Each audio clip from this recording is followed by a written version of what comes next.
Have you ever imagined your dream life? We all have, but living that desired life in reality is a different story. If you could become a god and do anything you wanted, what choices would you make?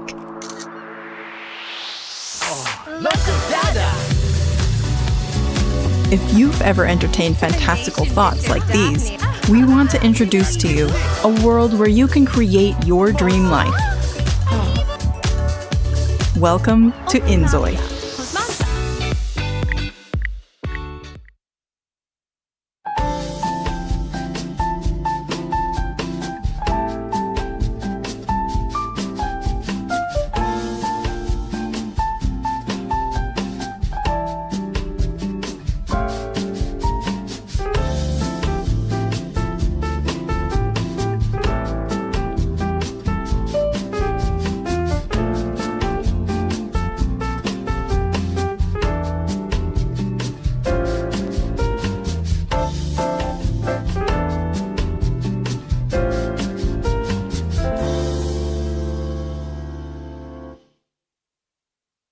To out-survive anybody else that's going to be in front of him, and hey, he'll take a couple of shots at whatever. Your 2023 PGC champion! Hey, are you pumped for this year's PGC? Last year was epic. I can't wait to see what they've cooked up for us this time. Totally. PGC 2023 was a blast. Got a schoolboy what's new this year? Oh, buckle up. There's a ton to unpack. We have so much to watch this year. So, we have separate regional series in 5 regions where teams can earn PGC points. Then, we have 4 PUBG Global Series this year where teams can gather PGS points. You have to commit to all competitions. Every event matters and is key to entering PGC 2024. Exactly. We've got 15 regional qualifiers from PGC points, 8 PGS points teams, 1 wild card. So, where's the final battleground? It's all happening in Kuala Lumpur, Malaysia. The stage is set with a whopping $1.5 million prize pool, plus more from crowdfunding. The fans, they're incredible. What do you say? We catch the grand finals live. But how's PGC 2024 going to work out? Let me lay it out. PGC 2024 is slicing things up differently. We're looking at 3 circuits based on point rules, each featuring 6 heart-pounding matches over 3 consecutive days. And here's the kicker. Rack up the most PGS points year-round and get to chill on the first or second day of the first circuit. So, every PGS match is critical. The better you perform there, the bigger your advantage at PGC 2024. Bingo! Each circuit reshuffles based on the last. So if you nail it in the first, you're sitting pretty for the second. After all 3 circuits, the top 16 teams brawl it out in the grand finals. Speaking of the grand finals, they are running as usual, right? Not even close. To grab the trophy, you gotta clinch it with a win. Once a team hits the point threshold, their next chicken dinner could crown them champion. But if they miss that shot, the game rolls on. More teams reach the threshold, and any of them could snatch victory with just 1 win. So every match matters in the grand finals. PGC is taking the Battle Royale Esports back to its root to be the last team standing. Welcome to Smash Room. Smash 'em all!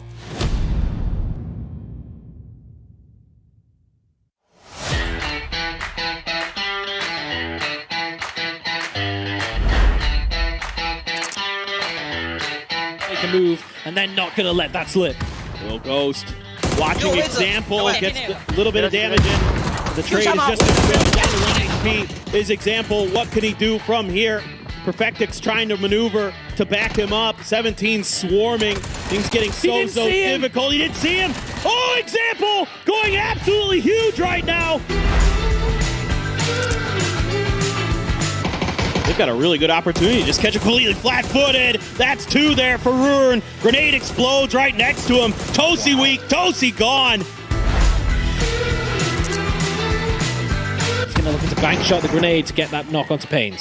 Yeah, it just Ascending out, trying to stabilize. Here comes some more reinforcements. Xiaozi making his way in. Ming Ming trying to catch another through the blue zone. Not gonna happen. Ming Ming just swinging the quarter, murdering Ascend. For NH, they might lose AZ for the cause. He's gonna get 2 though. The superstar from Vietnam. Oh, we'll find out in a bit. Ming Ming out by the tree and done and dusted. He's one player, but really wasn't quite ready. I'm pretty sure Hwang F saw him when he went out the window, but he's got a Saiga. Got two. Going for the flushes here as well. 3 bullets. That's enough. That's enough.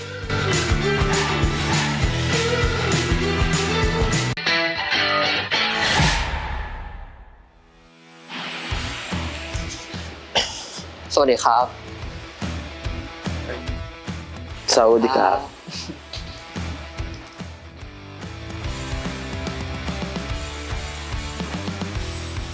Sawadee-krap.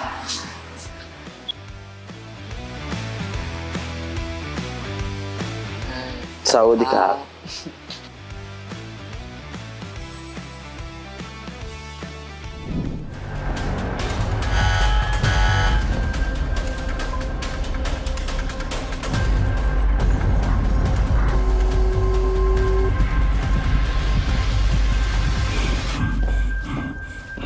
I heard the World 12 is the best gun. My fans told me to loot everything before my teammates see that. So I will do that. ผมกับทีมเคยเล่นโหมด Survival Left Behind ก็ผ่านง่ายครับ สบาย Về chế độ đó thì em chơi tầm 4 lần em mới thắng được. Thì em thấy chế độ đó khá là khó. I think you're gonna be our IGL, okay? Go.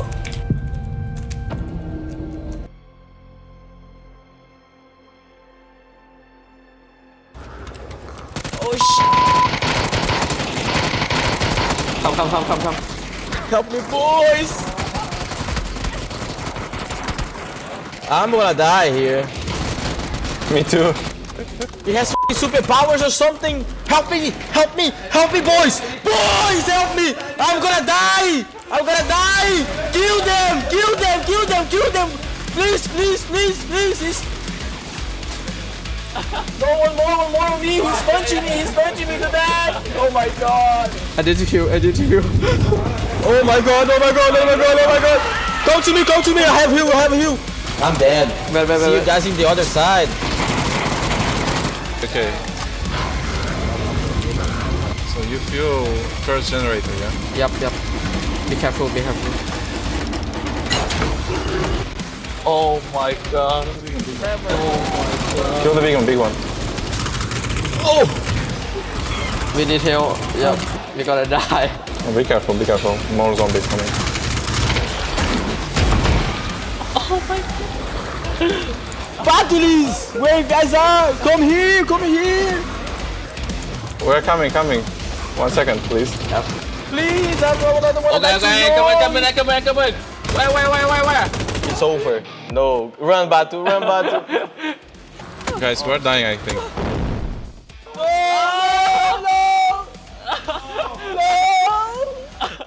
We're gonna play until tomorrow. It was fun. It was fun to play this game mode. I think that if we play this game once again, we're gonna win it without any deaths. Easy. For sure. I just cannot be using an ump all the way to the middle game. Do you guys want to play again? Yes. Yes. Yes.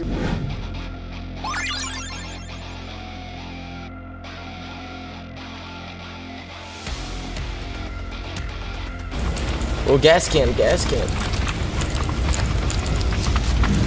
Okay, behind the box again. Yeah.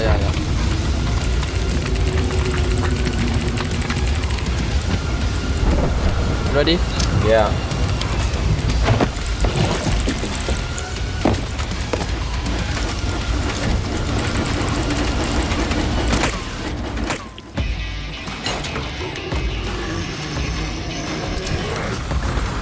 Oh my god.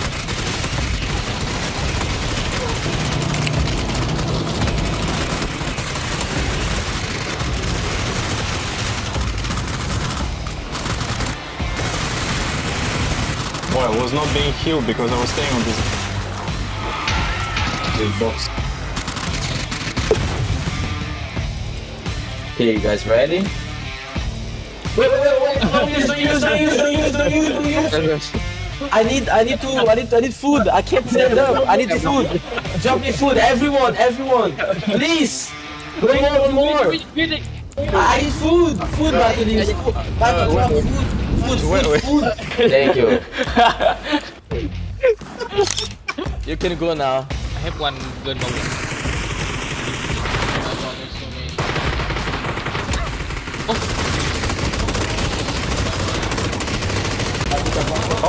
Oh, someone is killing me. Help!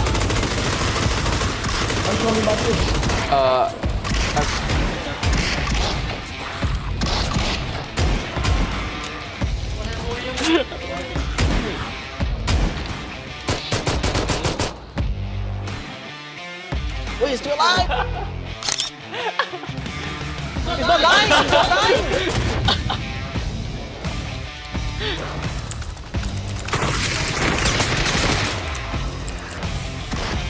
Move.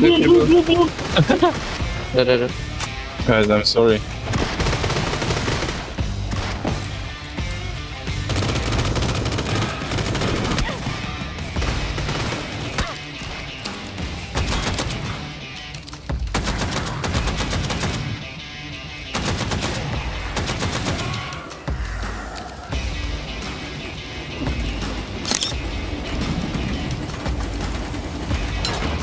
Guys, I use generator. Go on. I hope you're ready. I was not ready at all.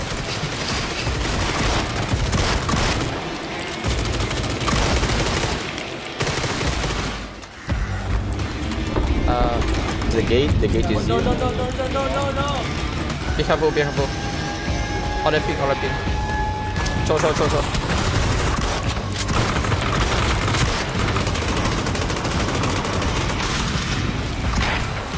Being healed because I was staying on this wall.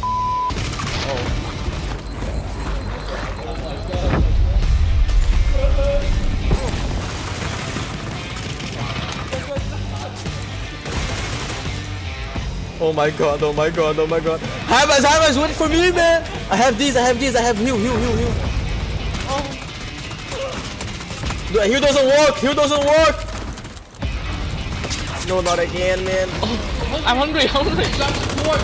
No!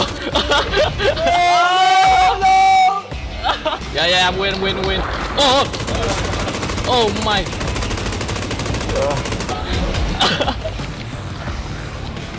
Pretend you're dead.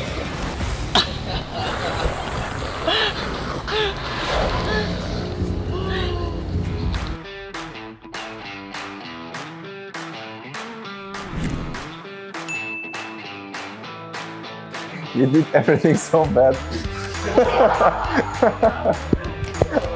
Yeah, I killed more than you. You last place, man. I'm IGL. You know how it works in our team? Like when we play a tournament, like IGL gets double of the kills he made.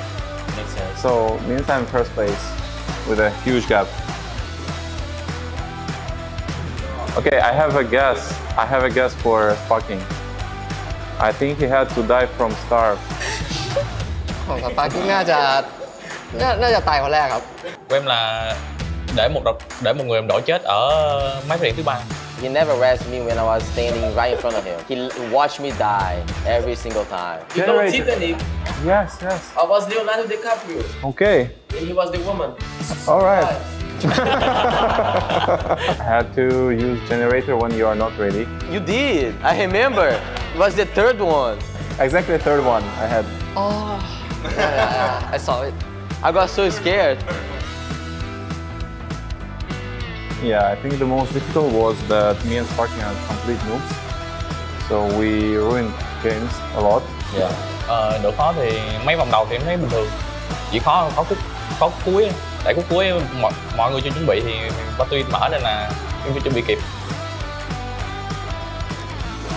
I hope you guys have really good circles. Em nghĩ hai bạn cũng không cố gắng mấy đâu. Vì chứ địch thì cũng thuộc về hai bọn mình tiếp thôi. No tycoon, no win, my friend. We will help you to kill all the teams and you can just claim the championship, okay? Good.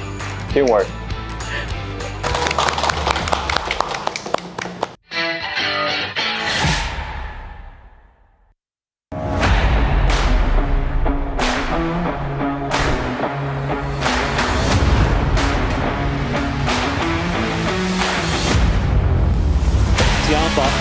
It is a guaranteed Chinese victory, but really, it's all 17 at this point.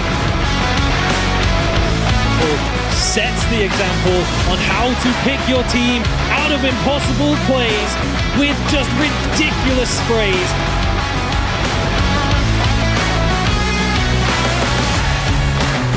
And the knock Bing on the other side. This Shaq out in the open.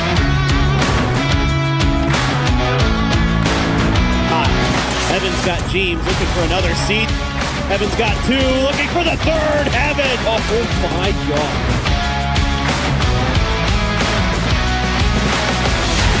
Hilly has already taken down two of his teammates. Chris tries to get involved, but Corey's takes him.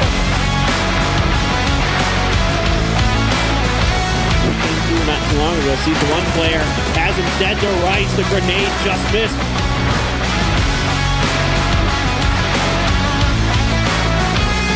Basic push eventually through, but Na'Vi to get into the vehicles, but they're not going to make it anyway.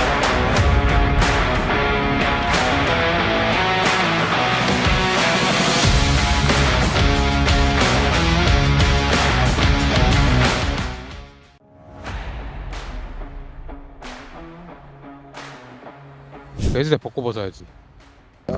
이어폰이랑. 어때 가라. Ай Бахмет. Ай Бахмет. Ай. Ай Бахмет. Ай Бахмет. Ай. Алло. Как слышно?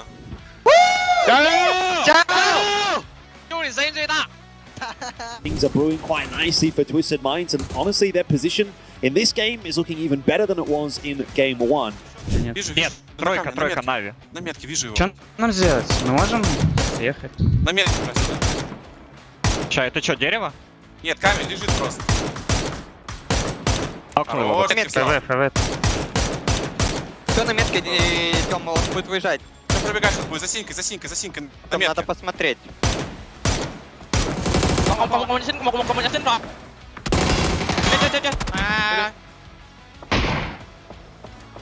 Nice. Ủa táp tự ăn luôn. Всё, 1-1 остался. Сейчас на метке валяется нокнутый. Метка дерева, парни. Я буду дропать, Тём, я буду дропать. Последний остался, последний. Зона убегает.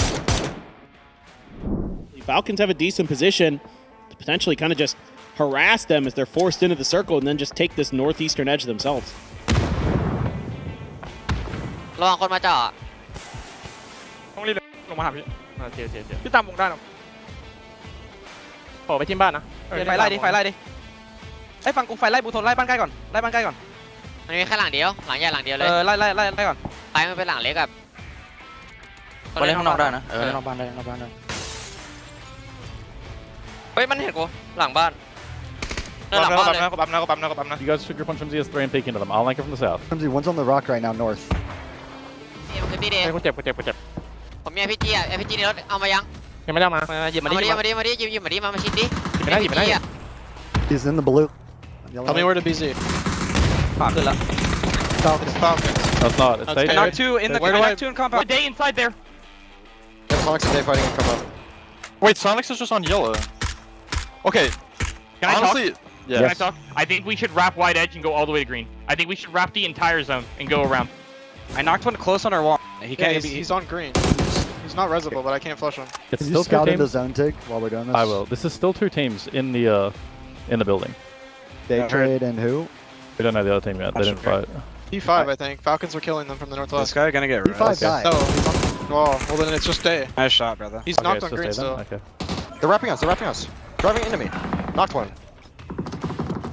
They're gonna be pushing a compound in towards me. We should wrap Sonics now! Yeah, We should get in front of the roof. Yep, let's... I'm getting shot. He's driving far. He drove far. We're good. I'm gonna grab the other car, Tig. Yeah. I'm with you, Tig. I'm going deeper. I'm going closer. We have to go closer. They're all coming. Use you two. He's stuck on the car in yellow. Don't stack on me. Don't double stack. We're gonna get naded. I've got one low on the car. Right side of the road. Getting naded. One green. I'm holding the green guy. He's knocked. One's knocked. Two knock. Two knock. You guys play together. He's super close on the Give me a nade. blue, and then one's far. Nade green. Nice. That guy's not off. He's not off. I know. Take your time. There's 0 points, guys. There's a knock in the blue, one orange. Knock on the blue. Get the knock on the blue.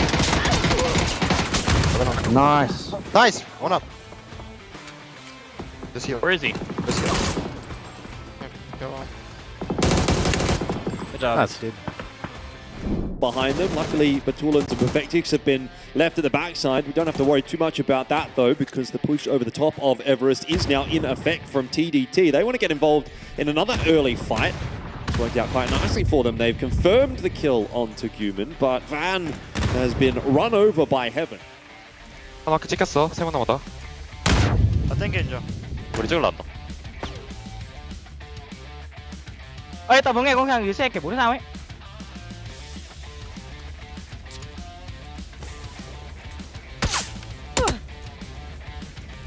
일단 안전하게 숨어 있어. 빠진다. 뒤로 빠지면 안 돼. 눌러 내 머리. 보자. 나 피하고 있어. 천천히 해봐. 확인했어. 확인했어. Đẩy sao kìa. Bắn đi, đừng cứu. 와봐. 아, 삥 남았다. 아 오케이. 괜찮아. 머리 봐줄게. 그냥 이거 과감하게 해줘봐. 바로 빼. Lên hai thằng trước mặt luôn. 이쪽 하나 더. 3번. June got one. Sloot's gonna finish him. Sloot doing a great job bailing out the freaks. They are suffering a knock. Batulin's got duck juice there. Example. So effective with this FAMAS. Another big knock. Со мной справа встать. Парни, справа, с перфексом надо встать. Меня ног, в упоре. Справа. Со спины где-то. Со спины перк. За деревом. Да. Вот там. На мне может быть. лежит. Есть, конечно. Смоках лежит? Нету.那可以。我脸上有。我的飞人坡，好像我不在这里，打上去，得往右边打。我有蓝圈，给我位置，小管。眼镜内有。别着急。右下吗？我有蓝圈。眼镜点闪头。飞着死一个。Помочь? Убили наверх. Надо мной. Много дерется. Помочь. Беги одного нокнули. Просто смотри на камне. Не буду. Сзади выебали. Хорош! Справа, в паре. The repeat just not quite there. 17 hangs on by a thread. Oh no! They had to set up a complete circle of smokes around themselves. 一个人应该。没有，还在来了！我先操作。他们打起来了。 Really not looking great for 17. And TE's like, nah, we've got these knocks. We're gonna try to finish this. There's a Panzerfaust in the hands of Xiao Bei.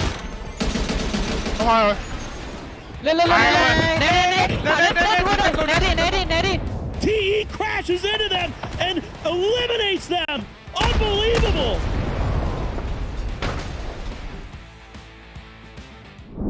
The position in the zone non-existent for Twisted Minds and Cerberus. Sao tờ. Có tôm chấm. Hai thằng. Nhìn đường chạy đó anh em ơi. Бля, хотите, я за синькой буду их рулить? Можешь. Мы все равно все за синькой умираем. Мне хуёво. Я буду за синькой. Нужно будет перепрыгивать сейчас со мной. Они ХЕ дают. Я пробежал, парни. Я тоже пробежал. Я в бочке. И нока сидит. Ну, пытаюсь. Нужно дом отбирать. Нужно забирать дом и... Сейчас, подожди, там цель. Нормально. Кто цель? А тут никого не может быть? Киткат. Может быть сольник какой-то. Стян бы тот же. Трешка, чел. Парень, нам надо передушиться и просто, чтобы они вайп... Тёма охуенно делает. Тёма супер Они в делает. Там киткатах еще дерутся, много они в у них киткатах есть. дерутся, да. С трешки будет перебегать, я буду целить. Я ближе подхожу тоже. Можно все хаешки туда отдать, которые есть. Я даю дорожку смоков. Чтобы мы могли подойти просто. СС нокнули ФБ. Мужики, нам нужно улынить туда. Нам нужно улынить туда. Да. О! Где, под синькой? Да. Дайте хп. Нет, ты не вайп. Да, добил. Он в трешку.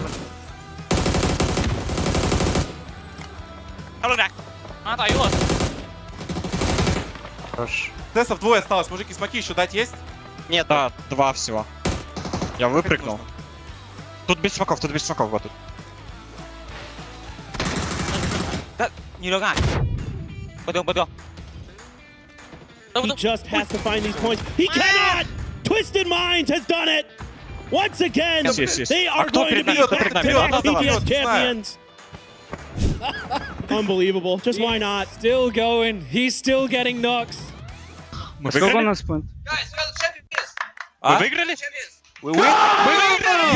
Once again, for the second time in a row, PGS champions.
PGS 5 was a blast, but now here for PGS 6, it's going to be doom or elation for every single one of these teams as they try and strike out, becoming the champion or getting themselves to PGC down the line here for 2024. Welcome, ladies and gentlemen. PGS 6 is on the cards. All of our players getting ready and good to go. And all of this could not be possible without our sponsors, as well as everybody providing us the tournament as well. Firstly, Crafton and VSPO being able to make everything happen here for PGS 6. We are also joined by OPGG as well. You can overpower your game and join the ranks of some of the very best if you head over to op.gg. We also have our hotel sponsor and provider as well in Novotel Bangkok, which is joining us here, providing everything that's going on down live from Bangkok. And speaking of live from Bangkok, we're here in the Green Park Studios. That is going to be providing us this lovely set and everything that's to go along with it. And how better to situate our players and get them good to go, up to speed with TT Racing. They've got all the chairs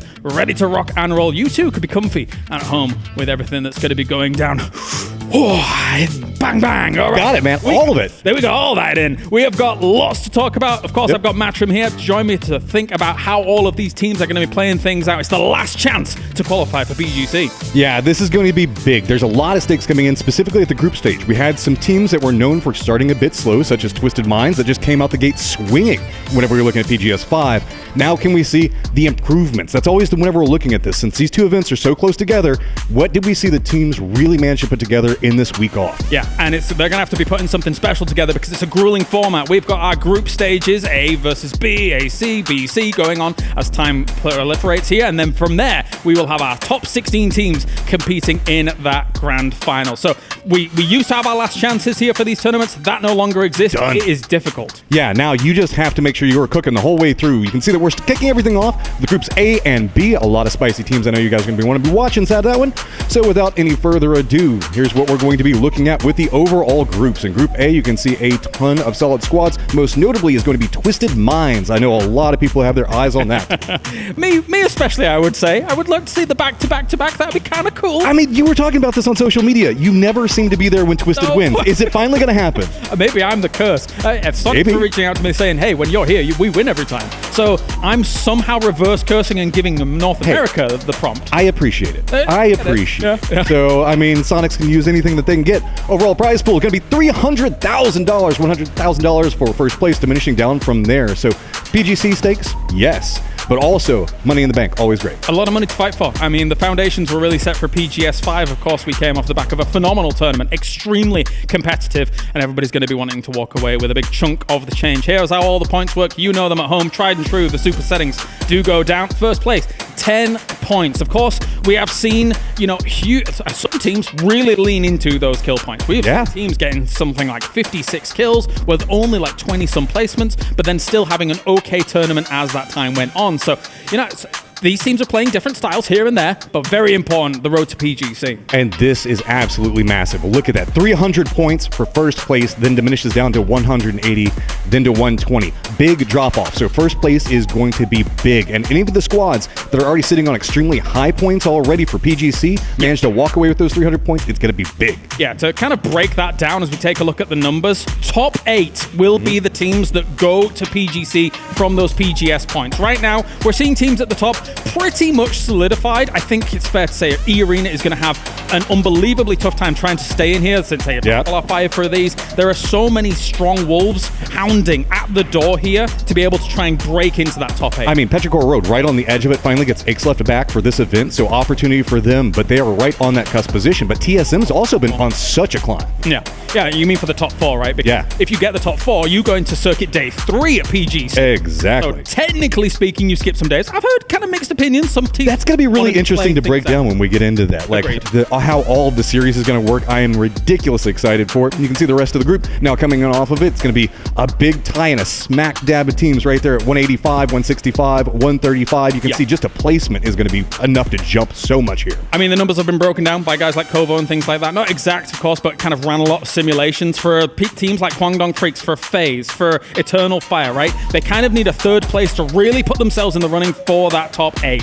And here we have our participating teams across the board. GPT, bit of mixed bag, right? Of course, like 4AM's had a bit of a harder time. FaZe, even to a degree, has had a bit of a harder time, but a lot of our GP teams looking strong for PGS 5. I mean, whenever we're looking at it, Twisted Minds, again, big factor inside of that. Navi has been having some big moments. Sonics have actually been cooking across events. Now then, coming into this, we were talking about a second ago, Petrichor Road, 17 gaming squads that we know have the capabilities, but just not necessarily showing it on the international stage just quite yet. And this is their last chance. They've got to prove it. Yeah, I look at these teams, right, and I think to myself, Cerberus, a GPT. I love the fact that Himas is doing so well for himself, but I'm still ruining the day that they lost Tycon. Because I feel like if they did have him, I think they probably would have won PGS 5. But, you know, Haisaki and Dukmai, they weren't able to live up to that same spot, I think. And I mean, with what we see going on with AGG, it's a big, complicated situation.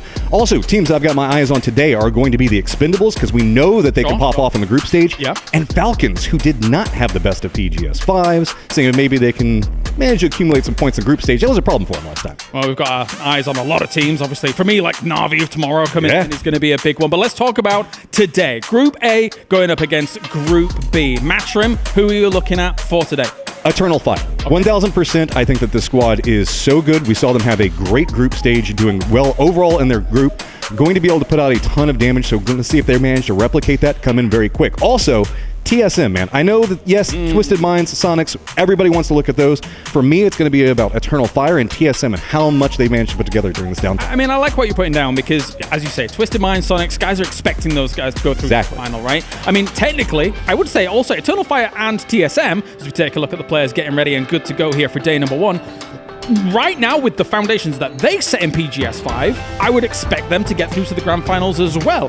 Eternal Fire in the group stage looked phenomenal. Ruin, The Mad, Code Marco, all these guys, Quetpa, they have been able to step it up strong. But likewise, on the Adverse, over in Americas, TSM's been looking fantastic as well. And you can see them not only on the stream here, but you can see them on the co-streamers as well. Got our friends Hambino, Marslick coming in, as well as Corky. Lots of known factors. Co-streamers galore going to be running through this one. So naturally, hang out with us. Do it. Do you want me to do my bit? Go ahead. Good old Marsalek. All right, go. Him out. Yes, Poland representing, because they're never at any of these big tournaments. Dude, I miss Marsalek so much. He is fun to be around. You never know what's going to happen whenever he's around. I love myself some Marsalek. Yes, I do. Anyway.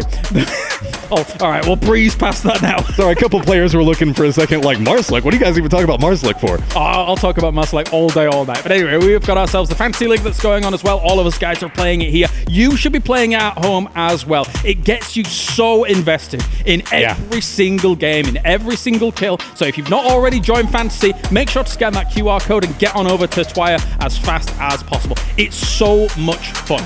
And it's a great way to get invested in teams that from regions that you might not follow so well. And that's one of the big things I love about it. So you can do some math, figure out, kind of squeeze into how you can get like the players that you really want, but also pick up some from some other regions. Gives you a reason to root for somebody else. Also a reminder that it is going to be changing every single day for the group stage. So after you get done with today, make sure you set up your roster for tomorrow. Yep. Yeah, you don't want to be falling behind in terms of the overall points. You technically can win yourself even G-Coin, as well as potential chairs if you're able to place throughout PGS 5 and PGS 6. Although, if you've only just started now, you might not be in the running for that. Make it we had a whole tournament go down. But here is our tried, true, and tested map order for the day. We've got ourselves Erangel. We're going to then the wild card maps of Tego and Rondo. And then we end things off on the Dusty Dunes of Miramar. I always get conflicted on whether or not I want to start the day on Miramar or end the day on Miramar, because we get a lot of the really feisty games. And it is nice to start on Erangel because it's the most known map. It's the most comfortable for the players to really kind of contend with. But on the other side of that, Miramar is a great way to really just come out the gate swinging, get your gunplay together, get your rotations really, really strong. And then the wildcard maps come along, ruin everything. It's hard. Yeah, they are. I mean, if you're thinking about Tego, right, we got a lot of those field endings. Rondo, it feels like, firstly, it's the only map where you kind of have that plane path, but then the circle can shift all the way away from it. So that's terrifying, especially considering it is so big, and you want to get one of them a day. So if you're, for some reason, a Rondo expert, a Rondo aficionado, you could try and maybe tweak out some things there. Oh, I just love them both because we get all the gliders, we get the emergency pickup fun that's going to be happening inside of them, and always mortars, man. Mortars are always so fun. I know, but still, I love them. Just as an aside, did you like the moment when the change from PGS5 to PGS6, where they had to tilt the camera down slightly for us because Toffee's Avenger a bit too tall? Small height difference. I don't know, thanks, guys. Yeah. I appreciate that. Really do. But let's talk about these teams. Gotcha. Groups A and B coming in. Of course, we've talked about our Twisted Minds. We've talked about Sonic to a degree because we expect them to be making the finals. Known commodities, right? Everybody knows. One team I want to talk about is 17 because they were second place once again at PGS5. There may be one or two scenarios in the groups that might be a little bit difficult for them, but what do you think for 17's prospect? Well, 17 Gaming, we know that they have the firepower, right? This is a squad that has a great kill potential, but it feels like they're just having a lot of trouble in the middle stages of the game, finding and navigating specifically what we're seeing a lot of edge play coming. We have a very centered meta that's been going on, and so squads that were kind of going on, I guess, kill hunts on the edge have been kind of lacking because now they're having to dive deeper into the center, which just means so much more congestion. It means losing members in rotation. Curious to see if they polish that up, making sure that they're coming in a bit slower, steadier, scouting out before just making the crash. I'm just scared that 17, and I know they won PGS1. But there's a world where they become the Silver Surfers. 2 World Championships, second place.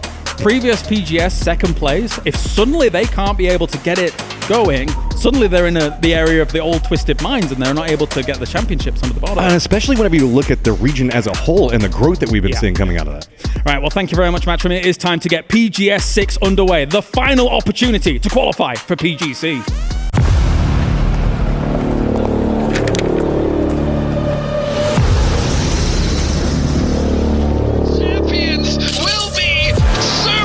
Esports! Twisted Minds, your champions, PGS4.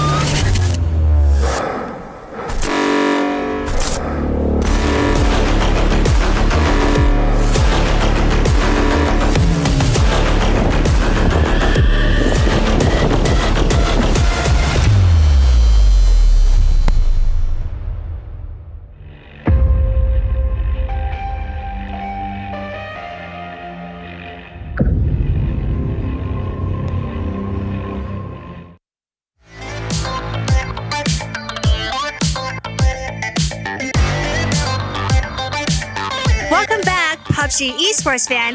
I'm your host Lisa, and we are now here in Bangkok, Thailand for the thrilling kickoff of PUBG Global Series 6. At PGS5, every team brought incredible energy and skills, delivering unforgettable matches. In the final game, Twisted Minds stood firm under immense pressure, defending their hard-won honor against a relentless few of formidable teams. 17 Gaming's and Na'Vi ended up with the same score, securing second and third by the slimmest of margins, giving fans a truly breathtaking showdown until the very last seconds. Now, we are heading to PGS 6, and we expect no less. Every team here will push themselves to the limits, all vying for the tickets to the PGC 2024. Over the next 3 days, from November 4th to 6th, 24 teams will throw everything they have into every battle, not only just for a share of the $300,000 prize pool, but also for the honor and a step closer to the global glory at PGC 2024. This isn't just any tournament. PGS 6 marks the last chance for teams to secure their place in the 2024 PUBG Global Champion. As we stand on the edge of this incredible journey, the question isn't just who will rise, but how much will they go to leave their mark.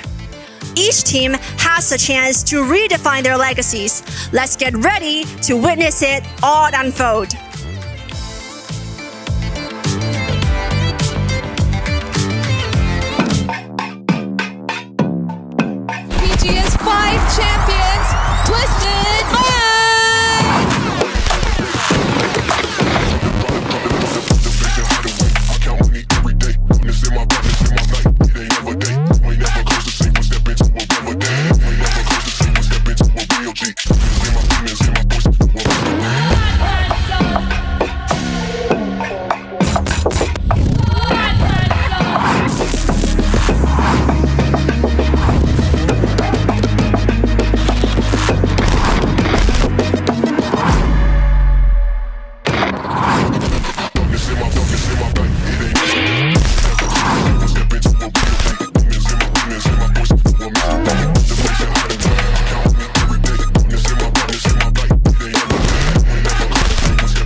3, 2, 1, go!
PGS champion, Twisted Minds.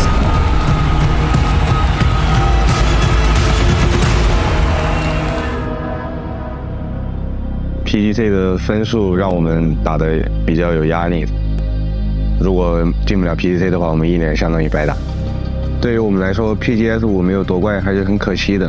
PGS 6就是我们进入 PGC 最后的机会。A lot of stuff went wrong. Probably didn't come in as prepared as we should have.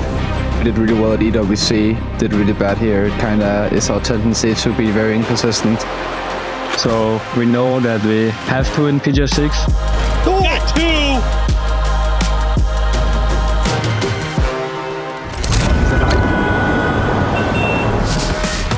일단 PGS 그때 제가 첫 보더를 맡게 되는데 일단 부족한 점도 많이 찾아가지고 그걸 많이 보완해가지고 열심히 해서 PGS 6 잘 마무리해보도록 하겠습니다. Я вважаю, що шанси у нас великі на перемогу на ПКС-6. Дивитися на результати минулих турнірів. Running low on options, running out of space. Я вважаю, що нам не вистачило для перемоги лише того, щоб досвіду і все. Тобто наступний турнір, я думаю, будуть наші результати. ส่วนตัวคิดว่าเป็นเจ้าบ้านอาจจะไม่ได้มีความรู้สึกกดดันขนาดนั้นครับแต่คิดว่าเราพยายามทำเพื่อแฟนคลับมากกว่าครับแต่ว่าเราจะเล่นด้วยความมั่นใจครับ PGC 固然重要，但对于天霸来说，在 PGS 6中呈现出最好的自己，其实是更加重要的。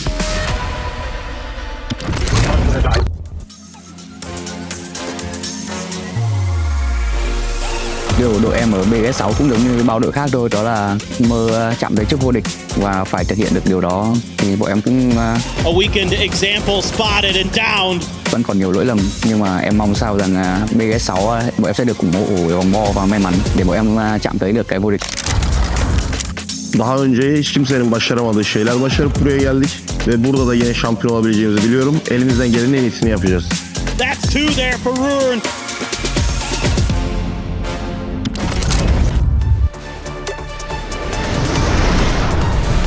So I think going forward, I think a good thing that we've got going for us is these teams all in front of us, like Twisted, Sonics, those guys have all been eating a lot. They're getting real fat right now, and we're real hungry. So hopefully we start eating.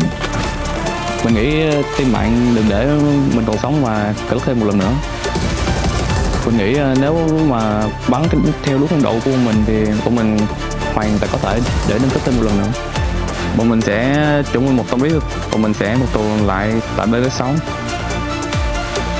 Don't get too comfortable, Twisted Mind, because we're coming for you.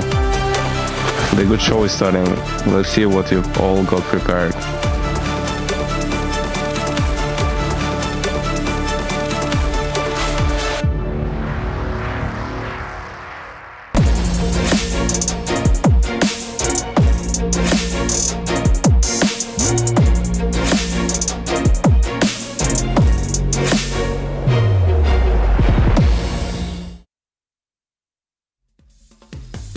With the thrilling conclusion of PGS 5 now behind us, it is finally time to kick off the last event of the year, PGS 6, right before PGC 2024.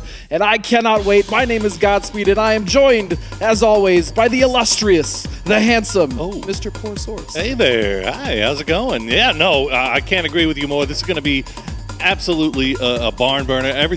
So much stuff on the line. So many teams that are playing at the top of their performance level right now, and it's the really last chance saloon for a lot of these guys if they're going to make it to the PGC championship. Yeah, and most importantly, Poro, it really is about which teams who were not able to find success in PGS 5 will be able to have used that week of practice, of play, of talking, of trying to figure out what went wrong to see if they can punch their ticket not only to the grand finals, but to make sure that they can actually get as many PGC points as possible before going into PGC at the end of the year. Fact. Well, they got a lot of work to do because right now I don't think I've ever seen anybody play as well or as complete of a tournament as Twisted Minds pulled off in PGS 5. I mean, they dominated group stage and then they clutched out one of the most competitive grand finals on the final day that I've seen in a long time. So Twisted Minds, but you know, there's a lot to be said about a little bit of a lag after winning. Yeah, right? There's a little bit of a come down. How are they going to manage to keep that hunger, maintain that drive, especially now that they know it's almost job done. Yeah, almost job done. But this is the other interesting thing that you just brought up, right? Being back to back as they are so far, could they go for the 3P? But more importantly, yes, the other teams, of course, have made adjustments, right? They've gone back. Some of these teams have excellent coaches.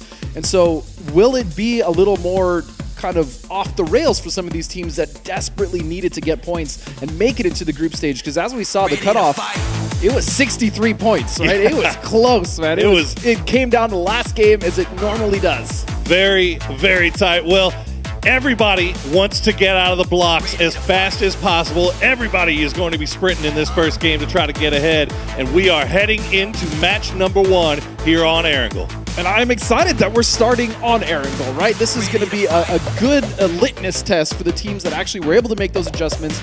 As we know, as James and Matt were talking about it on the desk, when you have Tego, which is much more fleshed out at this point for the players, but also Rondo, right, coming into the mix, it adds an element of not necessarily surprise, but unfamiliarity. Yeah, and it's not even a team's unfamiliarity with the map. You also got to throw in their unfamiliarity with how these other teams are going to play that. Plus the group stage system, right? Exactly. So, you know, and you've only seen a limited amount of circles at an international level, really, so it's kind of hard to get a good read on exactly where everybody's going to be, what your rotation paths are going to be, well, what's the safest way to play it, because I know that there's a lot of these teams out here that are trying to play that kind of avoidant style in the early game. Just try to make it to late game, try to avoid any foolishness in the early, and do what you can keep with 4 up once you get to like circle 6 or 7. And the other interesting thing as well is hot drops, right? We saw some in PGS. Speaking of, yeah, we definitely saw some in PGS 5, but realistically, when you're coming into the last event of the year leading into the global finals, do you then risk it? If you are one of those teams that's hot dropping, is it really worth it to potentially not ruin, but really hinder your group stage performance? As we see, the first circle is going to go straight on to Severny.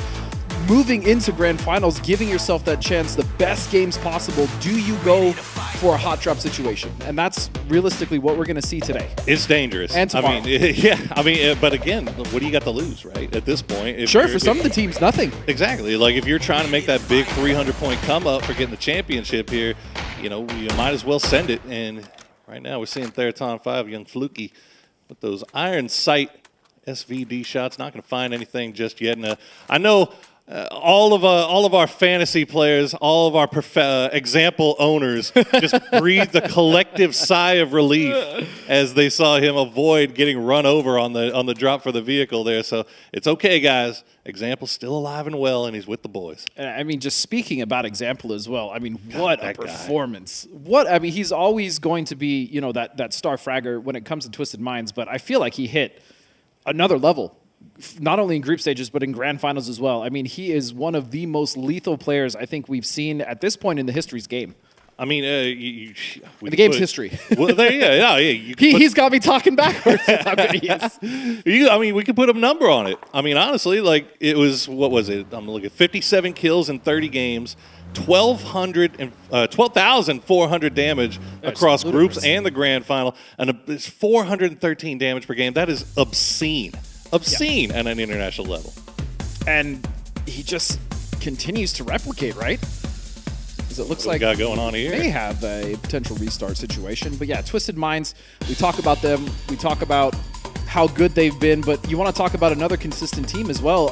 I want to talk about specifically about Tiamba because let's talk about them. Tiamba is a team generally who is one to not necessarily push the pace, especially in the early game, right?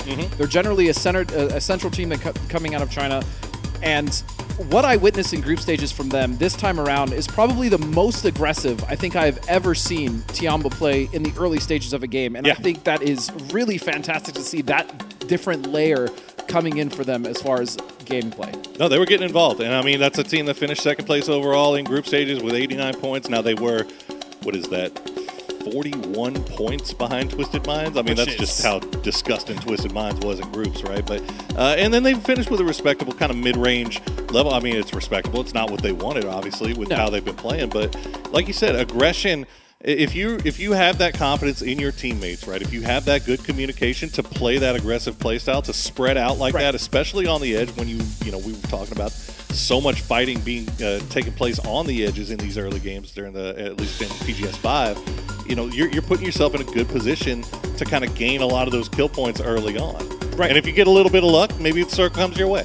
Yeah, that's true. But I mean, they just, again, the aggression we saw, and then most importantly, the ability to close out the team fights in a very tight manner was really what impressed me the most about them, with haste, so to speak. Exactly. I mean, you got to have that internal clock going on in your head, especially at this level. You know, if you're getting involved in a fight, you got to say, okay, look, 20, 30 seconds. If we haven't gotten this thing wrapped up, or if we're just kind of screwing around on the edge here, like trying to figure out, get that first knock, it's too long. It's too long because you got to expect that third party to come in, and we see it happen time and time again to the best of teams.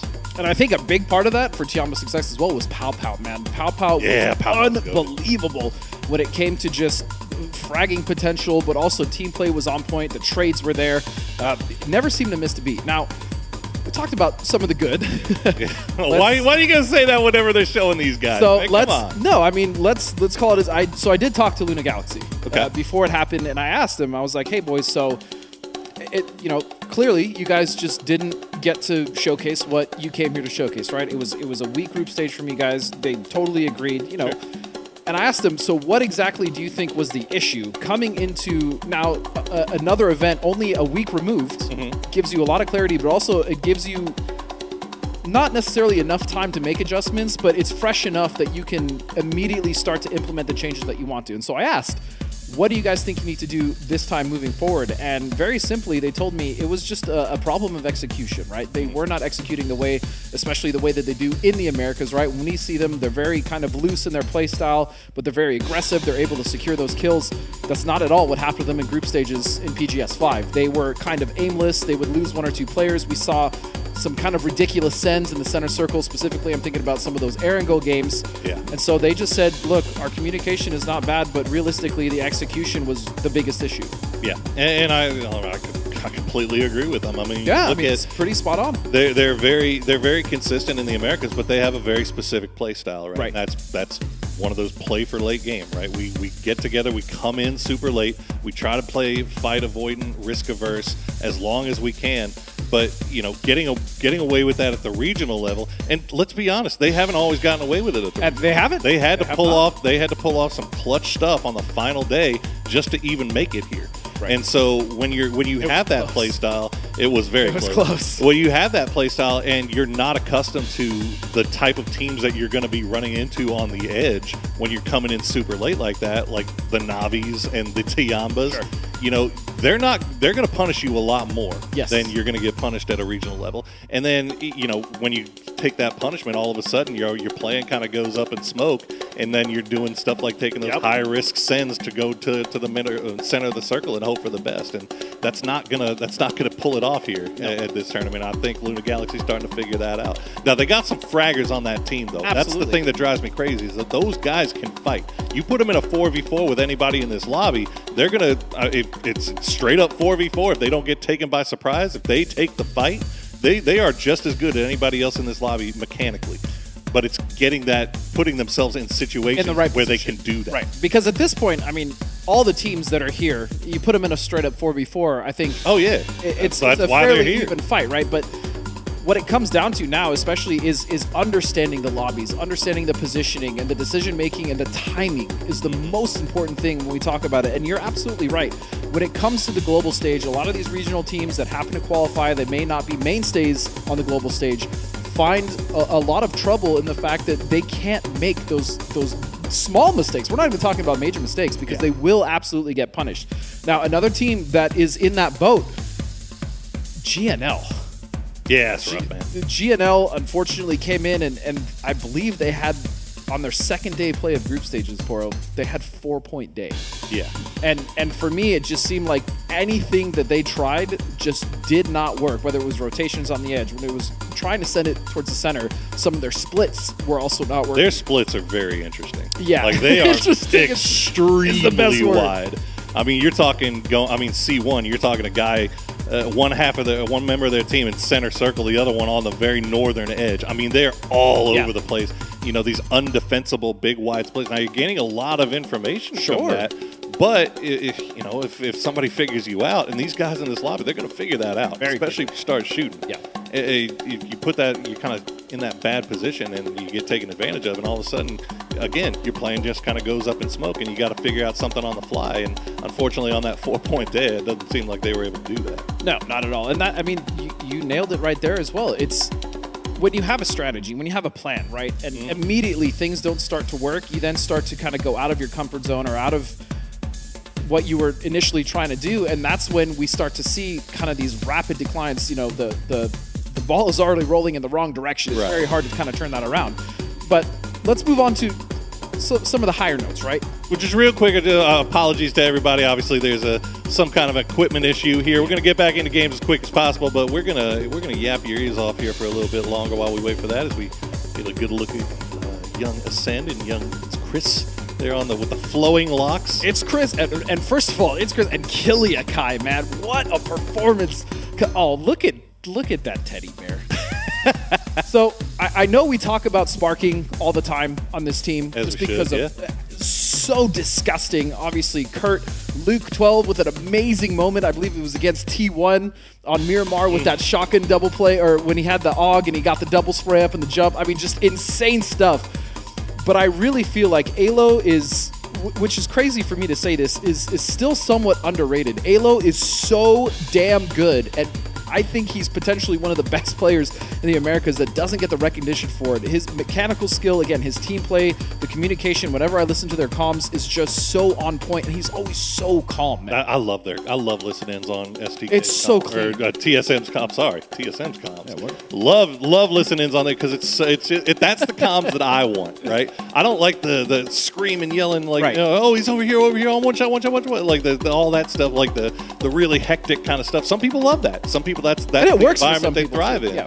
But, a lot of people, I'm more of the let's keep calm, let's pertinent, relevant information only, say it one time, let's move on, let's keep the comms clear in case something important comes up. And I gotta say, I mean, North America probably knows this, but now that we're on an international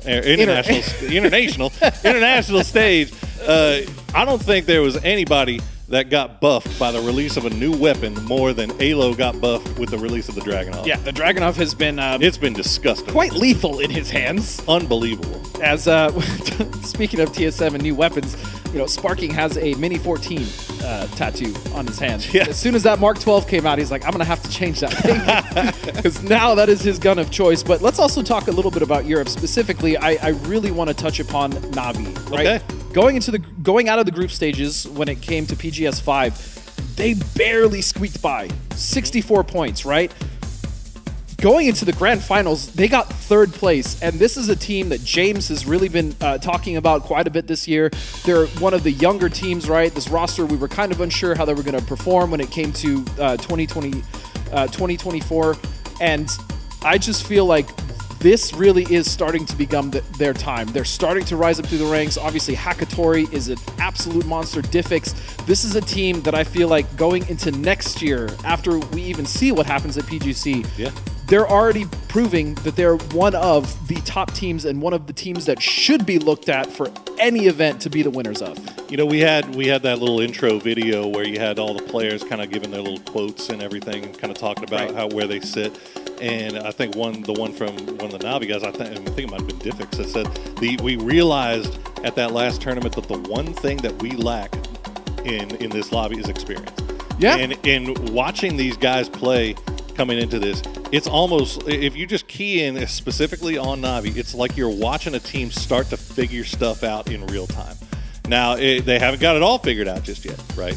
No, I mean, they're still so young. Exactly. But, you know, you watch them play and you start seeing them slowly get more comfortable, slowly start getting more aggressive, slowly start spreading out a little bit more and start taking fights a little bit earlier instead of just kind of waiting and just being like, oh, well, maybe let's wait until we're absolutely certain. They're just like, okay, no, we can win this. We know that we're mechanically better. We can just go ahead and push.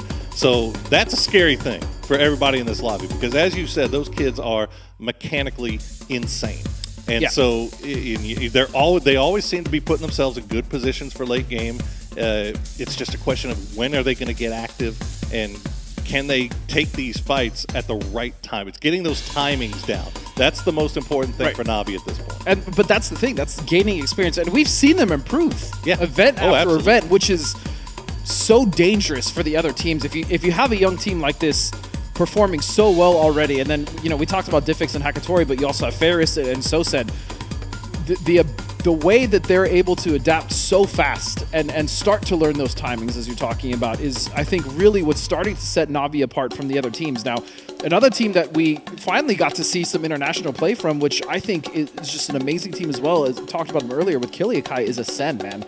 They have an amazing coach in Kowo, right? A lot of experience, very, very smart man.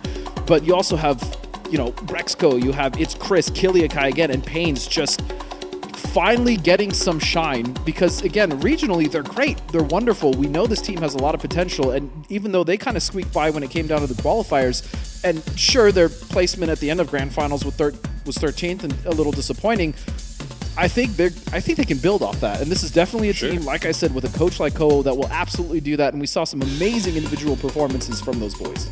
Yeah, that's just another one. I mean, there's multiple in this lobby. That's just a real spooky team. Yeah. You know, it's one of those teams where it's like, you know, if they start feeling themselves a little bit, and, you know, they start having things going their way, I mean, look out, because they're the type that will start going on the edge and just kind of racking up kills and collecting kills, and just you know, once they get that momentum going a little bit, they're just going to run over everybody. I expect really good things out of Ascend, and you know, it's conversely, I think the biggest thing for them is not so much kind of turning good into more good. It's just not getting them down on themselves when things get bad. Sure. Being able to shake off the bad games and then just completely reset for the next one. We'll see what happens, but like you said, they've got great support behind them. We'll see what they can pull off here. And I think another team as well that I don't want to say support. We're going through every team, guys, while we're waiting on this technical pause. Again, we do apologize. It looks like you guys are starting to get ready, so hopefully we'll be back in the air here shortly. Sorry you have to hear us for so long. Hey, you already have to listen to us. We're knowledgeable. We spent so long prepping for this event, guys. We're gonna. All right, there we go. There we go. Now we got to save some stuff for later. But yeah, it looks like we are getting back in the air once again here on Erangel for match number 1, part 2. Part 2. 2 points. Maybe a part 3. Hopefully not. Hopefully not. Don't Let's stay inside for part 2. But I mean, while we're just in the plane in the early game, let's do it. Keep going. Real quick, we'll just talk about the plane. It's going to be very, very neutral, right? It's going to be cutting right across towards the center. You see kind of boatyard right there. Obviously, the Roscoes, as they say. Yeah, they say that. They say all the time. All the time. But yeah, again, probably won't see any hot drops, but I don't want to say this team is a surprise because they're so good, but Eternal Fire was just out of control. Out of control, not only in group stages, right? They started hot, they ended hot, and then even that 20-kill victory in Grand Finals was obscene. And Code Marco specifically, I mean, all those boys, Rorn, Quetpa, Code Marco, the Mad. Code Marco is really starting to make a case for himself for one of the best players. Oh yeah, no, I mean he's cracked, and this all started. It all started really at the EU qualifiers for this event, and in that final game where they just pulled off the most insane, miraculous. I don't even know. I don't even know how much of that was on them and how much it was on other teams. Like, how do you stay in that dip over there in the Yas Fields for that long and nobody crashing? Like, we would have had 17 teams crash. We don't even have 17 teams in the lobby. We'd have had 17 teams crashing on top of them if that was in the Americas. But somehow, some way, they managed to pull off the impossible and pull off just the most epic qualification run there. And they have done the most with it since they've been here, and I expect them to do more here.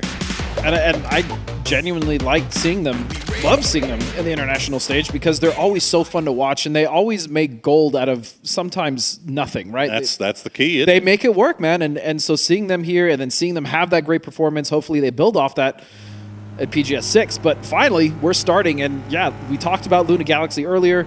I'm just hoping that they don't let the disappointment of PGS 5 get in their heads, and they just, when I was talking to them, just play your game. At the end of the day, you're here. This is the final event of the year.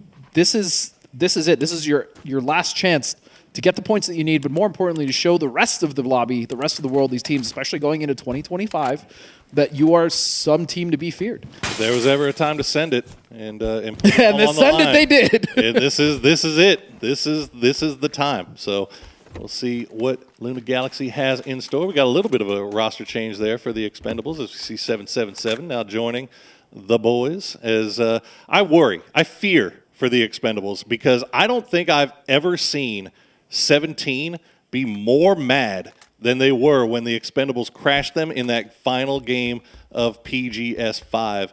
They were slamming the table. I mean, if I'm the Expendables, I'm staying complete opposite side of the circle from wherever 17 might be, because they look like they might be out for blood. Yeah, I think when they all go out for a smoke break, they're on the opposite side of the quad. Yeah, just don't meet them at the flagpole at 3 o'clock. You know what I'm saying?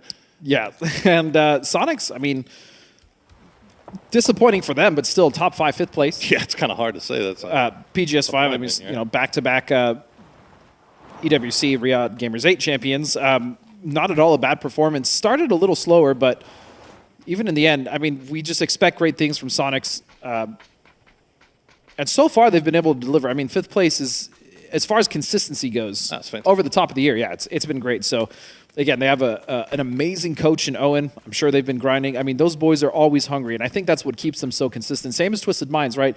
No matter how well they do, whether it's 1st, 2nd, 3rd, 4th, 5th, going into the next event, they treat it as if they didn't win anything before. Yep. And I think that is the mentality that has kept these teams on the top for so long. Yeah. Never satisfied, always moving on to the next thing. New Happy.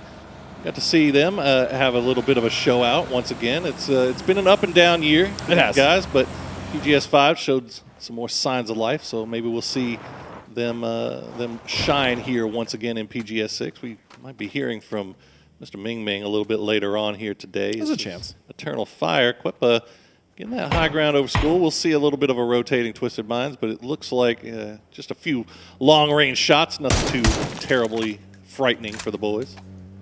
Yeah, and even just looking at the circle here, as Twisted Minds is comfortably set up somewhere in the center, just north of Pachinki there at the Waves compound. Have quite a few teams actually still not in. So the last circle we saw on the restart was centered directly on Severity, but this one's actually going to be on that split between kind of North and South George. More importantly, that river near Cube compound, yeah, right? Yeah, that Cube compound is going to be important, you got to feel. Although there's not a lot of teams playing off to the north right now. Everybody's still kind of hugging south. We only got, I think, GNL and Gen G off to the north. Looks like Theraton 5 just playing around the river and then ascend wherever they decide to go. They're off in Kameshki right now. So, but yeah, most teams kind of cheating south here, rolling the dice as we watch Day Trade. Boy, you talk about a team that absolutely just needs something. Yeah. I mean, 0 for 3 in PGSs so far this year when it comes to making grand finals. That is not what this team expects from themselves. No, and it's actually kind of hard. Like watching back the games before, we came here for PGS 6, it's really difficult to pinpoint what exactly the issue is, right? Because they have good rotations overall. What really I would think it comes down to is just decision making, and more importantly, they're just not winning a lot of those team fights. They're getting kind of picked apart, and sometimes it's just that easy. And the problem is for a team like Day Trade, right? The reason why we fell in love with them, you know, last year or the year before is because they're just so fun to watch. They're so aggressive. But I think this year, if anything, it's been quelled more so than the rotations or any other factor of their gameplay. It's just they're just getting ripped apart. And speaking of ripped apart, Barpo, Young will fall as well. Okay, Barpo. Gen G has been looking good, especially with that new addition of Tosi, the new IGL. They have looked much better than they have in the past this year. Oh, and the problems continue here for GNL. Unfortunately, they get a little bit too close, and Barpo will collect 2 of the easiest kills of his life right there, as Gen G will be in first place in PGS 6 rather, just as we all predicted here off of those first 2 points. Cutting back to Day Trade. Looks like they might have spotted something, but yeah, they're coming in a little bit late. TSM already has a split between Everest, and they got the high and the low.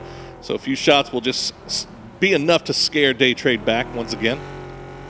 Yeah, and seeing Gen G return to form, I mean, first place, right? You take you take that all day. But no, Gen G has been looking so much better. Again, that switch, Tosi has come in and really been quite a boon of success for them so far. Now starting to see TDT also surprised me this event quite a bit, making it to the grand finals themselves. This is a team that I will be honest didn't have crazy expectations for, but no. I mean, look, there's always that. It always feels like there's that one team that just comes in. Everyone kind of overlooks. Yeah, you're like, okay, you know, congratulations to them, and now that they're in this lobby, we'll see if what they can do. But TDT delivered. They did. They delivered through one. Now, as their reward, they get to try to deliver in the second one here. As we check on Luna Galaxy coming in from the far southeast. It looks like they've got Falcons just off to their north, and that's going to be a little bit of a heavy southeastern side of this first zone. So we'll have to keep an eye on them and how they decide to rotate. Yeah, there is a pocket for them to make it in, but as you said, the Expendables is there. You currently see FaZe Jeems as well as one of his teammates is there with them as well. So it's going to be somewhat of a sketchy rotation as Guyon will take out Brex. So even though they've lost 2, at least a point goes in their favor. And yeah, Chris is going to think twice of it. That is, you hate that for Ascend, but you know, good on GNL, good on Guyon for being on top of things there. As they do manage to pick up a point here now that they are down to the duo. The rest of Ascend still hasn't arrived. You can see them slowly making their way over from that Kameshki drop spot. As now Galaxy getting a little bit close to the Expendables, the far eastern side of their 2-2 split, and it looks like the Expendables don't really want the smoke. They're going to go ahead and pull back just a little bit. This is a smart move from the Expendables, right? You have a good position currently, Pachinki on that flat top building, and that they can rotate off of it. You do see Twisted Minds off to their north, but either way, good. Actually, are they consolidating? I think they stopped down. No, yeah, they just scooted over a little bit, just over the western side of Potato, just to kind of get themselves in a little bit better of a fighting position. And it looks like Luna Galaxy is going to dip on out. So now that Ascend has arrived, they're going to see if they can spot out the rest of GNL. But GNL, comfy cozy over there in that shooting range. I'm not sure. Now, this is inside the zone. So if Ascend really wanted to do this, they could. And they came in. I mean, they know that their north is clear, so they've got time. We'll just have to see what Circle 2 decides to do. If they're going to take that fight, they got to do it now. And that's the thing that you mentioned it right at the start of it, right? All these teams are hedging their bets south. And if this does shift north, they're actually in a good position to just stay and hunker down, especially as a duo. I mean, that's the best case scenario for them. But so many times we see the Circle just center up, and it kind of does right there. So still a small amount of the north side in, but still Gen G, realistically, Ace, Ascend, and GNL, the only ones up onto the north. And you can see Ascend still kind of moving around. Its crits just kind of keeping eyes on shooting range. If they want to stick around and fight that out and get those final 2 kills, they definitely could. It looks like Theraton 5, who was holding the 2-2 split over the river, have moved down to the south, so that's going to open up a little bit of a path here for those teams off to the north to make their way in. Falcons, meanwhile, very eastern side, outside of the zone, just off to the east of the school. They're making their wrap in Luna after avoiding the fight with TE, are now trying to make their way through Pachinki, but FaZe kind of split around on the edge there. As we said, it's not easy sledding into this south side here. No, especially when you look in the southeast, right? It's all open. That's Waves territory right there. So very open. Rotating in will be difficult, especially when you have a team like 17 already set up. FaZe kind of set up on the very southern edge there, kind of overlooking Luna and the rest of Pachinki. And Falcon still, one of the issues I think they had in group stages mainly was just chasing Circle almost the entire time. And so far, it seems to be the case. I mean, they do have ground to play, but choosing where they're going to end up, I think, is going to be the difficult thing, especially amongst all these teams. Meanwhile, you also have Eternal Fire coming in on the east, and they're actually going to take control of Boatyard for free. Yeah, some of these teams, they didn't have bad luck. They would have no luck at all. Chape, the last bullet. Gonna hit 777, and welcome to the lobby, my friend. And Tanvu gonna get spotted by Suju as well. So 17 eaten right here as the Expendables coming in, trying to go for the dead center, but everything was already taken. And now the last two are gonna run right into Sonics as Kickstart will take down Glories. One left alive for the Expendables. And it's Delwyn might be able to survive a little bit here, but I think Sonic's going to clean him out as quickly as possible. Yeah, Sonic smells that, and this is actually TSM something. Too. This is actually something we've been seeing a lot from Sonics. Whenever it is this Everest-centered circle, right? Sonics have been consistently now doing this split. They'll take those yellows and then they'll put two on the eastern edge of Everest, and so far, in most of the games that they have done this, it has worked out so well. This has actually kind of become a constant, one of their set plays in the circle, and it's been great. It's been working for them great. Take the high and the low, get a lot of information. The only thing you got to worry about really is getting pushed from that western side of Everest, but the likelihood that some or the team southern is gonna, side of the yellow. Southern west or whatever. Sorry, I didn't mean to. No, you're good. You're good. It's just like the likelihood really of a team sending 4 up to the top of the western side this early on. Pretty low, so you can kind of hedge your bets and think that you be safe holding that 2-2 here. As Ascend did stick it out to try to kill off GNL. They're going to find Stella, and they've got one left here. As Julian's going to hide in the smoke for as long as he can, kill Yakai. Just letting him know he's got plenty of bullets to spare. Yeah, and speaking of hedging your bets, as you called it, they were probably going to stick around. Why not? You know that team's weak. You know they're half up. As Tiggleton's going to finish off the Expendables, and they will be the unfortunate ones to be the first to fall when it comes to PGS 6. And I like that play from Ascend. Why not? You know the team's weak. They just took one of yours, finish the team, get them out, get 2 extra points, and it's going to be Kiliakai just deleting Gaillon from GNL. So they're going to fall as well in 15th. Okay. Well, yeah, I mean, as soon as you're Ascend, you see that circle shift south, you're thinking, okay, well, let's at least make sure we get these 2 points before we start making that long trek down to the south. We'll at least get something out of this in case this this rotation doesn't go our way. As we see Falcons, they find a little hidey hole for themselves. The Cars maybe giving it away a little bit here, just a little bit. We'll see if they stick it out. It's a fairly good position, though, to be honest. Doesn't look like in this circle, yeah, but as you said, I mean, once you're caught in that position, your vehicles are toast. There's nothing to actually protect those. Oh, actually good scouting on their part. They found a free compound here. FaZe Clan. Yep, I mean, this is what we were seeing. Luna Galaxy holding out in Pachinki, but FaZe was in a perfect position to do a little bit of gatekeeping, and they're going to take the long-range shots here. Posa, he's stuck out in the middle of no man's land right now. He's going to try to heal up here a little bit. Doesn't look like those bullets from FaZe or Effects are going to find the mark. And so at least for, bad situation here for Luna, but at least they're all 4 still up. That's saying a lot for a lot of the consistent mistakes that they admitted themselves making, is just not even having 4 up past circle 2 or 3, right? And so still Rock at a hard place. FaZe obviously holding them out. As we also see FaZe, I mean, and they can do this, right? Because on that hill there is an incline and they have a ridge to work with. So realistically, no one is going to pressure them. So why not get rid of Luna, make sure your edge is clean, and then move forward. And now moving over to Gen G, they find themselves right next to TDT and Ruins. And Rex actually taking point here quite far from his team. Yeah, I think Rex kind of making the push here, just making sure that he can doing a little pre-scouting while the rest of the boys are just kind of keeping an eye on Theraton 5, who was kind of off to that in the compound just outside of zone. Oh, good shot from Rex. Going to find June on the roof. That's a hot June. June on a hot June. June on a hot tin roof. He danced, but wasn't going to be fancy enough, as that's going to be a point picked up for Rex. And the rest of Gen G doing a good job of making sure that Theraton 5 could not backfill them then when they were kind of focusing their attention towards TDT. Rather, Theraton 5 now going up to that top of Everest, as Sonics has since reconnected, pulled everybody back, all 4 down in ice creams. And this is good, really good decision making here. That P90 is going to sing though. Tosi will go down. Huang F will get 2. And so all of a sudden, a play that was almost so certain to work for them is starting to fall back, but Rex will answer. God, but that is not taking 2 knocks like that to the P90, man. That is a job well done there by Huang. And even though he will get knocked for it, Ziyu and Vaughn kind of try to make the run, try to make the most of it here before the rest of Gen G can consolidate. It looks like they're going to go for the res as Gen G immediately picking up that P90. P90 is, AK though, ZYU bringing it back.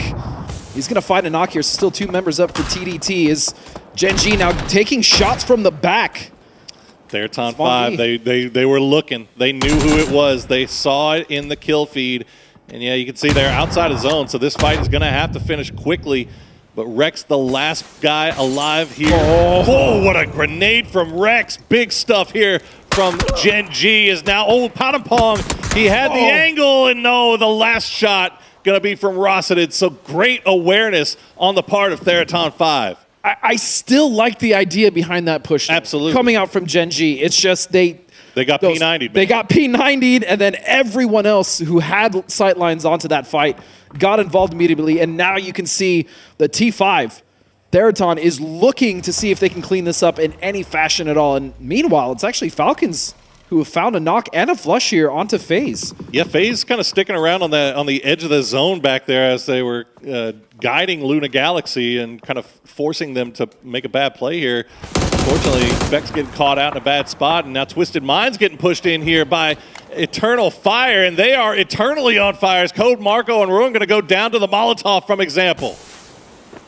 And again, Twisted Minds just continuing to make sure everyone knows they are not one to be trifled with here. Is in the distance, Sparking actually falling to Thanadol, but Example now looking for the knock that he just had, realizing they probably got that res up. Nade's gonna fly by, still flying. First spray is good, second spray, he prones, but he still gets it.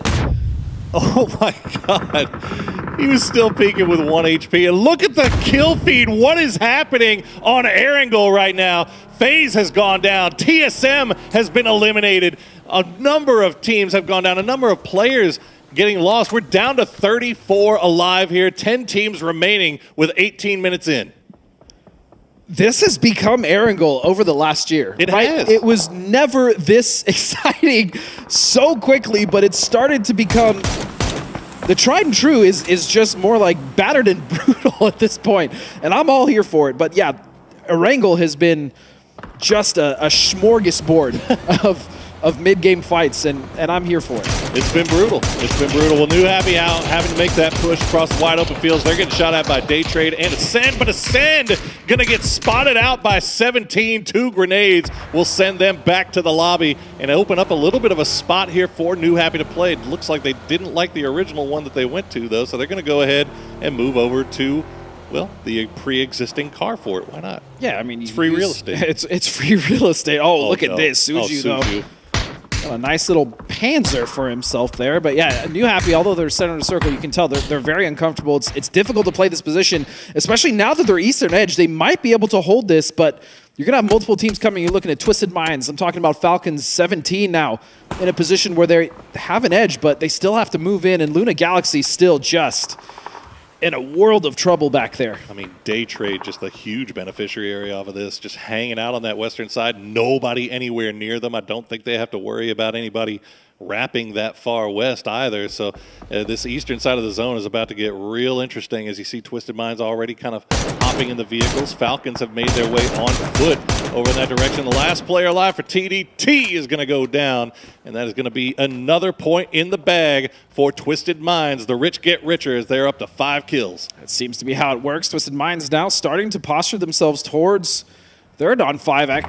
Yeah, on the north side of this, and they have to rotate in as well. And you can bet that Twisted is going to put the pressure on, because if they eliminate this team, that's going to be not a free entry, but a much more comfortable fight going into the Sonics. If they tend to go to the north, and that's going to be another kill picked up by Perfectix. How the hell do these guys make this game look so damn easy every single time? As they manage to pick one off the 2-5. Now they have Still have Rossett in the high ground, but oh yeah, you're done, buddy. You're done. Fluky going to get spotted and finished out by Lou as they are up to 6, make it 7 once that is confirmed. Luna Galaxy getting involved. The Kraken, the last one alive, but he's not going down without a fight as the kill feed lighting up once again. As Falcons will lose a couple, Luna Galaxy will go down in the end. Sonic still have 4 alive on that northern side, but they've got Twisted Minds breathing down their necks. And it's just a way that Twisted chooses to take these fights, knowing that they can't get third-partied because of that ridge line from the Sonics. I mean, again, just so intelligent. You see Patulans here now sitting on the backside, providing an anchor point for them.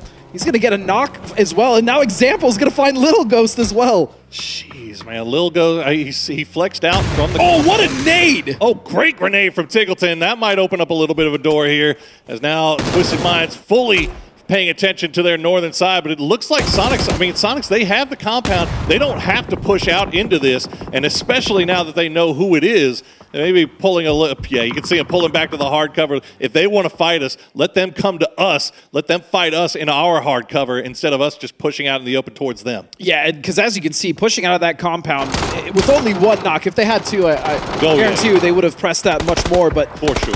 That terrain is flat to run across. They would have got torn apart. Speaking of getting torn apart, still Twisted Minds fighting 2 teams at the same time.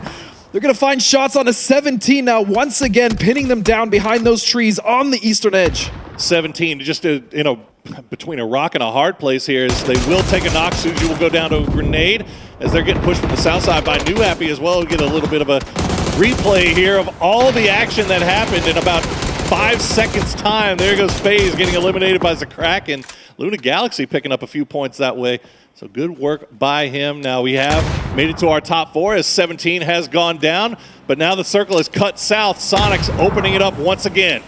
10 kills already on the side of Twisted Minds. It's just unreal. You want to talk about starting slow, which they do normally, but this is not that start at all. I mean, they are carrying the momentum from PGS 5 well into this game.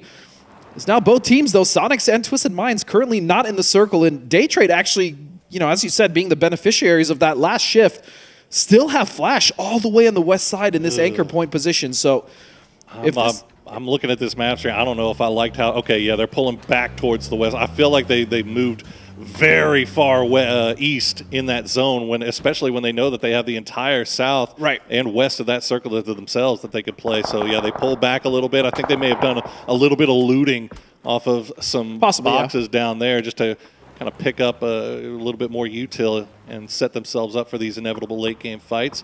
As Twisted Minds, despite the knocks, still 4 strong, back on their feet. Sonic's not willing to commit to the full push there. As it's a hard push. We talked about it. And you know that if you're taking a fight with Twisted, it's not going to be over in that 20 or 30 seconds. No. It's going to drag on. So unless you get that double knock, as you said, that is a tough fight to want to push into. I do appreciate the proactivity, though, from Daytrade initially to make sure to spread out, to see if there's anything they can get. New Happy also very fortunate that all the fights broke out around them, specifically to the north. They didn't necessarily have to engage or get sandwiched like we were potentially worried. Yeah, they're just holding strong right now. They're waiting for somebody to push into them. They've liked the spot that they're in. Let's not push out of it. As Sonics, now they try to avoid Twisted Minds, but Twisted Minds going to push right into New Happy. Ming Ming going to be first with it. Example will trade it back. It's down to 1 from each team. A 1v1, Nan versus Lou, and Lou has no HP remaining. This grenade could be everything here, and nope, it lands a little short. Lou still trying to survive, and meanwhile, Daytrade has taken care of the Sonics as this fight is now just barely coming to its conclusion. Daytrade with all the advantage. Nan is going to step through, and he's going to finish Twisted Minds. And Daytrade has to be looking at the kill feed. They know that New Happy is broken, battered, injured, and Daytrade has desperately needed a game like this to get them back into international competition. As we said, coming into this, they have failed to make a grand final at each PGS this year, but coming in now with 10 kills and hopefully a win here, as New Happy does manage to get 1 back on their feet. But Daytrade, don't throw it now. You've got a lot of work left to do. And an opportunity like this is so rare. 2 members down, Daytrade still 4 alive. A knock will go out, Belmoth will find Ming Ming and Xiao Zi. Can they just finish it off? They do. Daytrade with a beautiful start to PGS 6. And that is exactly what this team needed so bad, just to prove to themselves more than anything that they belong in this lobby. What a performance for them. Now, that being said, we gotta slow down. Honest, let's pump the brakes. They had 0 pressure on them. True. This whole game, essentially. They got a great compound. The circles kind of favor them, but 10 kills. 10 kills. You still have to be active to get those 10 kills, right? And they held Sonics off. A full push from Sonics. Obviously, Sonics kind of in a bad spot when they did it, but you know, at the end of the day, you gotta win the games that you're meant to win. Yeah, and because of that, again,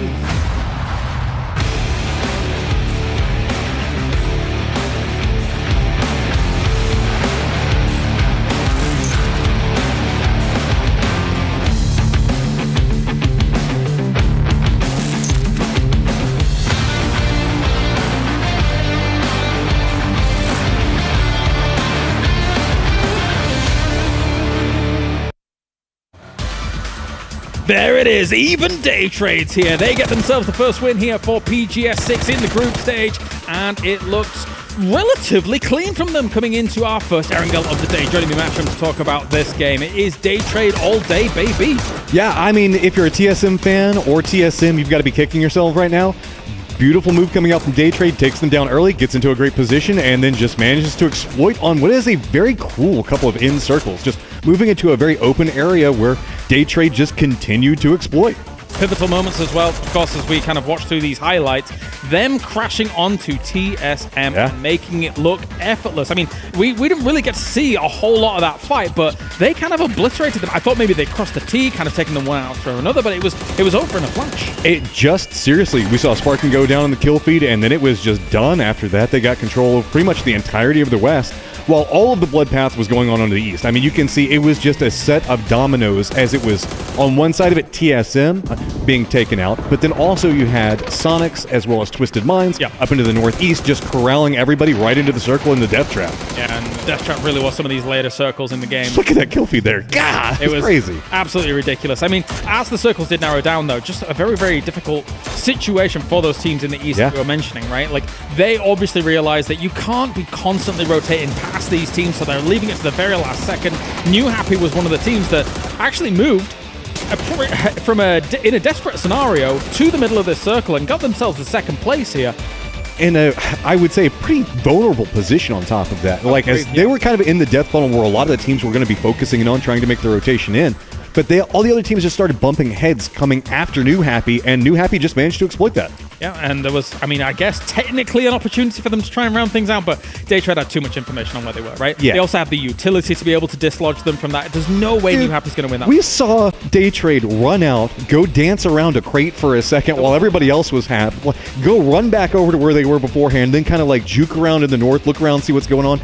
They had all of the cover, all of the territory control, while everybody else was just in the thick of a firefight, and it was just beautifully read by them. Yeah, now we will see what happens if Daytrade is kind of tested in terms of having some obstacles ahead of them in some of those late games, right? Because this did feel like it should have been their game. I would say with maybe 5 or 6 teams left alive, Daytrade should be rounding that one out. I mean, once they took down TSM, everything felt so much clearer for them, and let's take nothing away from an extremely high kill count game. Yeah, let's take it as we obviously had them, what was it, 13 or some kills, something 13, like that? 14, something like that. Yeah. Something like that, but you could see at the very last moments of the highlight package, the fact that TSM was hands in head, like considering that they felt like they had probably the winning spot realistically. They did have the winning spot, and they, like, this is a team that specifically plays around that area. We know that they play around Everest. They make the drop on like South George, shift it in. They had all the information, but somehow they just lost track of Daytrade, and it cost them a beautiful position and a potential win. Yeah, I felt like the game for a long portion of it as well was feeling pretty good for Sonics, right? They had the Everest split, they had the compound west of that, and I thought that it was timely to be able to all rendezvous down on that eastern compound from Everest, but then just kind of the circles are going away from them. It's a little bit slow. It's difficult to get the traction down the hill from that compound when there are so many eyes on you, right? Once you move out of like the Badlands and kind of more into that western area just south of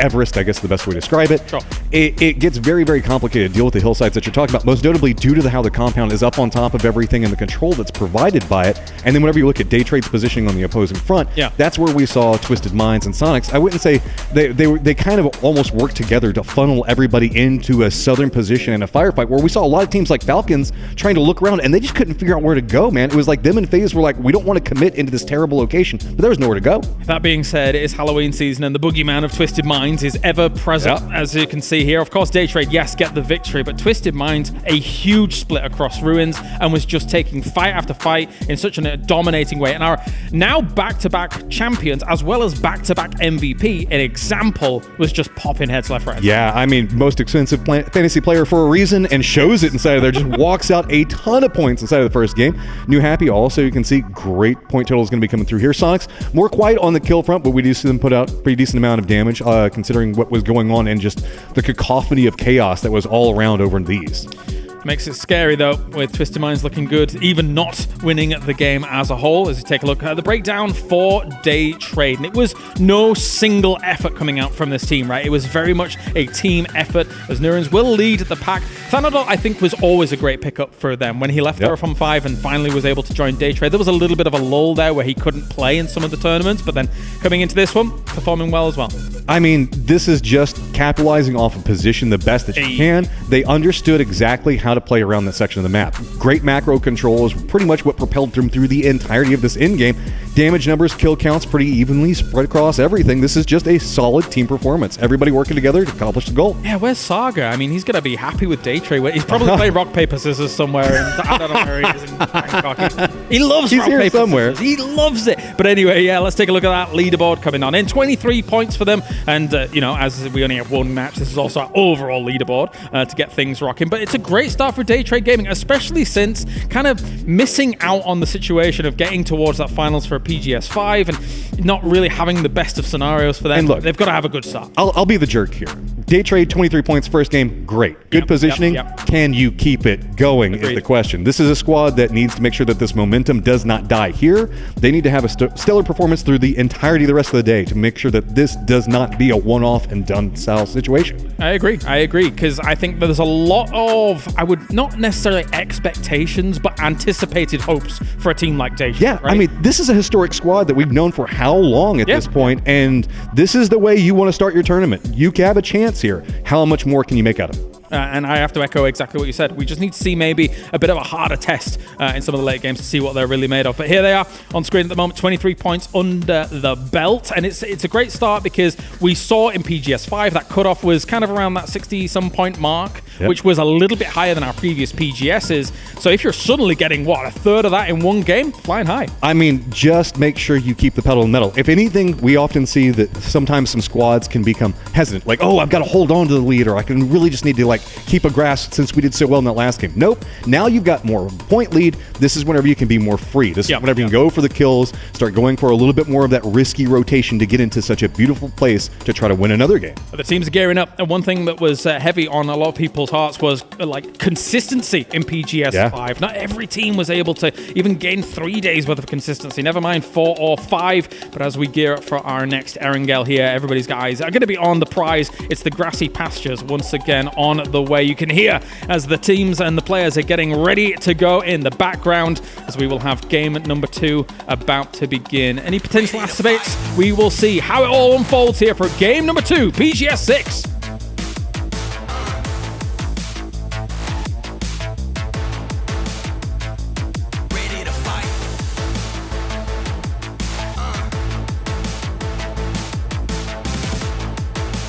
Hello, everybody. We are back once again for match number 2, and we are headed back to those same grassy pastures of Erangel after a big win for Daytrade. And I think the desk hit the nail on the head, Mr. Godspeed. Great. You got a fantastic first game win, 23 total points. Now what are you going to do with it? Yep. Can they keep the consistency, which the recent history shows it's been a struggle. It's been a struggle for them, absolutely. So great. Again, I agree with Matt. Wonderful. They had a great game. They were proactive when they needed to be. They came off. They finished New Happy when it was the best possible opportunity, but can they keep it up? And another team as well, we've kind of talked about them, is Luda Galaxy. Luda Galaxy managed to at least get 5 kills in a game where they were rotating very far from the circle and still managed to get a placement point as well. I think they fell out in 7th place. So not a bad start at all for that team either. No, absolutely. And that's no time to rest on your laurels, though. We've got a lot of work to do here, even just today. As we see those Game 1 winners dropping down to the far southwest this time, and the circle will favor mostly towards the mainland here. It's going to include a little bit of Military Island where FaZe is setting up shop, but I imagine we'll see them cross over fairly early. Still a lot of teams off to the north, a lot of teams that are going to have to make their way in, and you start to look at that Potato Mountain, Death Road kind of area as one of those hot spots here early on. Yeah, and we've seen so many circles go towards Death Road where it's just a mess. Feels like it has been. It's yeah, and in recent memory, it's been an absolute mess to watch teams try to navigate because it's just so flat in most areas. There's really not that much cover, and it just causes so many issues here. Is just in case you were wondering, wanted to watch different perspectives. We do have New Happy, 17, Twisted Day Trade, Sonics, and FaZe. Make sure you guys check those out, especially if you are a fan of those teams. Who would be a fan of those teams? Yeah, they're decent. I know. So, well, we did have a little bit of time to sit down with the young Tiggleton from the Sonics to ask him if he's got any... I mean, it's all right. You know, I think we could just do a quick little earnings check and, you know, all is right. I don't think we're that stable yet, but we're definitely becoming more consistent. The key is to just be like meticulous in your decision making. It's really important to not make rash decisions and impulsive plays, which I did quite a lot of at PGS5. So sorry, what were you saying? I was just going to see if he had anything to say about settling any scores here, but looks like they've got the right mindset, and it's one game at a time for the Sonics boys. As their spot in PGC is almost all but certain here, as now it's just about settling scores, maybe? Maybe scores just a little Twisted Minds. A little Twisted Minds? Well, yeah, like they're playing real hot right now. Twisted Minds is just hotter. That's all there is to it. So hot right now. Yeah, they're incredibly hot right now. But I'm excited to see what they pull off here in PGS6 as Luna Galaxy. After we talked about it, we brushed on it a little bit. We did. Where it's the most important thing, the most important ability for your team to have is when you have a rough early game or you find yourself in a bad situation, how can you make the most out of the game still when you're kind of in a bad spot? And Luna Galaxy did exactly that time around here. To get a little bit of a replay from last time. Here's Twisted Minds. They unfortunately ran into a buzzsaw in New Happy, but unfortunately for New Happy, they just took too much damage. They took too much damage, man. Day Trade in perfect position to capitalize as we see them dispatched with those same Sonics we were just speaking about. Yeah, and that was exactly, it was Sonics and Twisted Minds were the symptom of them just not being able to disengage in time or realistically find something to play in that circle because there really wasn't anything left to play, right? Yeah. They already had New Happy in that dip with the car forward. Esrello's going to take some shots here over towards Vinny, and he's going to be very happy that most of those shots did not connect, as having somewhat of an okay position here on the east side. They at least are able to rotate pretty much wherever they want. The east side is completely open to them, and yeah, losing a member early there would have been somewhat more of what we've seen from them recently, especially in PGS5. So good rotation. They're going to come through. Nothing crazy here. And again, now that they are not chasing circle as they were in the last game, which, as you were stating, they were able to salvage that, get 5 kills, get a placement point. I want to see what they can do now that they're in circle early and they're in a position where they can find a great spot to play. And you want to talk about if there's a team that you want to look at about salvaging points when you're in bad situations, it's TS. Yeah. We talked about how well they did in PGS5. How obviously they could have done a lot better. Well, one glaring point on in their negative side is that they struggled to get those placement points. I mean, out of everybody in that top 8 in that high side of the lobby, they had by far the least amount of placement points. So getting to late game has been a struggle. But on the other hand of that coin, they still found as much success because in those games where they lost guys early or they found themselves in a bad position, they still managed to collect a handful of points off of kills. And a lot of that being on the back of high performances from Sparking, from Luke 12, as you said, and Alo kind of stepping up as well. So TSM, one of those teams, if they can start finding those zones, if they can kind of keep everybody alive to the late game, avoid any of the early nonsense, they could be in a really good position to make a run here. But that also speaks to their IGL Kurt as well as their coach. You obviously have Wooly involved there.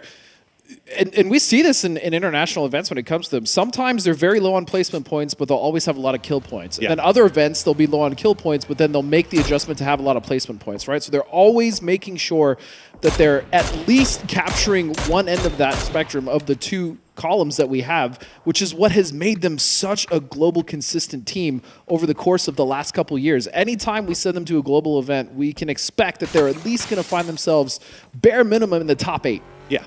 No, they've been fantastic, and I was actually kind of interested to see if they were going to do a little bridge camp on T5. Yeah. This was kind of one of those circles where they try to capitalize on that South George looting spot, but no go for them here as they make their way into zone. They get a little bit close to TDT. See a little bit of damage has come out already onto Huang, but no knock. So TDT going to keep everybody alive for this for the time being, playing from the north side of Pachinki, and it looks like they have it to themselves. So now, at this point, Poro, everyone comfortable-ish. Yeah, as comfortable as you can be on this zone, right? You have Ascend coming in from the north side. We also still have Theraton 5 about to make their way from North George. They're going to be coming in right around Boatyard, I imagine, unless they cut across south. I mean, the west is completely open, so that would be an option, but as far as positions to play, I mean, they would be playing on the backside, on the downhill of the west side of the circle. We currently see Sonic set up there, and we see TDT, as you were talking about earlier, currently dead center as Ascends breaks. Is looking for a kill here onto GNL, and their early game woes seem to continue here as they just keep running into people. Yeah. Man. And this is, Brex was the tip of the spear. The rest of the gang starting to arrive. Kilyakai is already there. You can see it's Chris on that mini-map. They've left Pains on the north side of the river to see if he can catch an angle. And we'll keep an eye on that fight here as New Happy getting a little bit close to Daytrade. He's got the Panzer in hand, and that is an easy kill there. Belmoth going to go down, and our Game 1 winners lose one early. And we asked the question. I mean, it is just one member, but still, this is not the start they would have wanted, especially after such an explosive win here. Zhao will look for a little bit of safety there. He'll throw smoke for himself and maybe block off angles. But yeah, this is going to be a concerted effort now as you see Daytrade pulling in the last member of their team. And it looks like they're just going to fight this, Poro. Yeah, I mean, they've got all the time in the world, right? This is inside zone. There's nobody really around them. The New Happy at least has a guy off to the north to make sure that nobody pushes in. Norin's going to get spotted now by AZ, as that'll be a knock. He can't get the flush, though, and he's going to be the aggressor here. You see the rest of his team still kind of far in the back here. So this is all him, yeah. Yeah, this is all AZ. He's feeling himself, and he's going to go for that grenade through the window. Probably not going to find it. And, went out the other actually window. Goes out the other window. Hate to see that, but keep an eye on Flash. Flash has kind of snuck his way over on the western side of that compound. And yeah, he's going to spot out Nan. And fortunately for Nan, he is not going to take that knock, so New Happy can reset.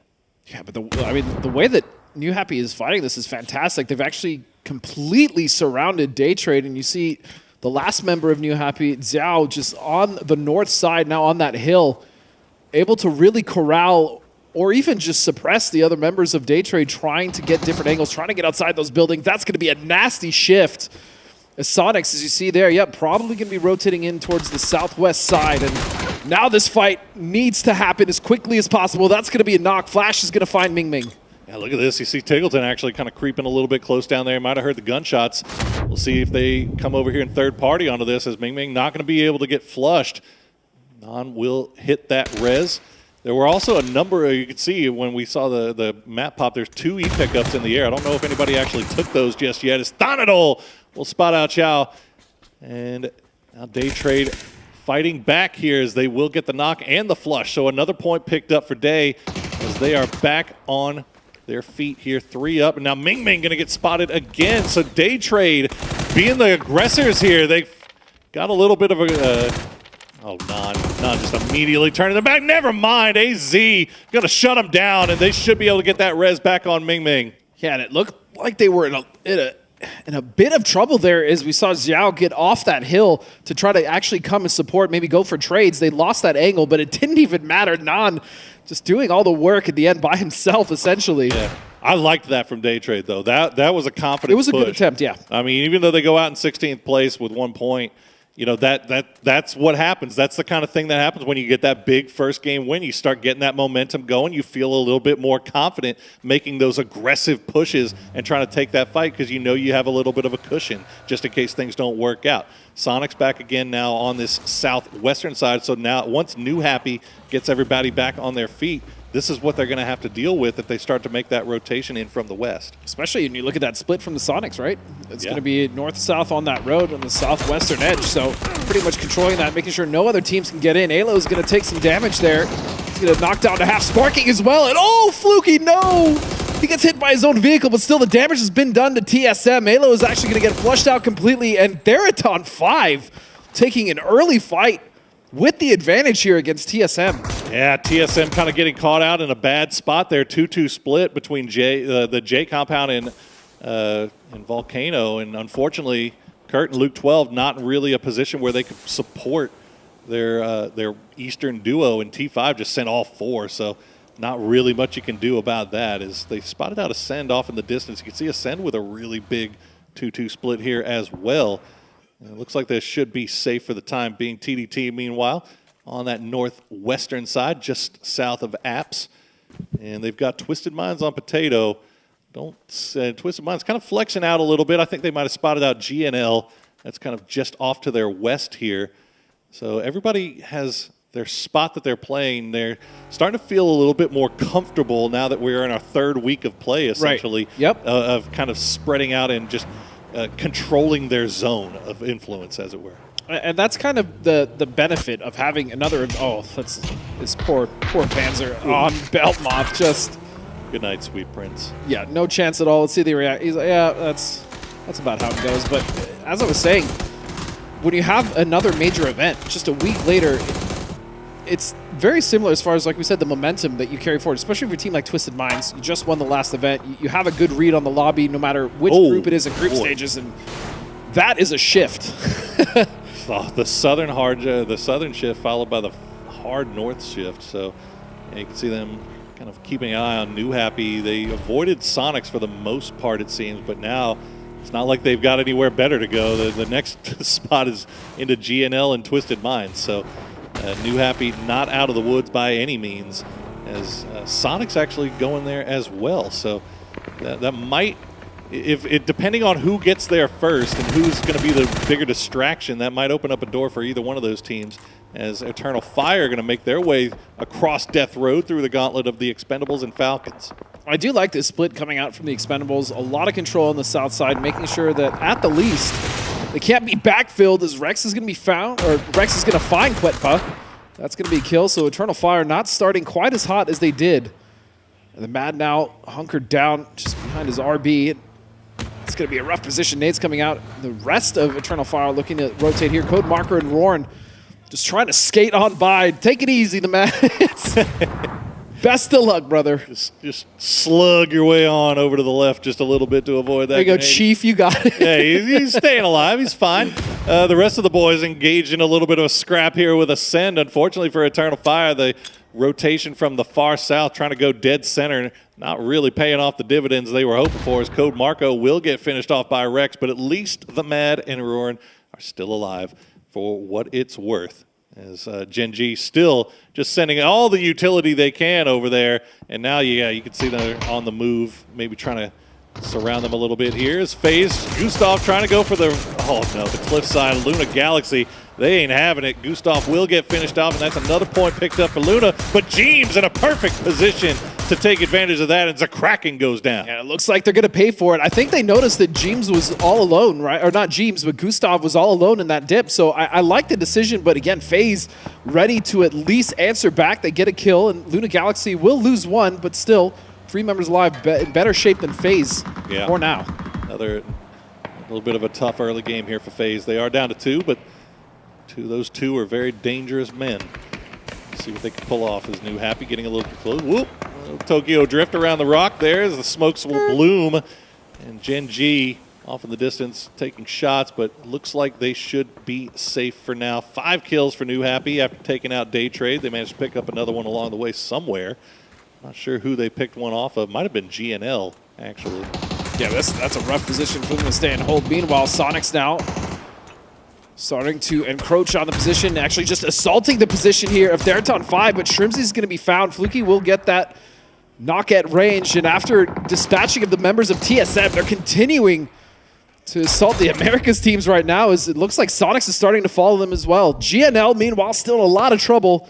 Perfectix and Twisted Mind finding members of their own. Stella going down as well, very low. And you can see Ascend was actually third-partying that fight between our two sky blue Skittles on the map there, making things real difficult for us. As 17 down to just Xiaowu. Just going to play on the low side, edge of the zone. The rest of the boys have been finished off. There's, once again, Twisted Minds just in the perfect position, as usual. They've only managed to collect 1 kill off of it, though, so GNL picking up the lion's share of those, as they are down to just 1, but they've got 3 kills to their name, rather. And yeah, Perfectix, I mean, they know exactly where he is. Just get the tires. The smoke will keep them alive for a little bit, but Twisted Minds, what else do they have to worry about at this point? Just get these points and move on. Yep. Xiaowu just delaying the inevitable. Luna. But Luna Galaxy will finish off phase, so that fight they started, they were able to just clean it up, and again, a much better start this time around for Luna Galaxy. 10 kills. They will go down to 1 member left standing. It's now 17. Actually, Xiaowu somehow sneaks out of that. Oh, it's actually because Twisted Minds let him. He's going to pull back and then essentially clean that kill up when they can. You can see that they're still quite focused on that position. So yeah, I'm not surprised at all if they find him. Xiaowu is Perfectix's responsibility, so he is alive at Perfectix's discretion as the rest of the team is slowly starting to move in, and Perfectix doesn't want to take the risk of getting knocked by a snake, so they'll just say, you know what, if you make it out, congratulations, buddy, you earned it. But we will make our way into this next zone as T5 have held strong against that Sonics push. All down to just 1. It's going to be Tig, and he gets knocked low and might end up going down to the blue. And yes, he will. Sonic's going out in 13th place. Looking at New Happy, I mentioned that they were not in a great spot. They were center circle, but there was just nothing to play. So they actually sent it to the 2 yellows or teals at this point, whatever you want to call them. Sure. Yeah. To the paint jobs all around. Paint jobs, yeah, to the east side of where apps were. And so that's actually a much better position. I'm surprised they actually just got that for free. I'm not sure if they fought another team there. We didn't see it on camera, but for now they're safe in circle. But this is literally a king of the hill circle. I mean, it is just very open hillsides on all sides. And so for the teams in the center, you see Gen G currently in Eternal Fire will be okay for now. Most of these fights will break off on the edge. I'm specifically looking over at TDT, TSM, and then Twisted Minds and the Expendables. Good stuff from Luke, and unfortunately, Jun gets taken out by the vehicle. Actually, I thought it might have actually been him. But gets him low enough as TDT. They got that initial knock on a New Happy. Thought they could maybe try to make a push, but did not know that Luke 12 and Purdy Curdy were in a position to do a little gatekeeping of their own. So you talk about King of the Hill. Right now, Gen G's wearing the crown as they have the compound dead center. They have just got to sit back and wait and watch this game play out in front of them. Hopefully, they can kind of flex out, and there's going to be enough points on the board left for them once they have they take that move. But TDT right now struggling for their lives, and TSM fighting for as many points as they can from a bad situation. Yeah, we talk about salvaging. This is exactly what they're going to have to do. Purdy Curdy in this shack. I mean, Luke 12 is in a world of trouble as he still is in the blue. It's starting to tick down. Remember, this is phase 5, and so Kurt has to hold the line as best he can against a 4-man strong team of TDT right now, and that's a tall order, and you can see it. They're just holding him out. Yeah, as they should. Yeah, no, absolutely. I mean, the only thing it's wasting TDT's time a little bit here. Now they do have a fairly good spot to play here on the northwest. Yeah. Especially once they get rid of TSM, and now New Happy has left New Happy has left those yellows as Luke and Kurt going to combine. They're going to take out June, and somehow, some way, Xiaowu is still alive for 17, and he is sneaking up right behind TDT at the worst possible time here. We'll have to keep an eye on that kill feed as Theraton 5 going to try to make their play for the northern spot on this zone. Ace and Ascend taking shots into them, but not finding any success just yet. Is Luke going to get another one?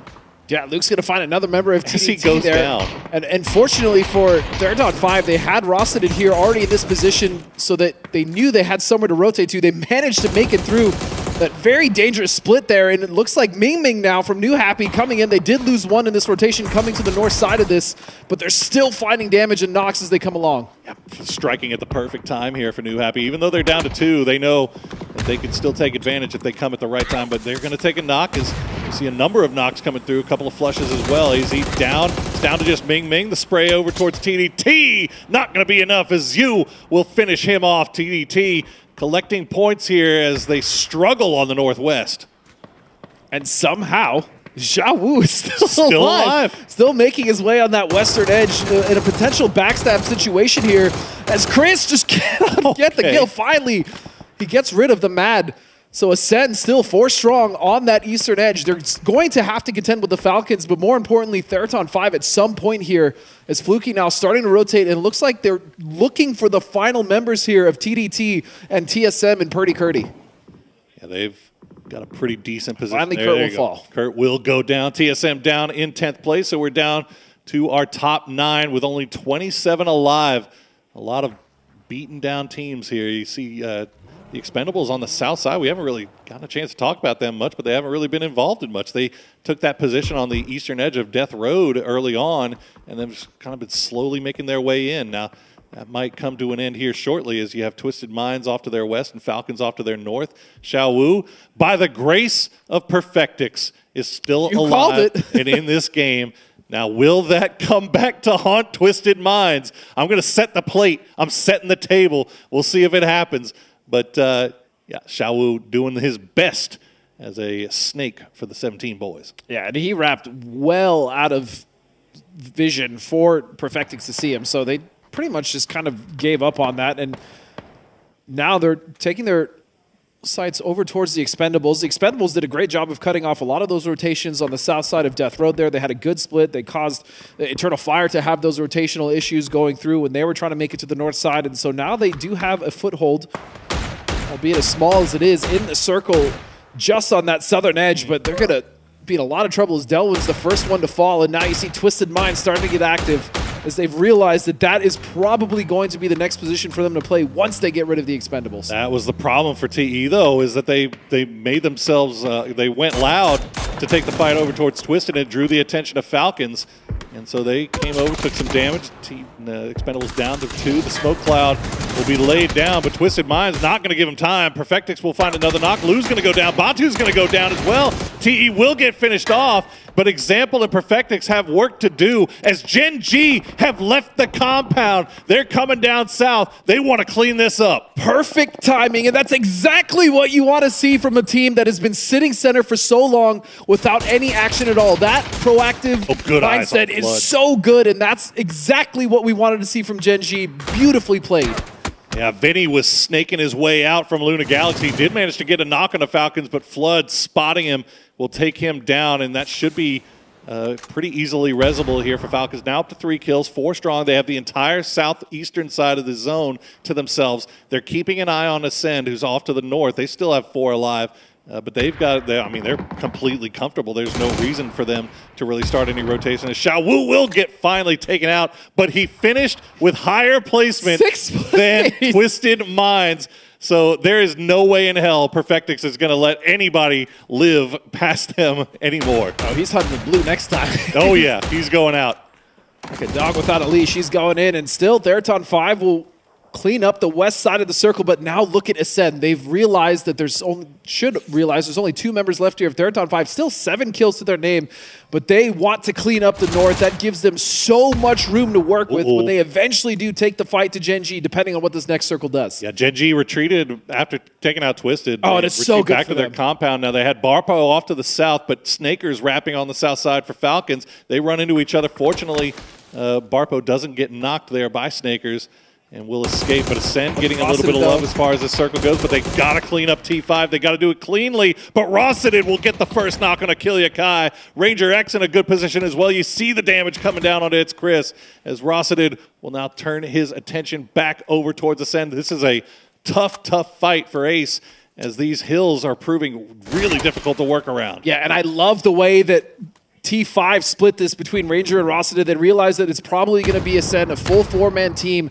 Go in and try to split them, get as many knocks as possible, and then start to close that door if possible. But good recovery here from Ascend, good smokes, made sure to cut off those angles, and you see that Rossided actually had to back up because of the fire that he took back from Ascend. So good mind on playing that for the trades. That's great work by Barpo as the scout for Gen G on the south side, making sure that he stayed alive even when the 3-man push from Falcons came in. As we see this fight still going on that north between T5 and Ascend. They have not managed to get that revive through just yet. Falcons, after cutting down to the south to see if they can clean out Barpo, will now regroup and head back towards the north side, or the east side rather, of the new zone. Ascend, they will get Kilyakai back on his feet.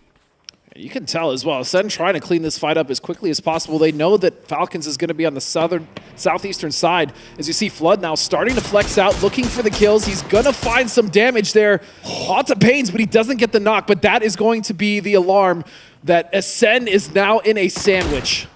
Absolutely, and yep, It's Chris going to get spotted out by Ranger. Pains will find Rello, but he's going to get traded out by Rossided. As now Rossided, these T5 guys coming alive at the perfect time, and unfortunately for Ascend, they get taken advantage of by the split. 10 kills for T5 as they are making money here in the late game. Gen G has left the compound, and they're wrapping up to the north, so T5, they are still on the clock, and one is going to go down. Yeah, and they've realized now that most of the teams in the north have been cleaned up, so this is their opportunity. But man, regardless of what happens to Theraton 5 here, Rossided and Ranger played that as a duo as almost flawlessly as you could ask. As you said, 10 kills. Ranger will go down. Still Rossided Jr. will stand, but what can he do against the Falcons?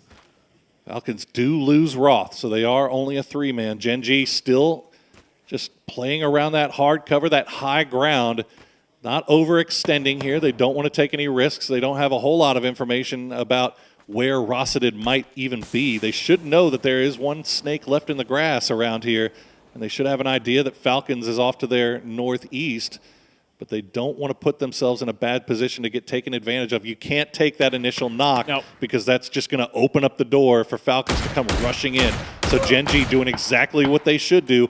Play it close, play it careful, and just secure the win. You are in the ideal spot. You're in great position. Let's get that win. And you know what? They're at least peaking, right? Because if they eat a knock, there's no way for Falcons to get up that hill quick enough to actually flush. So why not try to cut off angles, maybe find a knock somewhere yourselves, because once they get a knock, especially on Falcons, that's going to be an opportunity for them to push. But no, Falcons will clean that up so quickly. It's just Rossided. He falls.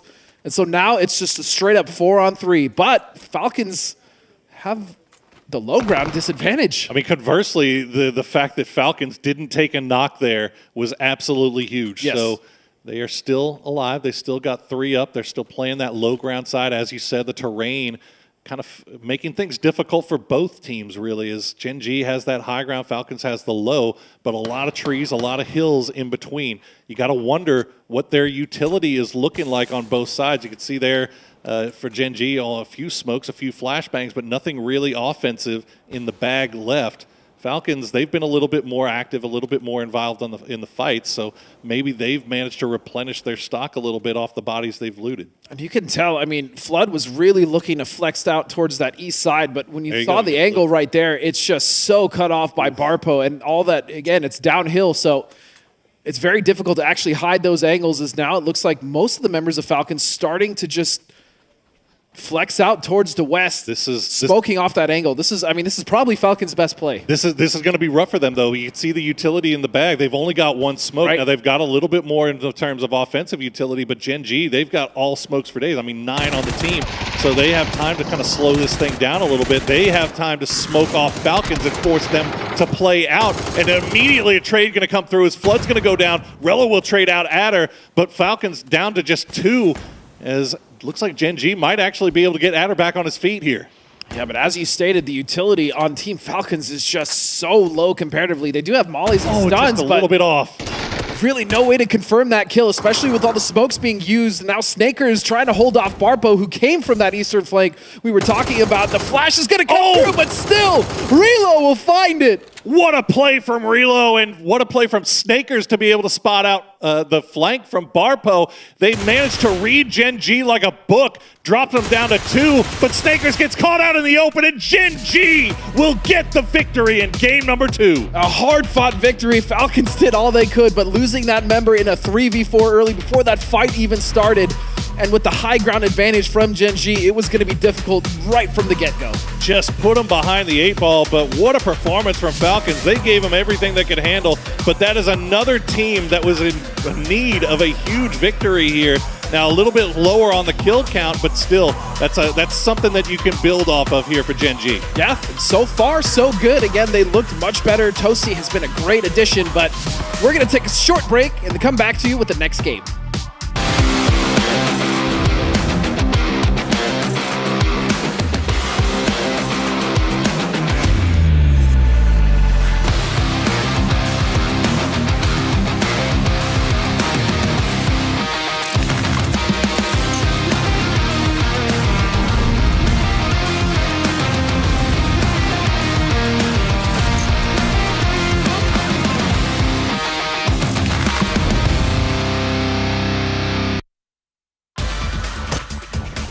That's the Gen G juice we need. They come out swinging for this one. They had a great compound to make it happen here. It looked a little dicey against Falcons in some of those final moments, but Gen G gets it done. Again, also very well played coming out from Gen G. Made sure to step out, get control over the hillside, forced a lot of firefights over into the east, and therefore kind of funneled in Falcons. I felt like Falcons were kind of being micromanaged by Gen G the entirety of that endgame. Yeah, there was not really too much of an onus on Gen G to push out against it. They had a really strong spot, wait for that next circle to come along and effectively wait for Falcons to come their way. A 4v3. I mean, admittedly, Falcons did make it look quite close. I was not really giving them much stock in that one. But, you know, it was okay. I mean, it was an uphill fight for Falcons into a defended Gen G. Yes. And that is always going to be complicated. Just getting it close is at least a moral victory. But that being said, Gen G just had a lot of control inside of that game. And this is a squad that we've seen be a bit, I would say, afraid of control sometimes. So it's good to see the fact that they realized where their success points were and just played around it extremely well. Yeah, a few schools have thought, I mean, technically you could be a little bit more proactive, but why? I mean, why risk it? They left their compound one time and killed a squad. I really enjoyed the idea that Barpo was kind of going south of that compound, right? Kind of looking towards Falcons, where they were going to be moving, how they were going to be trying to encroach upon their territory. And here's the final kill for Toasty coming in for Gen G. The gold and black is able to get themselves the win on the board. And all things considered, right, when you've got players like Adder on this roster, I would like to see them have some success, but to a degree, there's a parallel between Gen G getting a win and Daytrade getting a win from the previous one, right? That consistency still needs to be there for them to do well in this tournament. I mean, we saw what happened to Daytrade being the first one out inside this last game, but we've also been seeing, like, the squads that I would say need early points, finding them. The end game inside this last one, pretty much the last 4 squads were going to be squads that we had some concerns about at different stages during the group stage, so this is at least a good start for them. But we've also seen the ominous, menacing background of, like, Twisted Minds hanging out, getting a ton of kills. Example, still unstoppable, so they're still there and still picking up points. They're just not making it to the end game super late yet. They're scary. They are so scary. How many times am I going to say during this tournament, is it the back-to-back-to-back?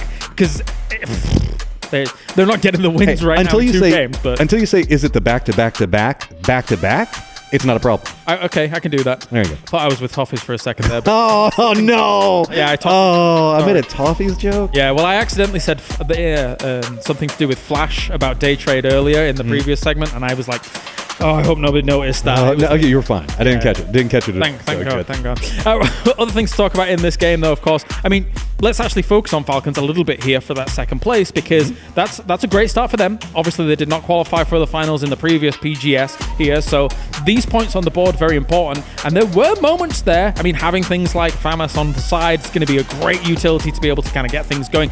That is one thing, though. Not having enough utility to be able to try and round that out, right? Only 2 grenades getting in there towards the end will cause you problems to try and dislodge Genji. Especially with the newer Falcons. The newer roster of the Falcons tends to be a more, I don't want to say afraid, more hesitant for firefighting than what we used to see with the Falcons. It's a lot more macro movement control, which has been beneficial for them at times, but also means the fact that with the desire to get into position instead of leaning into the firefights, that we know that this is a squad that can firefight and win. We've seen Snakers have some great moments, like in that last game. It's just we haven't really seen them feel comfortable in those firefights the way we used to. And that's not anything against anybody on this roster. I just wanted to see them feel like they can win the firefight, because right now it almost feels like they think that they can't. And well, the challengers are rising. Therathon 5 as well as Ascend were able to get themselves a top 4 situation here for this one. Therathon 5, 10 kills going their way. Yes, this is what we need for them to be able to push themselves towards getting into that final down the line. And coming in from the west side, kind of eventually coming in a little bit wounded, as it were. This has got to be a success for them. And then Ascend, I really love the fact of what we saw, the way that they were playing that. Falcons moving in kind of put them in a sandwich position between T5, but they were trying to make the best out of it. But I mean, whenever you're getting sandwiched by multiple players all at the same time, there's not a lot of good options, but we didn't really get a chance to really dive into it. We know this is a squad that's going to be able to navigate those style of situations, but low ground again, where they were playing from, sandwich with Genji on top, really, really hard to deal with. It's not the biggest win for Genji, but it is a win nonetheless, getting themselves 8 kills here, so that will be 18 points being racked up. Every single one of them with exactly the same hand pose here. There was no deviation from the plan. Barpo and Adder took more damage than they dealt. Nice. Considering they had that's scouting with your body, man. Yeah. Considering they had that compound, that's kind of impressive. But that is actually very impressive. You're correct. Tossie will be the man of the match for this one, getting himself just 3 kills, but popping out the 488 damage. And again, when you've got what is effectively a fortress location like this, meaning that everybody's going to have to push up against you, you should be able to convert a game. Similar to what we were saying about day trading the prior. Yeah, and a solid 18 points for them out of it. Therathon 5, no surprise, 15 points off of kills, man. They were kind of the beneficiary of that downhill firefight. They were involved in so much stuff, a lot of the control that was down there. Falcons do walk away with 7 kills as well, but having to navigate the area in between Genji and what we were looking at with the Sind was the big problem for them. Sind going to follow it up with 8, top 4. Yep, the double digits for teams like Falcons and Therathon 5 will be able to push them up the leaderboard. So let's check in with it. Despite going out in 16th place, Day Trade is still in number 1. They only got themselves 1 point to boot from that one, but Genji's going to be biting at their heels with 22. And is it any surprise that Twisted Minds is then also biting at the heels of the teams, even though they didn't get themselves a victory? I know, and we're now done with Erangel. We're going to be moving on to our middle game maps, which means the fact that, I guess, the comfort food, the map that everybody knows the best, is now going to be done. We're now going to be moving into kind of more dangerous territories where we can have some opportunities for squads that can really lean into their firefighting capabilities, exploit the maneuverabilities and the new, I guess, metas that are developing around these maps. A rough start for teams like Eternal Fire, FaZe down there as well. FaZe seemed a little bit slower, a little bit lost on the east side. Extremely kill-heavy squads I thought would be doing very well at the start of this, like Eternal Fire, Expendables, FaZe, TSM, Sonics. They're all in trouble right now. That is entirely unexpected, but also these circles have been very hard to navigate, so it's been a lot of, I guess, third and fourth parties very early. Yeah, there's been in the first 2 games a position of strength relatively that these teams have been able to exploit significantly. Good point.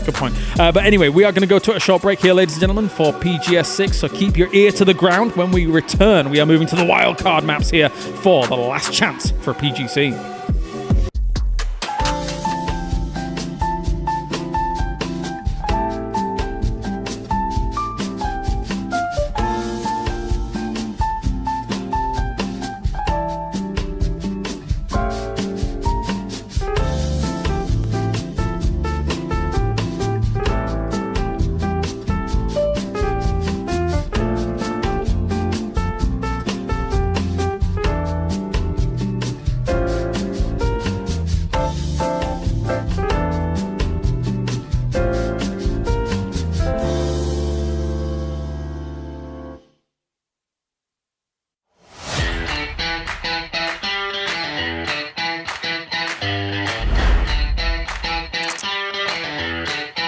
Move, and then not gonna let that slip. Will Ghost watching Example, gets a little bit of damage in. The trade is just down to 1 HP. Is Example, what can he do from here? Perfectix trying to maneuver to back him up. 17 swarming. Things getting so difficult. He didn't see him. Oh, example going absolutely huge right now. They've got a really good opportunity to just catch it completely flat-footed. That's 2 there for Ruin. Grenade explodes right next to him. Tosi weak. Tosi gone. He's going to look to bank shot the grenade to get that knock onto Pains. Yeah, it just... Ascend out, trying to stabilize. Here comes some more reinforcements. Xiaozi making his way in. Ming Ming trying to catch another through the blue zone. Not going to happen. Ming Ming just swinging the quarter. Murdering Ascend. For NH, they might lose AZ for the cause. He's going to get 2, though. The superstar from Vietnam's. Oh, we'll find out in a bit. Ming Ming out by the tree and done and dusted. He's one player, but really wasn't quite ready. I'm pretty sure Huang F saw him when he went out the window, but he's got a Saiga. Got 2. Going for the flushes here as well. 3 bullets. That's enough. That's enough.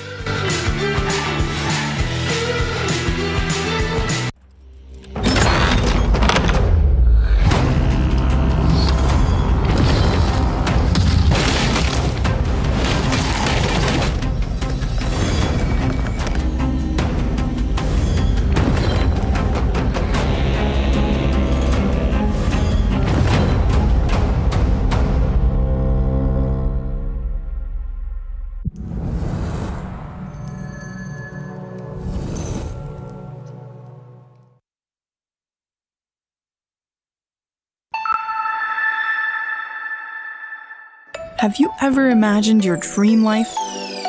We all have, but living that desired life in reality is a different story. If you could become a god and do anything you wanted, what choices would you make?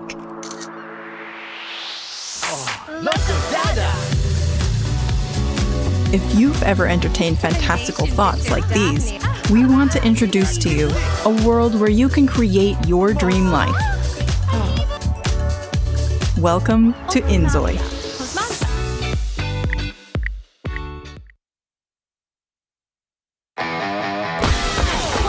Follow my lead! Shut up! You can't even run properly!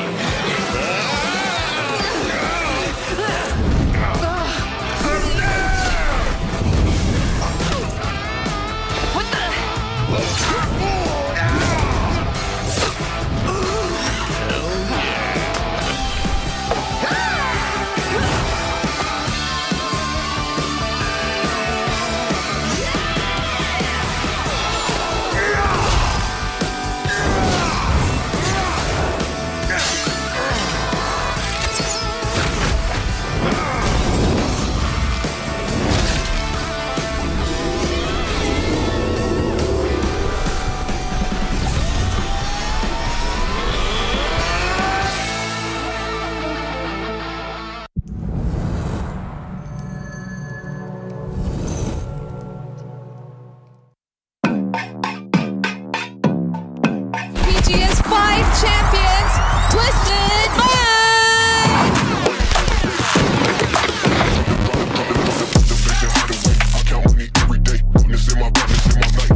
Those are some sweet jams as we head back now for the 3rd game of PGS 6 group stages here.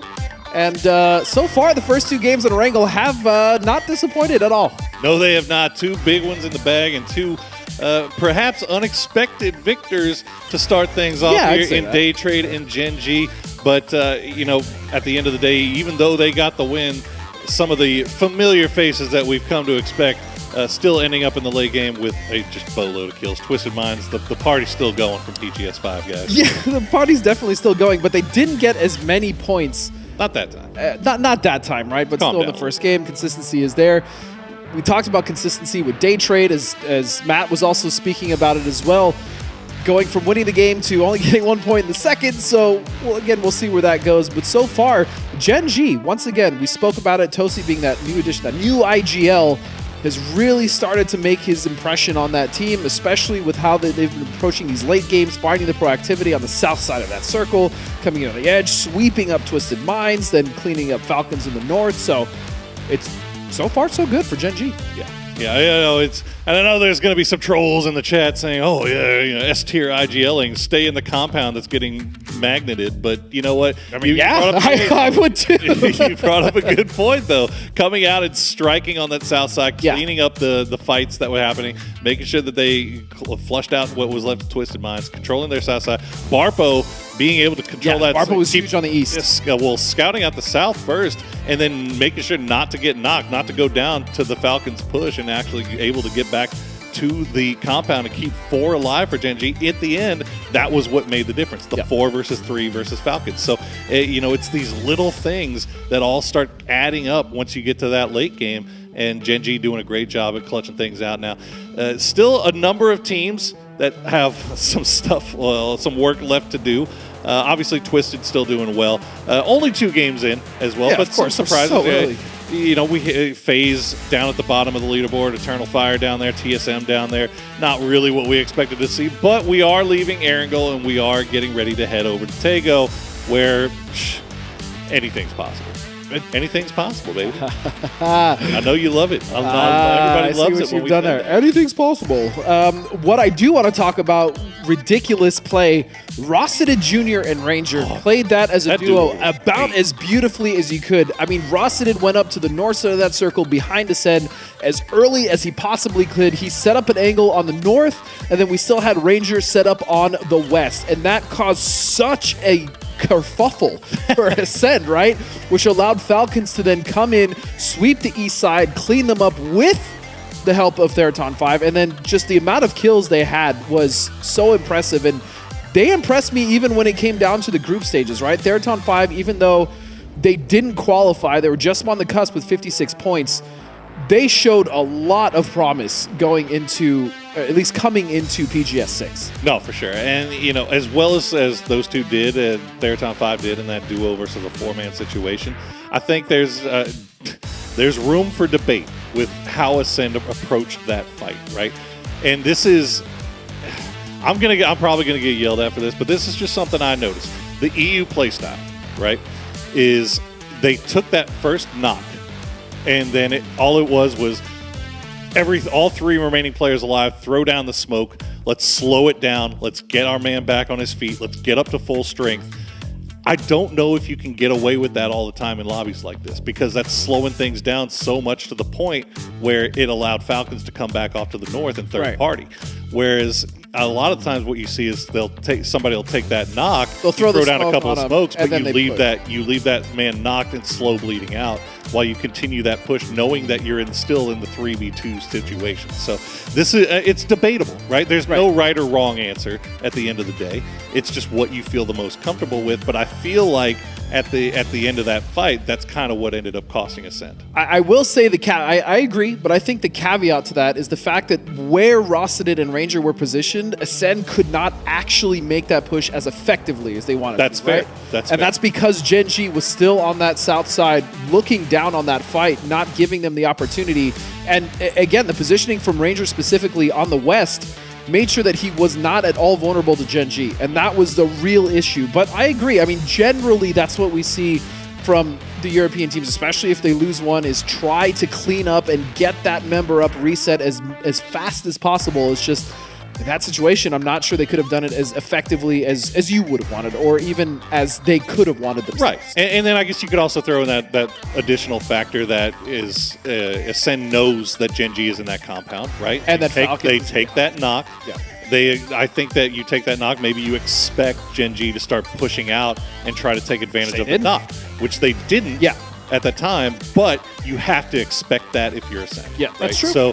So I guess, at the end of the day, maybe me questioning that play a little bit. Not questioning, fine. really. No, it's as you said, it's a debate, right? It's a debate, but given how the situation played out, I think that Ascend did in fact make the right call of slowing things down, keeping the smokes down, getting their man back on his feet, and like you said, I think we both agree that was just a rough situation. It was tough. It was tough, and you would think, from an everyday point of view, 4-man squad pushing into a 2-man squad, they should win that 9 times out of 10. It should be easy, right? But given how T5 was set up, given the cover that they had to work with, they had a rock, they had a good tree on the low side, they had a good ridge line to work with, and then you had the additional panic factor of Gen G possibly pushing out at any moment. Ascend did what was the best what they option. thought, right? Because it was the best option available out of a bunch of crappy options. It's also easy for us to say because we knew where everybody was, but they realistically they don't, right? So Ascend played that about as well as they could. Again, the positioning from Rossidid is really what kind of started that downfall, but also the pressure of them knowing Falcons was still on the east side, and Falcons is indeed that team that came through and cleaned them up. And speaking about Falcons now, if we shift focus a little bit,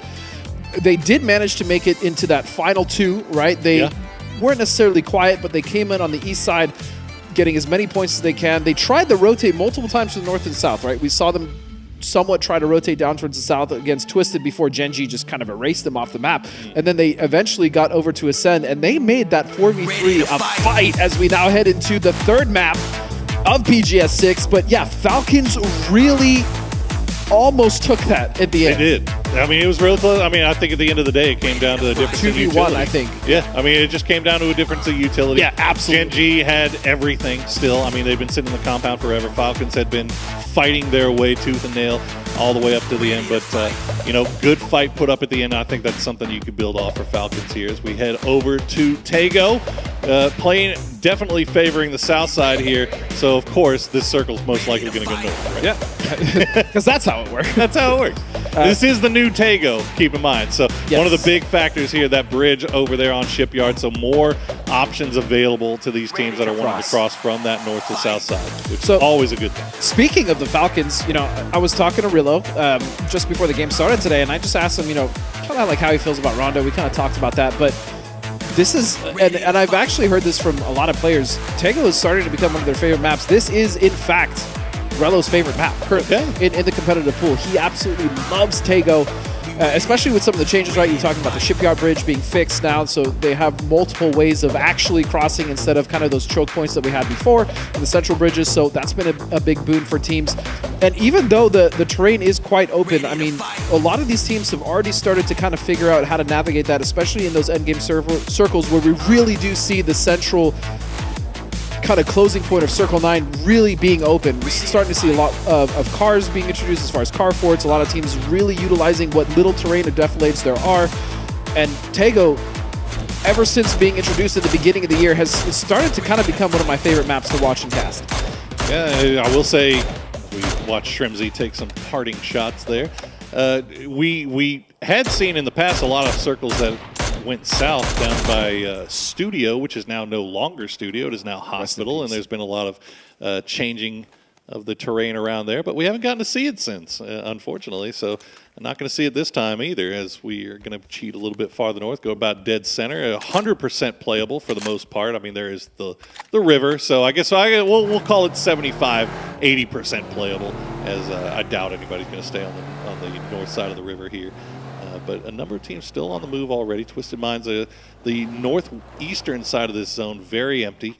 So, well, I wouldn't be surprised to see some teams maybe flex out that way as we get a look at Gen G, our Game 2 champions. Hopefully they don't succumb to the same fate as Day Trade did after they got their win and go out in 16th. It sometimes is a recurring theme, right? The team that wins the last game, it always finds struggles in the next. But yeah, Gen G will probably not have to contest with Nan, as you see New Happy right there to the north of Yongchon. They're going to be on the north side of this. Multiple bridges, multiple action points if they want to rotate, how they want to rotate. Will they have a bridge camp? I don't know. That's especially with this circle and already imagining teams like 17 and other teams are going to be at terminal, already occupying that very desirable space in the center. Talked about Twisted Minds being in that position as well. They have the pick of the litter as far as what split, what compound they want to take. So a lot of these teams on the edge, Poro, most likely going to choose to rotate in early if they have that option. Yeah. Well, a team that's definitely use some good things going for it. Now, FaZe has been chasing circles all day. This time they actually get one. And now they're chasing circles all PGS 5. Yeah, true. And now they just find themselves, unfortunately, right on top of Keppa from Eternal Fire. And they hear Code Marco pulling up on that high ground. That might be enough. Oh, they know. Yeah, you can see Keppa is just hiding behind that tree. But it doesn't look like Eternal Fire wants to get too involved just yet. But the rest of the boys are coming. So we'll keep an eye on the map as Day Trade, just off to the south of this as well, might get into a spot where they can see it. You can see Nuren's looking over in that direction, but nothing happening just yet. Oh, Day Trade, I mean, in a good position here. They can stop down and hold this if they want to. Split, where you see Belmoth currently sitting and try to maybe help cut off on some rotations, but Quetpa still, just hanging out here, looking for early frags here onto FaZe. And I'm fairly certain, I mean, they know that FaZe leads Busan Sa, right? So a split, very likely, and I think that's exactly what Eternal Fire is reading on that. Yeah, I think the gig may be up here, though, as I think Jeems spotted out the support arriving from the rest of Eternal Fire, but they're still completely unaware of Keppa. Why would they be? He's hiding behind a freaking tree, for goodness. TE, meanwhile, you can see they are, where are they on the map? They are off to the north? No, okay, they're just on the western side of the circle, south side of the river, creeping just over. Nobody anywhere near them, really, so I don't know why we're looking at them. Falcons will be making their way across the river. They've had some struggles in the past with getting bridge camp, but it looks like they are free and clear this time around. You can see they're very careful. They are very scouting careful. around those bridges. They got PTSD about this thing, man, I swear. They are going to scout that off and opt to go to the north side, which, again, leads to good rotations once they cross that bridge. They might have shots taken at them by New Happy, but for all intents and purposes, they should be fine. And still, we move back to Eternal Fire.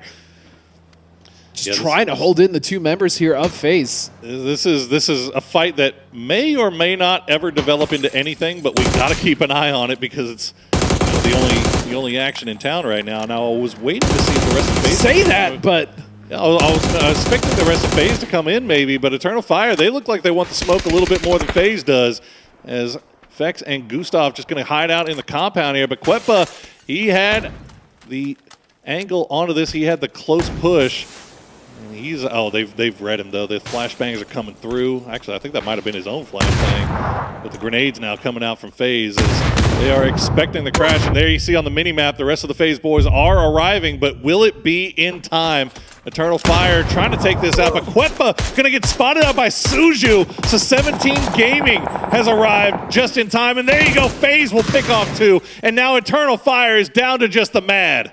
And they were so careful, so cautious about crashing that they chose the right time, but there was no way for them to know that 17 was going to come in the backside of this. Now just down to the Mad. Roar knocked. Most likely, even if he gets anything off of this, gets a knock, there's no way he's going to get that res. He's going to have to do the solo dolo. And two down for FaZe as well. Fortunately, one inside the compound. So Xiaobei still looking through those windows, seeing if he can find anybody slipping past the curtains. Not going to see it just yet there. The Mad just holding the angle, waiting for somebody to creep out, peek their head. Fex might be the first culprit, but he's got support from Gene. They have a good idea where he is. Oh no, did he pull the pin on that grenade? He did, but it's not going to be enough to take him down. So now, the Mad with all the pressure on him. He actually gets rid of FaZe, no way! The Mad pulling off the impossible here for Eternal Fire as FaZe goes down first. And now Sonic's pushing into the same compound as TSM is arriving, but I think Sparking, the siren's going off in his head. He'll pull away just in time. That was so ridiculous. The turn of events from 17 coming in and then the Mad just finishing off FaZe. I mean, they'll lose 3 for it, but That's got to be a tilter if you're FaZe. That is incredibly frustrating. You knew you had it down to one man, and they had the double peek ready to go. Unfortunately for Fex, just wide peeking with that grenade in hand. Just did not have the support. Unfortunate there as Flood, the Falcons, getting a little bit close to the north side of New Happy, but Ming Ming's going to hear that. They're just going to go ahead and move on out of the way, but they'll take a few shots for their trouble.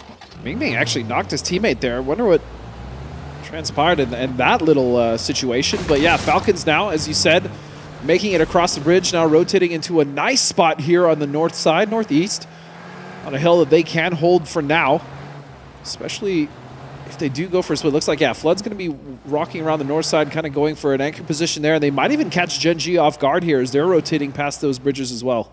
See what happens is going to send Pains just off to the north, just west of Kangyo. They're going to get a little bit close maybe to this wide four-man TDT split. Vangji going to be the closest, and I think he's actually going to hear the vehicles. He's going to hop in his own vehicle himself and just go ahead and rejoin the rest of the boys. Xiaobei and the rest of the 17 gang, they're keeping an eye on the Mad, but not really terribly interested in crashing that compound to secure that point, especially when they've spotted out TE just off in the distance.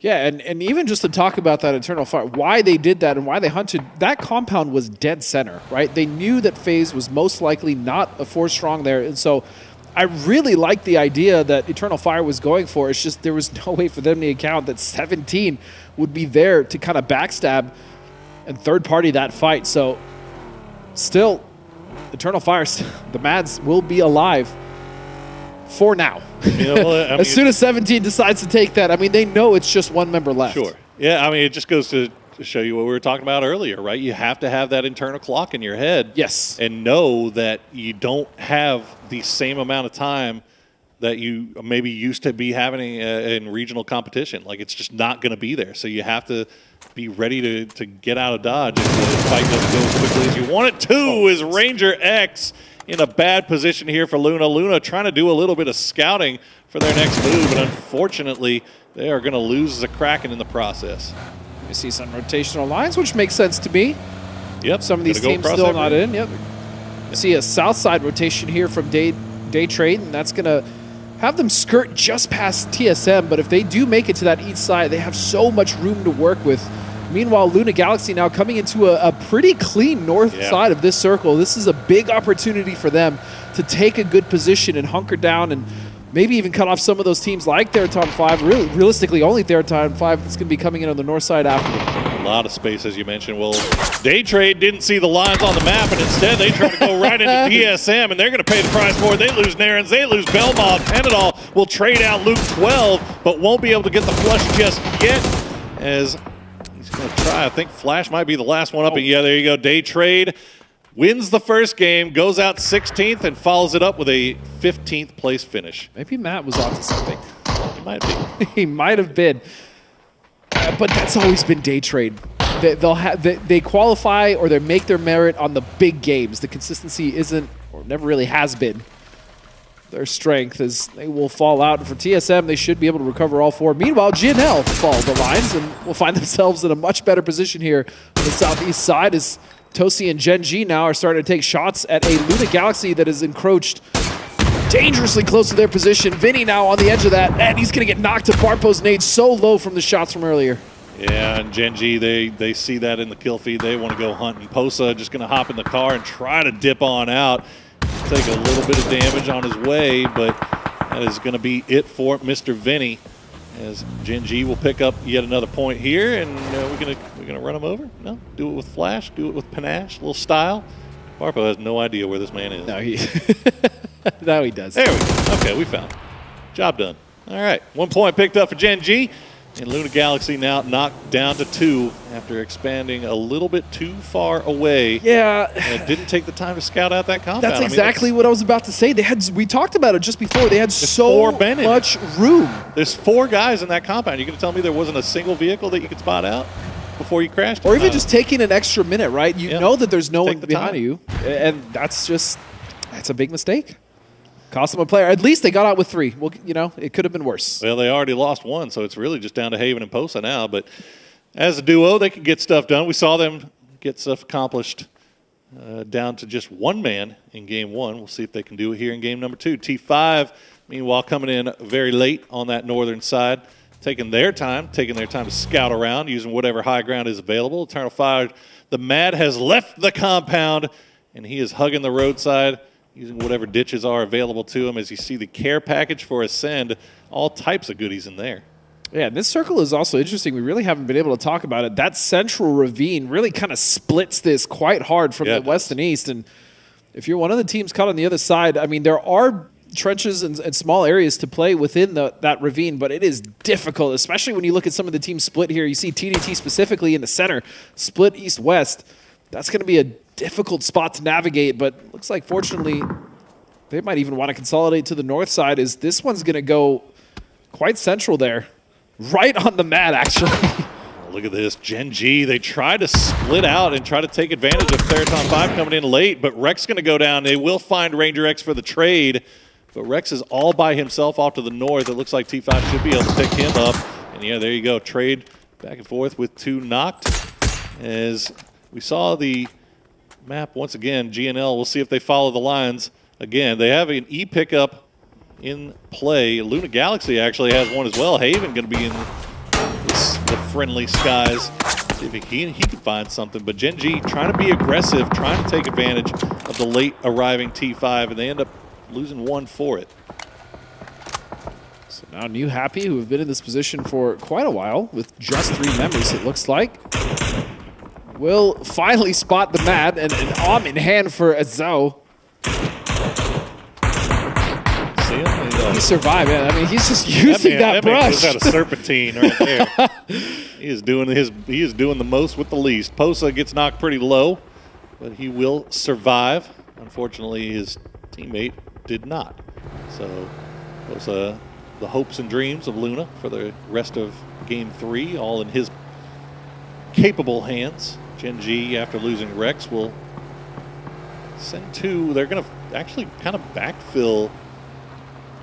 Where actually, okay, they're going to go the way that T5 I think intended to go, but T5 once they encountered Gen G cut it back off to the north, and now they are cutting hard towards the west. So no place to call home for T5 as Barpo is going to get spotted out by It's Chris. Yeah, and Ascend doing a beautiful job of recognizing that that's going to be most likely the area that they're going to be approached from, and sure enough, they find a knock on to Gen G, and now you see other members of TDT as well. Sorry to take shots. Even New Happy is getting involved in this. And so with another arm shot is going to knock Tosi. So Gen G in all sorts of trouble as that split still holding strong as well for TDT. And it all started with Gen G trying to be the aggressor, trying to put themselves in a position to catch somebody off guard. Instead, somebody hit them with the Uno reverse. They're now down to 2. And they still have vehicles, and it looks like they have managed to get out of the tough position that they were in. But where do they go now? Yeah, it's gonna be tough. And 17, meanwhile, all by themselves here on the west. I mean, nobody really close to them. It looks like they may have spotted out one of the boys from Twisted Minds in the compound.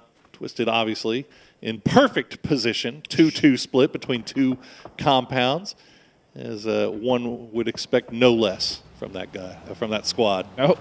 No less at all, but that shift is going to be great for them as we continue to see success here from Twisted Minds. That split, we'll see how long they're actually going to hold that. Now, the Expendables on the south side also had quite the control of the split to themselves, but now they're going to have to contest with TSM as we see that ravine now starting to come and play. Multiple teams rotating in. New Happy still trying to hold the center here as they're going to have to back off. Falcons getting involved as well. And Borders from Snakers will find 2.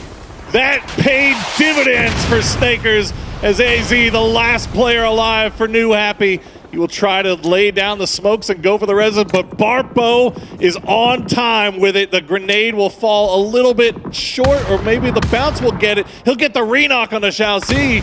But AZ, he's just surviving as long as the smokes will allow him. He's got next to nothing. The mortars are still coming in. And Barpo's going to go down as well, as this ridge line is not where you want to be right now. AZ will flush out. Posa's going to be the one that does it, as Luna Galaxy surviving yet again with a solo player to collect points. And it's just down to Posa and Atsu, and more mortars now coming into play as we now see the Sonics starting to encroach onto this position. But they're going to learn very quickly that this is not where they want to be. How many mortars does Falcons have? The artillery is coming in fast. As we check in with Sonics, they have managed to find themselves a little bit of room to play around here with Ascend going for the same spot as GNL, and they will clean them up. GNL out in 13th place, and now Sonics getting involved. Okay, they're going to find out AZ. That's going to be it for New Happy. They've got Posa, the solo player from Luna Galaxy, just off to their west. He did great work for them, collecting a couple of points and making something out of nothing here, but Sonics, they have center circle. They've got a ridge line, and I'm hopefully the Falcons might finally be out of mortars. Yeah, and the timing on Sonics coming to this position was, again, just so perfect. But their biggest threat is most likely going to be the teams to the east. You see TSM, you see TDT, Ace as well, starting to contend for that edge of the west side of that ravine now, and that's going to be a fight that we absolutely need to focus on, because that's going to be Sonic's biggest threat moving forward. TSM in a really tough spot right now. They know they have Ascent pushing from their south, but they've got TDT to the north. They've got to have one person keeping their eyes off that way, but right now every eye from TSM is looking down to the south. But now, after the shots from Wong, they're going to be aware that they are getting sandwiched here. So Sparking going to go down to Killian Kai. Ascent will go down there. Good push from Luke 12 to finish it off. 7 kills now for TSM. They will lose Sparking in the process, but it looks like TDT might be held at bay for now. And TDT had that split for so long. You're starting to see now Tiggleton trying to get active here as that shifts.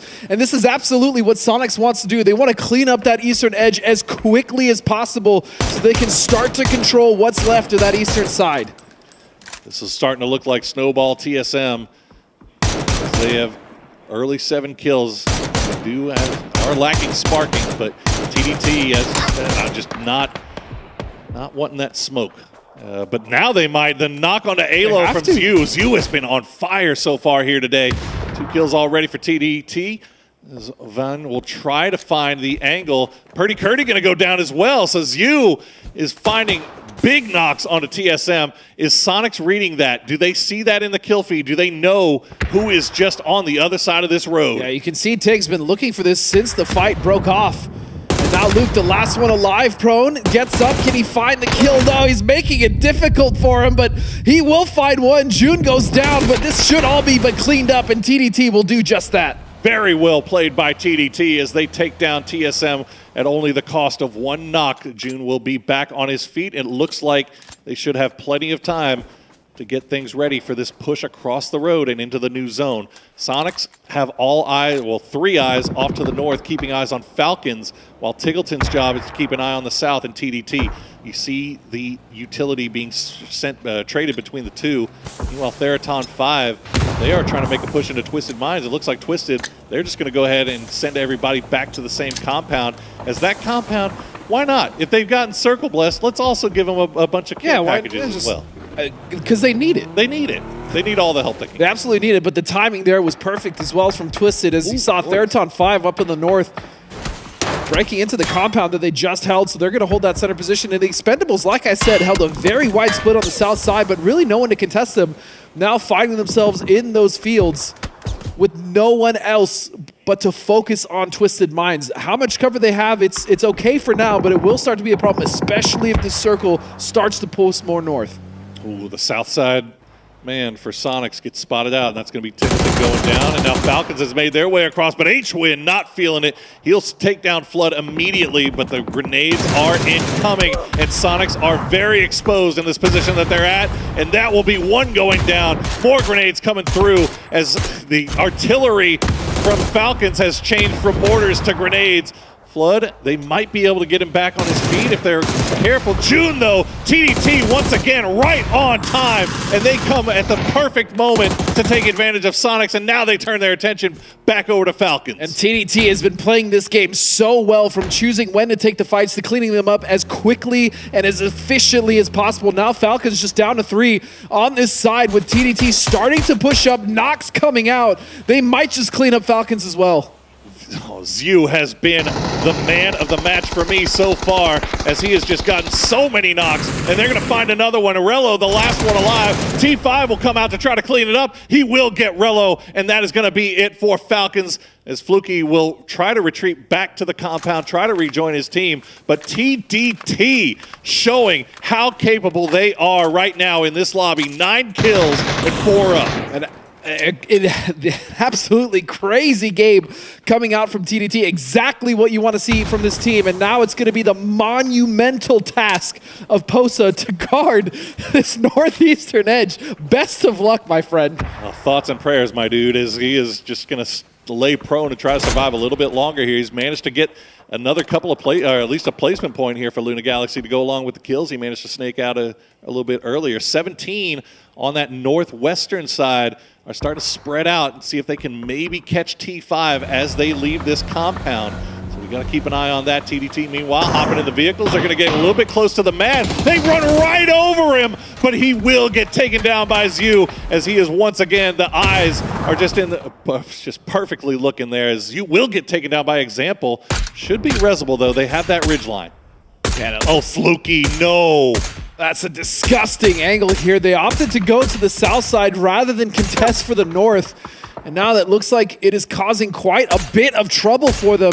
2 knocks now. They're going to throw whatever utility they have, but this angle from T5, from Fluky specifically, is you see Rossiden now starting to make his way. Posa still sandwiched Fluky. between. TDT will fall.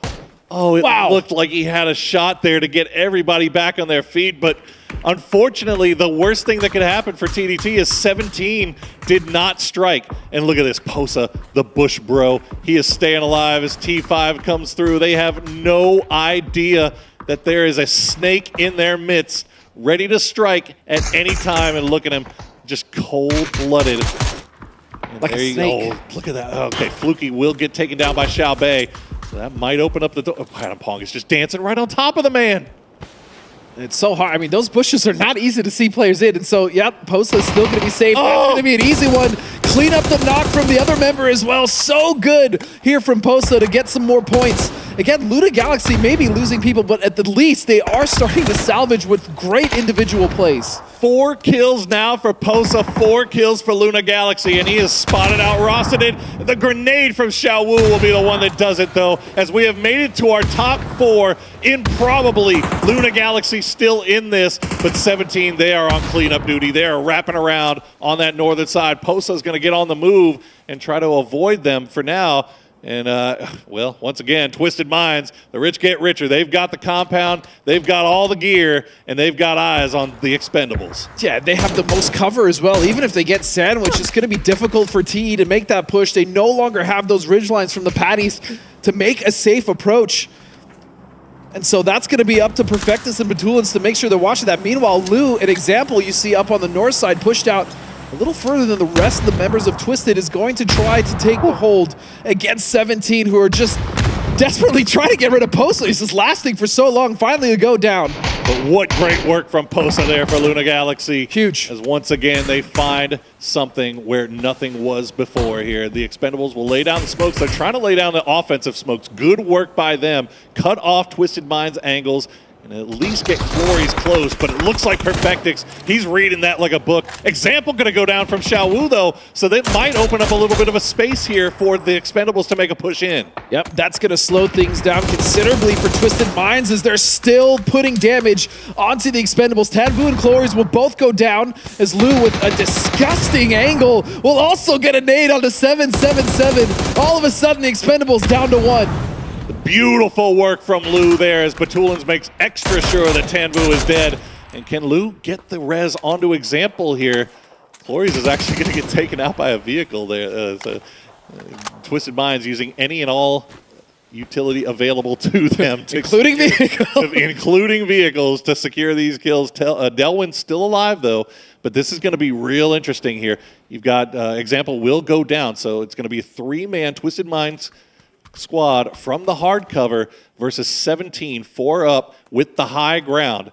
And they need to get rid of Delwyn here as quickly as possible so they can put their full attention back towards the north and back towards 17. Man, the two Titans PGS 5 now about to throw down in this final game with a bonus, if you will, in the Expendables final member there.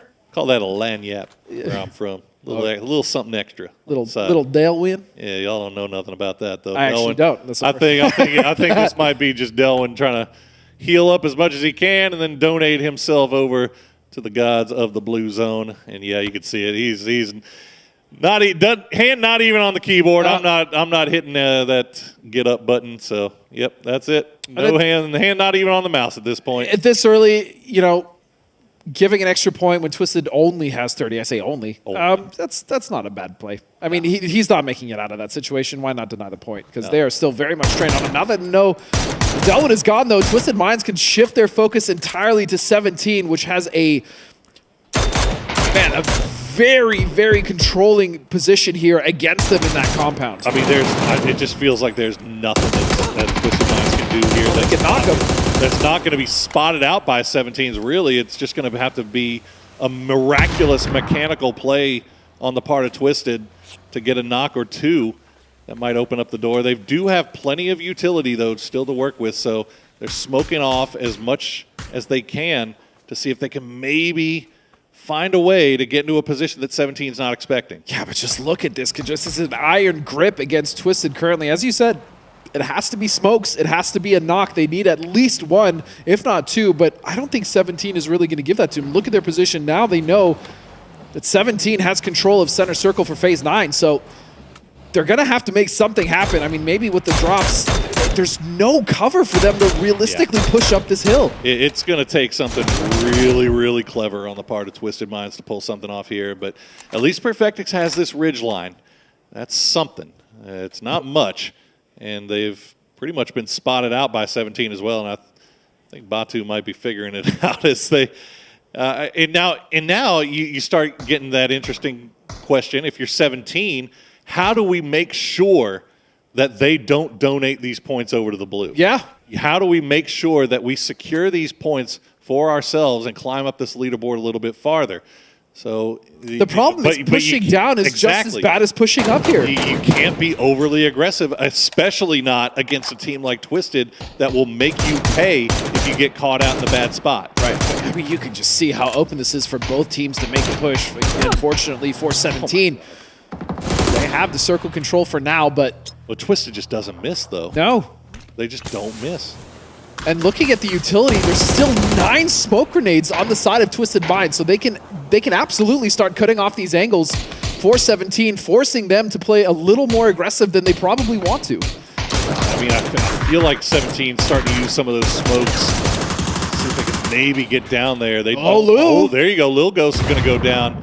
And the grenades are going to start coming through. I think that's all 17 was trying to do, was try to get in position where they could at least get the utility sent down there, and Perfectix will get taken down by Xiaobei. Lou going to use that roof. Great effect here. The shot's coming through. Not going to find Xiaowu though. Of course he's got a Panzer. Why wouldn't he? And as you stated, 17 getting aggressive, making sure that no points can be denied. That's going to be Xiaobei getting the knock and kill, and he might not expect this wrap around the blue. Well, this is really smart by Lou. Stop down just enough to get a little bit of a heal, but he's going to go down to the blue. That's a free free kill there for Suzu, and there you go. 17 will clutch it out, and they will make sure that they collect each and every point off of Twisted Minds. As we stated, that was going to be so hard for Twisted. There was a moment there where Lou opened the window for them to get the knock, but then traded Perfectix with the nade. 17 just closing that out efficiently, and as you stated, making sure they got every single point. And you got to give credit where credit's due to there. Look at that. Luna Galaxy, Posa collecting 4 kills. It wasn't a great game. It hasn't been a great day. But they're still finding points in bad situations. And that's what every team here should be aspiring to do. Because they're not always going to be great games. So you try to get as much as you can off of what you get. And even talking about Falcons there, just the mortars coming out from Snakers. Oh but again, we got to take a short break. We got to go to the desk.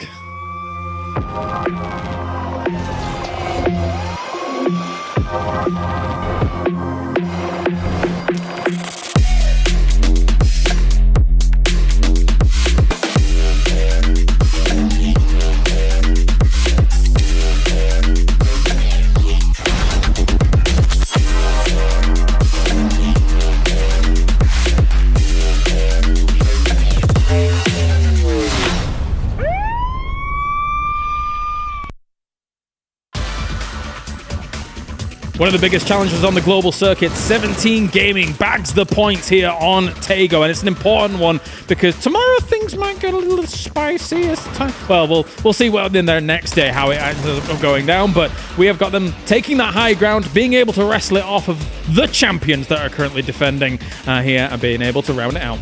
I mean, Twisted played so much of that so ridiculously well. Yeah. I mean, we saw them holding that 2-1-1 split for quite a while, and the Snakers mortars. Oh, that was so good. That was like a red zone, and I did want to follow up because the casters were talking about this on how Sonics realized how many mortars had been fired into that position, realized it was probably out, and then decided to backfill into that. That's such a smart play. Yeah, we were watching it. I was just like memeing basically. I was like, Snakers is desperately looking around that compound for more shots. He's like, where any more? I've got this lined up perfectly, but yeah, it's not going to be the case here. But they ended up taking them out anyway as they were trying to wrap around them with Sonics. So I appreciated that attempt on the wraparound, but Falcons was just too good for it. And TDT also extremely impressive with the way that they were navigating the firefights. Poza picking up 4 kills after the rest of his squad had passed away, getting points and placements that just pretty much stealing it away from this lobby. Yeah, I think one thing that you need to realize as well about Taego is that those bushes are incredibly dense, very thin, so you can actually hide in them pretty well on Taego specifically. So kind of a scary thing to go up against, and he was able to do that in spades. But as you can see, Twisted Minds, they're going to be happy with the points. They're so, what do you mean? They're so distraught. They didn't win. Didn't you see it on their face? They're so sad. It's funny. I mean, it's how many... I mean, that's probably going to be pushing them to basically first place here or close to. But, I mean, they've got themselves plenty of kills in the previous games. Get a second place here. As you were mentioning, the split was held for a long time. From my perspective, I think they're holding it just a little bit longer than you normally would because they're very confident about advancing. I mean, yeah, they are very comfortable in the situation. They were getting information, and I am with you on it, but it's just because they had the points lead. They have the confidence. They know the fact that they can make some more bold plays, maybe try to pick up a kill, see if they can catch anybody that's trying to crash in. I just love the fact that as well 17 Gaming managed to pick up the victory out of this because they had to deal with some pretty dangerous situations on the hillside itself where everything was kind of, let's be honest, going Twisted's way as far as the circle behaviors were happening. It was 17 Gaming that was playing over to the north, trying to get some kills out of it and doing a good job of defending up.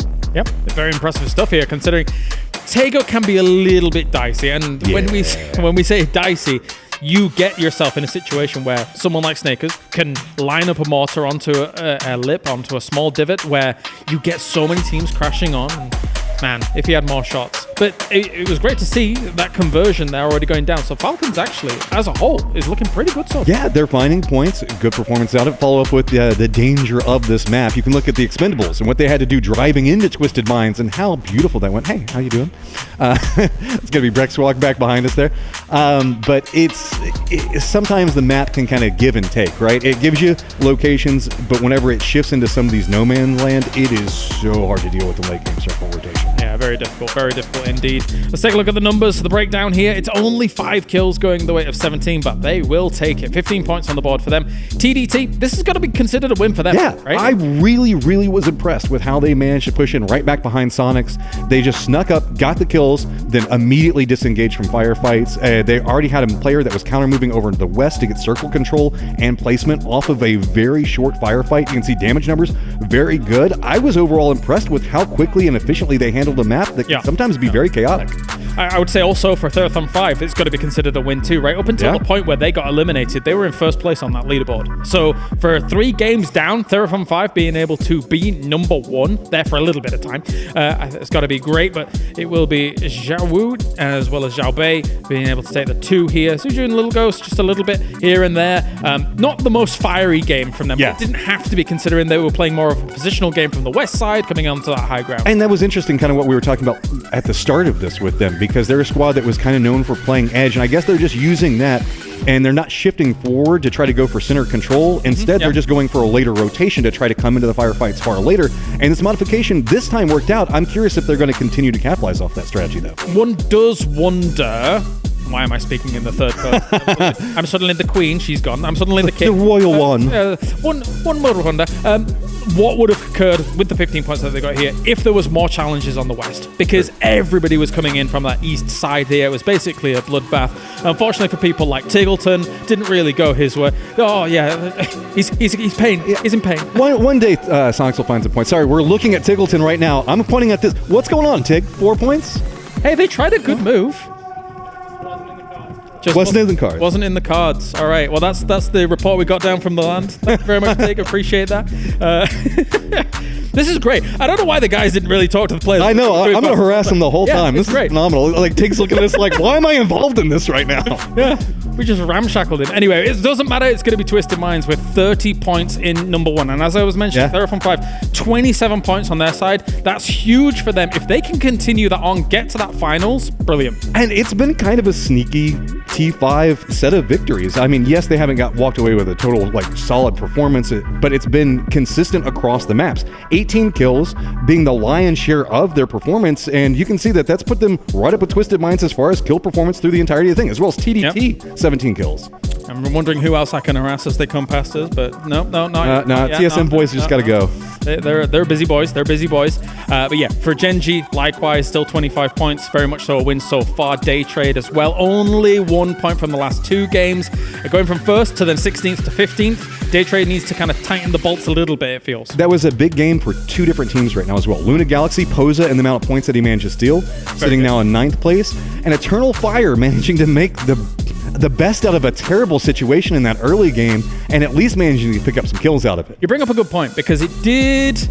The Eternal Fire phase scenario at the beginning of this game did leave some question marks for me, right? Like, okay, so when did they know? Probably as when Code Marco kind of came along driving and making a bit of noise as it did happen, but they got quite unfortunate with the Mad just kind of popping off at the very end of that fight. That was crazy. Well, also, Eternal Fire had to deal with whenever they were trying to make the shift into phase, they had the third party where they lost one of their members early. So they were coming in disadvantaged, but again, the Mad just clutched it up. I mean, sometimes you just got to clutch and get the points whenever you know the fact that you're probably going to be going down. So respect, and he managed to survive for, I think, a couple of circles after that on top. I do wonder if I could have an opportunity to speak to FaZe about that situation. Like, how quickly did they want to bring back, the reinforcements? Because they knew for quite a while that somebody was lurking. Something was going on. Yeah, they might not have known about the guy on the tree, but they definitely knew about the cars that were rotating around them. Hey.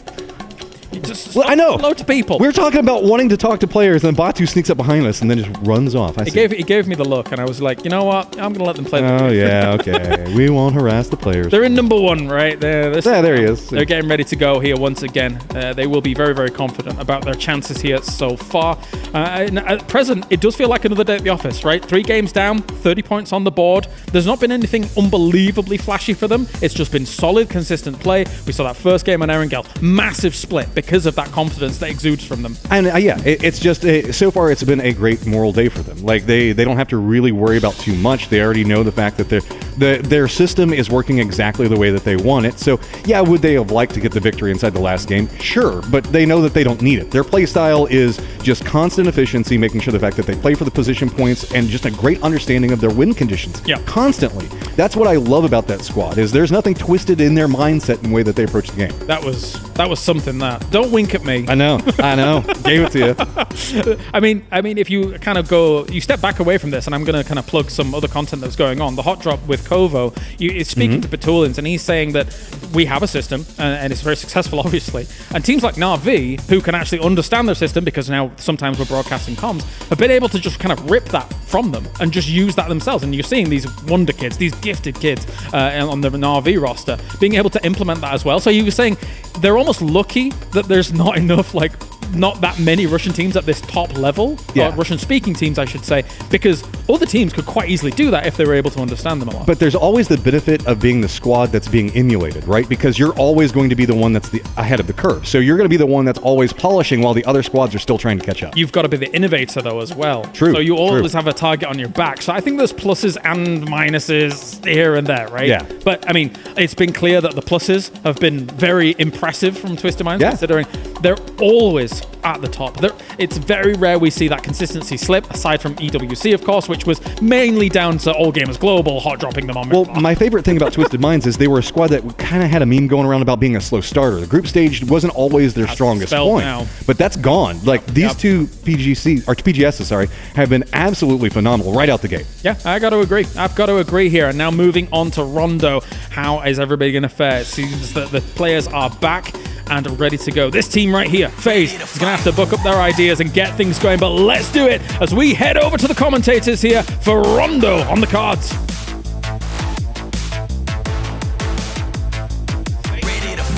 Thank you very much, James. Got that mic down. And we got to get the mic down, but yes, we are heading to Rondo, which happens to usually make it as our wild card of every series of our game days. Yeah, the Tego is kind of gotten a little bit more used to it, but Rondo, yeah, you still don't know what's going to happen to you. It's what you know is that test track is going to be a focus early on. That's about the one thing that we can always say is for sure around here. But I tell you one thing, I'm not going any condo, but we will still go to Rondo. Please don't. I'm not doing it. Well, I got a couple of teams that I've got my eyes on, specifically this match in particular. We're 3 games in, Godspeed. There's 3 teams left in this lobby that have yet to get a single placement point. That's GNL, and that's FaZe, and that's TSM. And what can you say? What can you say? I mean, FaZe, we saw what happened in that last game when they had to kind of deal with what Eternal Fire was throwing their way. We saw the third party there coming out of 17, and you see currently the Expendables taking some shots over. But yeah, it's for Eternal Fire specifically, I mean, we talked about at the top of the day just how good they were and how hot they started. It's been the opposite so far here at PGS 6 for them. Look at that. No test track. Love to see it. Yeah, no, there's some stadium circles and group stages of PGS 5, so it wasn't all test track. That's true. That's true. We'll give it to you. Well, TDT, right in the dead center right there, at least young Mr. June is. Falcons also a little bit close there, but there's a lot of teams kind of doing these wide split looting patterns right towards the center. 17 dropping down a little bit late, just south of test track. Twisted Minds has test track to themselves, if you're interested in watching what 17 or Twisted Minds are doing. Which you should be. Because damn, it's exciting. You can watch the team streams.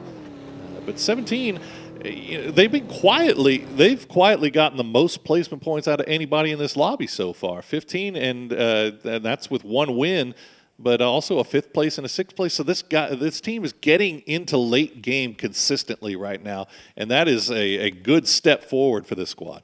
Which is also scary for this squad, considering they just got 2nd at PGS 5, right? So we all know just how good not mechanically, but especially in team fights, 17 is one of the scariest teams to fight. We saw it all the way back when we first started these globals, when Sonics were starting to come into prominence, and they just decimated them in Picado, right? I mean, it wasn't even close. So 17 is a very scary team to fight, but when they're also finding the consistency when it comes to those placements, that's what's crazy. But Ming Ming, here's an interview. Let's check it out. 其实我们还好，不是很慢热吧。然后主要是可能现在4个人刚开始打嘛，然后还是需要磨合锻炼的嘛。 Well said. Something that you need to take into consideration with this stuff. And honestly, it's something that's going to bode well for them going into PGC, because PGC is one of the, man, it's going to be wild with that circuit series every day. Yeah. Is going to have so much riding on the line. Everything is going to be important. So being able to have that short prep time, that short turn time, and just come in and be ready to blast is going to be absolutely huge. As we see Kraken doing a little scout around just off to the north of test track. The Galaxy, it hasn't been great, but it's been decent. It's been work-withable for them so far. I like it's work-withable, right? I mean, they've made the best, but here's the caveat. Here's the problem with that, right? Okay. Yes, they've made the best of a lot of bad situations, but you could argue that they shouldn't be in those bad situations in the first place, right? So there's still quite a lot of work for them to do, but at least on the individual side, we've seen some great plays coming out of them. Absolutely. Well, see Sonics. Oh, Tiggleton. He's toggled a little bit on his own here on the south side. Just a smidge. Now they will hear the vehicles from Eternal Fire pull up. Oh, he's going to spot out Ruin. He's not going to miss that spray. He hits that 9 times out of 10.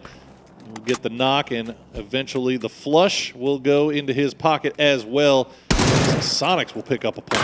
Yep, Kickstart as well, making his way to try to support just in case Tig gets in trouble, which he has taken some fire, but fortunately nothing will connect. And yeah, he's starting to make his way back. Kick, nice anchor for them. Just looking back, they see Tig though. Are they going to take the shots? A few going out, but Tig's going to be just fine. Weapon not going to hit any of those many shots, unfortunately. The Mad gets knocked pretty low as Kickstart doing his job of defending his teammate. They'll hop in the Pico and get on out. Rejoin the rest of the boys. Shrimsy providing a little bit of backup support as well. They can't go too far south. They might run into Falcons, so it looks like they're going to be content with posting up in this little compound here, just off to the north of center circle. Yep, and great. Yeah. Great rotations available to them once the circle does shift. I mean, they'll be in the next one most likely, but if they need to move, they have just the spot for that. Meanwhile, it's like Thanadol is going to be going for a nice scenic fly.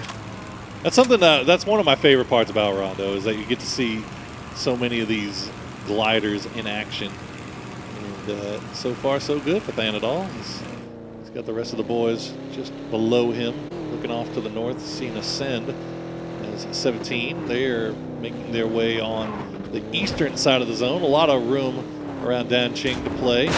See how far south they decide to go. They might run into T5, and that's not a team I'd feel like I want to run into right now. They are hot. No, T5 has had such a great start to the group stages here at PGS 6. I mean, again, the duo plays coming out multiple times, not just that one game with Rosseted and Ranger, but really just clawing to every single point that they can when they get knocked down. And their overall macro decision-making as far as the rotation has been good as well. Oh, that's a little bumper car.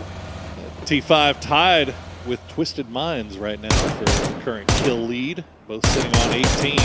So some rarefied air that's... You want to be if you want to be sharing a stat line, it's probably with a team like this. Yeah, I don't think anyone would argue with you there. As Alo trying to take some shots here on one of the members of Eternal Fire, Code Marco, who's just so good. PGS 5 again. Eternal Fire just struggling at the start of these group stages, and something else to note. You only get 12 games, right? And so we're already on match 4 for some of these teams that are on the bottom of the leaderboard, you know, looking at GNL, looking at FaZe, Eternal Fire, the Expendables. You've kind of already been afforded your poor games. They really need to start to step it up, especially, you know, swapping half the lobby. They want to get as many points as possible now. Yeah, exactly. And if you're in Group B, if I believe I'm correct on this, if you're in Group B, you're going to be sitting and watching the final day. So which sucks if you're not doing well. Exactly, it's terrible, and you definitely don't want to be in that position where you're sweating it out. So hopefully we'll see them collect a few more points here. As Ascend will avoid that fight, but I mean, if you look at the map, it is just everybody playing around center zone here. The edges are, for the most part, clear. I mean, the only team that's really still close to that is 17, and you can maybe include Gen G in that as they're still off to the north, making their way down into zone. But yeah, everybody opting towards playing towards the center of this zone. But therein lies the problem, right? If we get a hard shift, a lot of those teams center then now become the new edge, and for the rotations through the center of the circle, it's always rough, right, Poro? All these teams have to contest with multiple teams, especially these splits. You see actually a 2-1-1 coming out from Ascend. As example, will just rip Posa out of that vehicle, and now the rest of the pull-up is coming. Lou will find Haven as well, and it's already starting to fall apart for Luna yet again.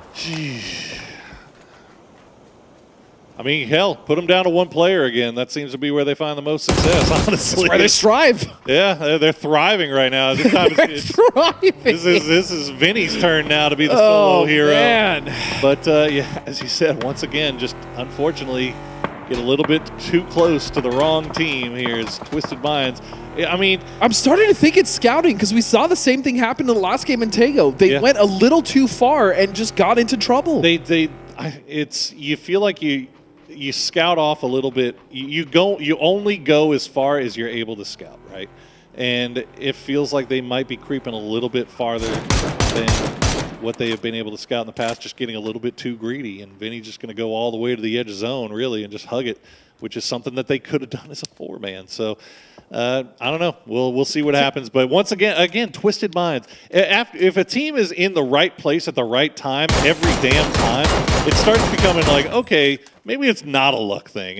Oh my goodness, hardship to the south. Talking about those hardships now creating issues for all those teams that were dead center. They are now the new edge. And so, yeah, 17 might want to go for a hard wrap on the south. You have to imagine, if you're playing without the information that we currently have, that the south is the most empty of this current shifted circle. Hold on, kids. It's about to get a little bit freaky in here. DE has a big wide split.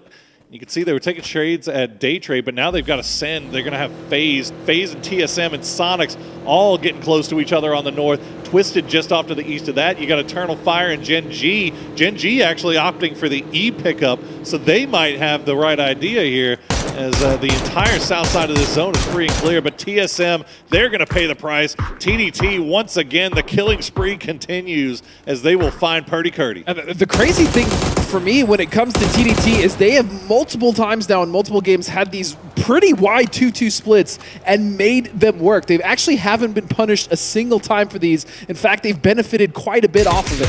Very impressive stuff. It's so wild how this works, is that some days it feels like those splits get punished every single time and early and often, and then some days they just pay off huge dividends. Well, right now, it's a dividend day for TDT. And it looks like they should be able to rejoin the rest of their squad here. It's going to be a little bit dangerous, though. They've got Twisted and TSM to get through as we check back in with Ascend getting close to the Expendables. Yeah, but it does look like TDT actually made that free and clear. They're just going to make it to the other duo and consolidate quite nicely here. As you said, Ascend and the Expendables now. No. Over at the Falcons, and of course it's a Panzer, and FaZe cannot catch a break. Not at all, and Fex is going to get cleaned up as well as FaZe's no good, very bad day continues into game number 4 as they will have to look towards Miramar to reset. But Falcons collects 4. Relo should get back on his feet, and nobody looking to push our third party onto this. T5, you can see just off to the north, but they are not going to go. They're not going to get freaky with it. They're just going to go ahead and hold their compound. Man, between the Panzers and the Mortars, Falcons are not to be trifled with right now. All the explosives seems to be their greatest weapon in these group stages so far. But man, FaZe just, that again, they were already kind of on a tilter, right? And this just, it doesn't help. And you heard it from their mouths. They've been inconsistent.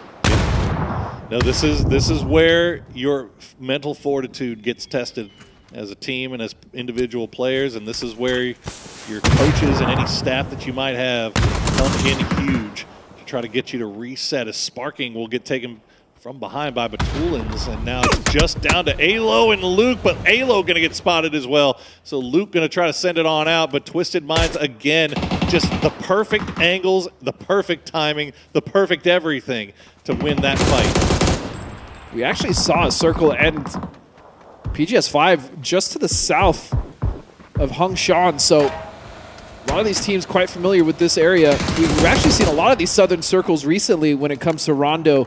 You see a lot of these teams navigating, especially towards the south side, like 17, like GNL, who, as we stated before, knew that the south would be empty, but now another shift has actually made this awkward because of the position that Gen G and now Ascend currently hold, but also the Expendables in the center. The middle of this circle is pretty empty, Poro. Yeah, all of our teams that try to do the hard wrap south because that was where the empty space was going to be, they now have to make their way back as we continue watching the epic journey of Luke 12. What a spot. Yeah, you got Barpo and Gen G on the high ground there, and that's actually inside the zone too, so they can stick around and keep that going for a little bit longer here. Is New Happy going to be one of the first ones to make it through Rich Young? And they are going to get spotted out by GNL. Shots coming through, but no knocks, as Lil Ghost is going to get him very low, but won't get the knock, as GNL will retreat back into the hard cover. But they've got work to do still, too. Yeah. They're just still outside the zone. As you said, still outside of the zone, but Stella is going to find Edzo. So that's a good start for GNL, who desperately need to get some points here. More importantly, need to get some points and get inside the circle without taking too many casualties. And I really like also what Gen G has done. They left Adder in that middle compound just in case there's a hard shift off of them. So back to GNL, though. As you stated, Porl, much work to be done. Yeah, make sure you keep that low ground. You got enough guys on that high ground to see if he's going to get pushed. So they should have the information ready to go. We'll see what Gen G does with it. GNL, they got that initial knock onto AZ. Haven't gotten the flush yet, but they should get it here shortly, as the rest of the boys from New Happy have since dipped. And they're going to go ahead and play forward as a duo. Still got a few teams that are having to make their way in. 17 looks like they found a foothold. And GNL, once again, they still have to get back on the move. Day Trade, Gen G, TDT, all in good position here. And Ascend, also in a good spot here. They're kind of the inverse of Gen G, or they're the northern side Gen G. The thing with Ascend, though, is that they've had good positions almost all day. But the problem is just kind of converting that into a good amount of points. As Mortars, who's firing those? I think that's Expendables. Yeah, okay. That's Glories. And yep, don't even need it. Tanvu will finish out Luke 12, and that'll be it for TSM. Go down in 15th place.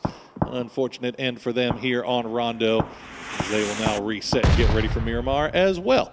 The Expendables, they have a little bit of a high ground spot, but they've got a very, very scary neighbor that's heading right in their direction. But it looks like Twisted, they realize what's going on here. They realize that TE's got a more advantageous spot, so they're going to slow things down a bit. Meanwhile, Falcons are engaged here with 17. 2 members will fall. Roth and Relo at least gets a nade and a knock, as it's just going to be Relo and Flood left to hold off and try to survive as long as they can against 17, but they're also taking shots from T5. Theraton is right there, putting the pressure on, as Flood is now trying to consolidate with his teammates, but you also have Day Trade in the mix in that compound, safely putting damage out. Yeah, Day Trade, I mean, they have all day long to just shoot at anything here. They were doing a little bit of protection here for Falcons and getting shots into 17. Got a knock as well, but Suju, he's just going to go right in. He'll get Rello with the push there. Flood now, I think, the last one alive, hiding in the smoke as long as he's, it's Snakers. Nope, yep, there you go, done and done. Falcons go out in 14th place, but now 17. They are all very, very low. Xiao Wu's going to go down. Suju is staying alive in the smoke, but Belmoth will spot him. And the grenade from Snakers on his death will find another knock as well. So 17 now all of a sudden down to just Xiaobei, and T5, they are going to use that to their advantage. They know that they are in a good position here to find a spot inside this zone. Xiaobei will get the knock on a Patapong, tries to go for the flush, but won't get it. Yeah, a little martyrdom there from Rillo as he takes one down with him. But the timing, again, perfect coming out from Theraton 5. They knew that that was the position that they wanted to hold once that fight between 17 and Falcons concluded. And sure enough, they aided in that as well. So position for them for now. They know that they still have to contest with Day Trade, or at least keep the angle safe from the south. But now also TDT is a threat for them. But Twisted Minds, I'm sure, will start to take care of that, as now Ming Ming will find a knock and a flush there onto Stella. It was actually the Mad getting Stella, but Ming Ming stealing that. Fighting out of the blue here comes New Happy, Ming Ming and Shazi.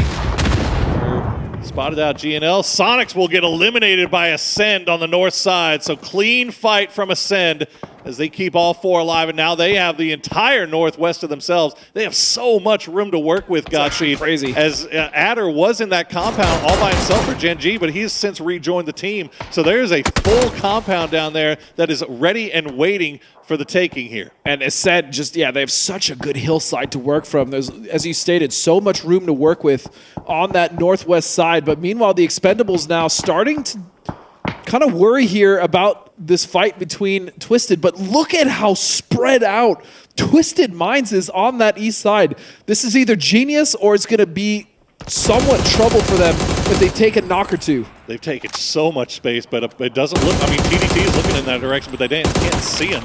Meanwhile, Ming Ming and New Happy still fighting out of the blue, aren't able to get the knocks on GNL. GNL doing a good job of at least providing, keeping that cover and working around it. They will get the knock on a Ming Ming, so at least they get the point for that. Let's see if Xiaosek can find anything here as he is slowly going to go down to the blue. No more heals in the bag, but not going to find anything. Oh, yes, he will. He's going to find Guyon, so that is another point most likely picked up for New Happy because they are not going to be able to get that res. I don't believe, anyway. Yeah, probably not, but looking at this new shift, it's going to be Twisted that have to move in, and meanwhile, Ascend actually moving to the north, posturing to try to hold out some of these teams, being the Expendables and Twisted Minds, getting some more points and taking control of that north side, and they're starting to take shots at the Expendables. Looks like they might find a knock. Yes, Pains is going to find Delwyn, and Daytrade now outside of circle will also have to make their way in. All right, Gen G had that high ground, and they saw that nobody ever came and took this compound, so they're like, okay, why not? Sure, we'll take that for free as well. Now, Eternal Fire did take the compound just off to the west, so they will have to keep eyes on that, but they should be fully aware that EF is over there because they had that high ground for so long. They have that information. Twisted Minds still somehow, some way fighting out of a horrible position, but they've managed to keep all four alive. Still 5 kills in the bag. TDT is on the clock. They're keeping eyes on T5 off to the south on the other side of the road, but it looks like T5 doesn't want to have any part of getting involved in a fight with TDT. Patampong, meanwhile, has been stuck, left behind. Daytrade had him pinned down. Yeah, being outside of the circle, this is about the best situation you could get into if you're T5. Using those 2 vehicles, using the deployable cover. Oh, look at this. Or the extendable cover, I should say. But yeah, this is absolute patience rough from Twisted Minds here. Perfectus knows where he is, waiting for the call from Batu or waiting for whomever is making the call right now to take the shots. And he'll do so, but I'm not sure if they're going to be able to get into effective utility range here. You can see he's got 4 grenades in the bag still. He's going to send one towards the rock. They might have read that somebody was down there. And he's actually going to find him, so June will go down. And they got the double blue zone grenade to follow it up as the rest of TDT now working around their vehicle hardcover. Twisted Minds not showing is another. Dude, loose grenades! Blue right on top of Zhu. Will get him knocked down, but look at all of Twisted, very low. They got to pull back and pause here just a little bit to heal up before turning their attention back over towards TDT. Loose grenades are heat-seeking missiles. He's gotten so many knocks already as now here comes the approach. Twisted Minds making their way in. Meanwhile, GNL has gotten a kill here, but this dip so strong. And of course, Twisted Minds will take control. Oh my God, just like clockwork they push in, and now that's 8 kills. TDT is eliminated just like that. The Expendables helping out a little bit here, but they will get take a knock as well from Tosi. So Twisted Minds back again. They have just a good read on everything that's going on around them, and somehow from just horrible position, they still manage to find their way into the zone. And they have complete control of the East now, as we see. They also are the beneficiaries of those deployable shields that were set down by TDT and all the room to work with. And T5 really can't do anything about it. They are stuck behind that mini vehicle fort at the rock with their shields as well. So it's going to be Daytrade now. The onus is on them to make the push on to T5. Meanwhile, on the north side, Ascend has somewhat recovered against the Expendables, but that fight is still raging. And you have to imagine Twisted Minds is going to get involved as well. These grenades from Daytrade going just a little bit long. They're getting the damage in, but they're just not finding the knocks. As Thanadol waiting for the inevitable push from GNL. Young going to get spotted out, though. Thanadol will get him, get the flush as well. So it's all down to Tycoon. He's going to spot out. Belmoth can't get back to the smoke in time. We'll try to go for the flush. Not going to be able to get it. He's doing as much as he can here for GNL. Good performance from them with 3 kills. They managed to make it to 8th place as well. Twisted Minds will finish off Belmoth and collect their 10th kill of the match as Tycoon just not going down easily here. No, and he's actually causing a big problem here for Daytrade because they still have to look towards the south side of the circle to make sure they have something to play, and he has just been a menace and really stopping them from doing what they want to do. And this is allowing Twisted to take so much space on that north side of the road. They're able to finish off Theraton 5, so that's some more kills going into the Twisted Minds bag. They're up to 12 total, and now they can turn their attention towards Day Trade with no worries about anything else around them, as Ascend and the Expendables are still fighting it out on the north side. Gen G has yet to leave their compound, but it looks like they might be thinking about it now. But where do they go? Do they take the dip that we saw Theraton 5 in? Probably not. I mean, they just got deleted off of Rondo for holding that spot. The nades were coming out, but that was from Day Trade, who is now still stuck trying to deal with the last member of GNL. Meanwhile, on the north side, you have the final member of Ascend, and Bricks just stuck with the Expendables. Oh my God, thank you. Got another one. Way. And he gets the flush as well. How does he pull it off for GNL as they climb up the leaderboard with another kill? 4 in the bag.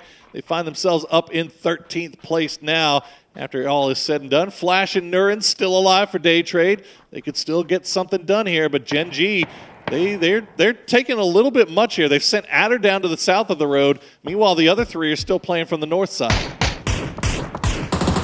Rex just doing what he can against the Expendables. Finally, Delwyn will find him. And they are in the circle for now, but again, you stated it, the amount of control that Twisted Minds has is just, it's so oppressive against these other teams. I mean, yeah, they're just on the east side, but even given this shift, they have done so much to work with the north that they can control it if they so choose, and that shift is not bad for them at all. And they have fought for every inch of territory that they have earned. Keep their eyes off to the north here as Tosi gets a little close, gets the spray in, but doesn't get the knock. Gets Delwyn down to, oh man, about 5 HP. As we are down to our top 4. You can see what we're working with here in terms of utility. A lot of offensive utility in the bag there for Twisted Minds. 9 grenades, still 6 smokes, and 6 flashes. And all 4 players alive as a 13th kill will get picked up. This is looking like a big one here for Twisted. 13 kills is just obscene. They're about to get more here as Delwyn will be found by example. Perfectix will get that flush.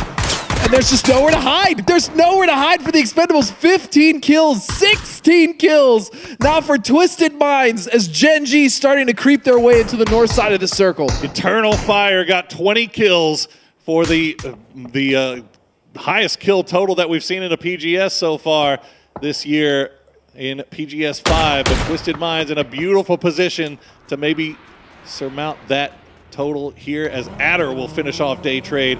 And it is down to a 4v4, Twisted Minds versus Gen G. Both of them have similar terrain to work with. That's Adder, though. That is not what you want to do in this. Where's he going? He gets yeeted right out of the vehicle, and Gen G gets PUBG'd, and Perfectix will pick him up, as now Gen G has to turn their attention back towards the north side. That vehicle just threw Adder across the field into his death. I mean, that is not the way you want to start a fight in a 4-on-4 against Twisted Minds. 17 kills. And if they actually clean this up, they will tie Eternal Fire. But still, Gen G in a position that they can fight back. They're on the north side. And the split between Twisted could be problematic if they lose either Perfectix or Example. Well, we've all been there, Gen G. See if they can pull off something. They got Perfectix real low once again, but this is another thing, man, is one guy will get low, and then all of a sudden you can't really capitalize off of it because somebody else from Twisted Minds is already watching where they expect you to push from. So it is just great vision, great communication on the part of this squad, and they have a read on where every single Gen G player is. But and you can see the utility. We saw how many grenades they were sitting on. They haven't had to use them yet, but Gen G, they're just waiting for Gen G to be forced into a position where they can just pelt them to death with grenades. Not even waiting, Pro. At this point, they're funneling them into the position that they want them to be in. As you stated, they always know which angles to cut off. And they always know how to really hurt a team in the direction they want, especially given this circle. Now it's really all Twisted Minds. They have complete control of this zone. And Gen G is just stacked on top of each other. How many smokes do they have left? How much utility do they realistically have? Not much, man. They've been playing from that high ground and from that compound since Circle 1, so they haven't really had a lot of time to collect off of anything. Twisted Minds, meanwhile, has been just kind of making their way through, fighting their way through from the eastern side. And we saw what they were sitting on in terms of utility. And so far, nothing wasted on the part of Twisted Minds. OC will have time to heal up just a little bit. One thing Gen.G's got working for them, though, they do have some cover here that they can play around in the deployable, the deployable cover here. And not to mention the rock and a few cars. But Twisted Minds not over-peaking, not over-aggressing, just waiting for the game to come to them. I have to say, my favorite addition to this game, even though it's map specific, is I love the deployable cover. Oh, yeah. I wish it was on every map. It's such a good tool, especially in these end games, especially with how open sometimes they can be. You see Twisted Minds using it beautifully to their advantage, but also Gen.G now. Absolutely. They've gotten some of those out there as well. They're starting to make the push. They've at least made it inside of the circle, Poro. Perfect's doing a really good job, considering they had him pinned at a tree, knew exactly where he was, never took a knock, always took the damage, but bend and don't break. The smoke's now slowly starting to fade as you see just sprays coming through, but the grenade from Batulins, actually Lou, another heat seeker, is gonna find Barpo, it's gonna find Tosi, it's gonna be Rex all by himself, it's gonna be another win for Twisted Minds, this time with 20 kills. And you can see Batuling smiling. How much better and how much more efficient can this team really be? It's insane. This is the Twisted Minds show at this point. And looking at how they're playing now, I would not be surprised. We still have a lot of games to go, but it wouldn't even be a thought that they can't win PGS 6 and make it that three-peat. I mean, they were the first team to do so. There were so many points in that game where you're just like, oh, they're in terrible position. There's no way that they're going to be able to fight their way out of this with their blue at their back. But let's throw it over the desk to hear what they have to say about this game.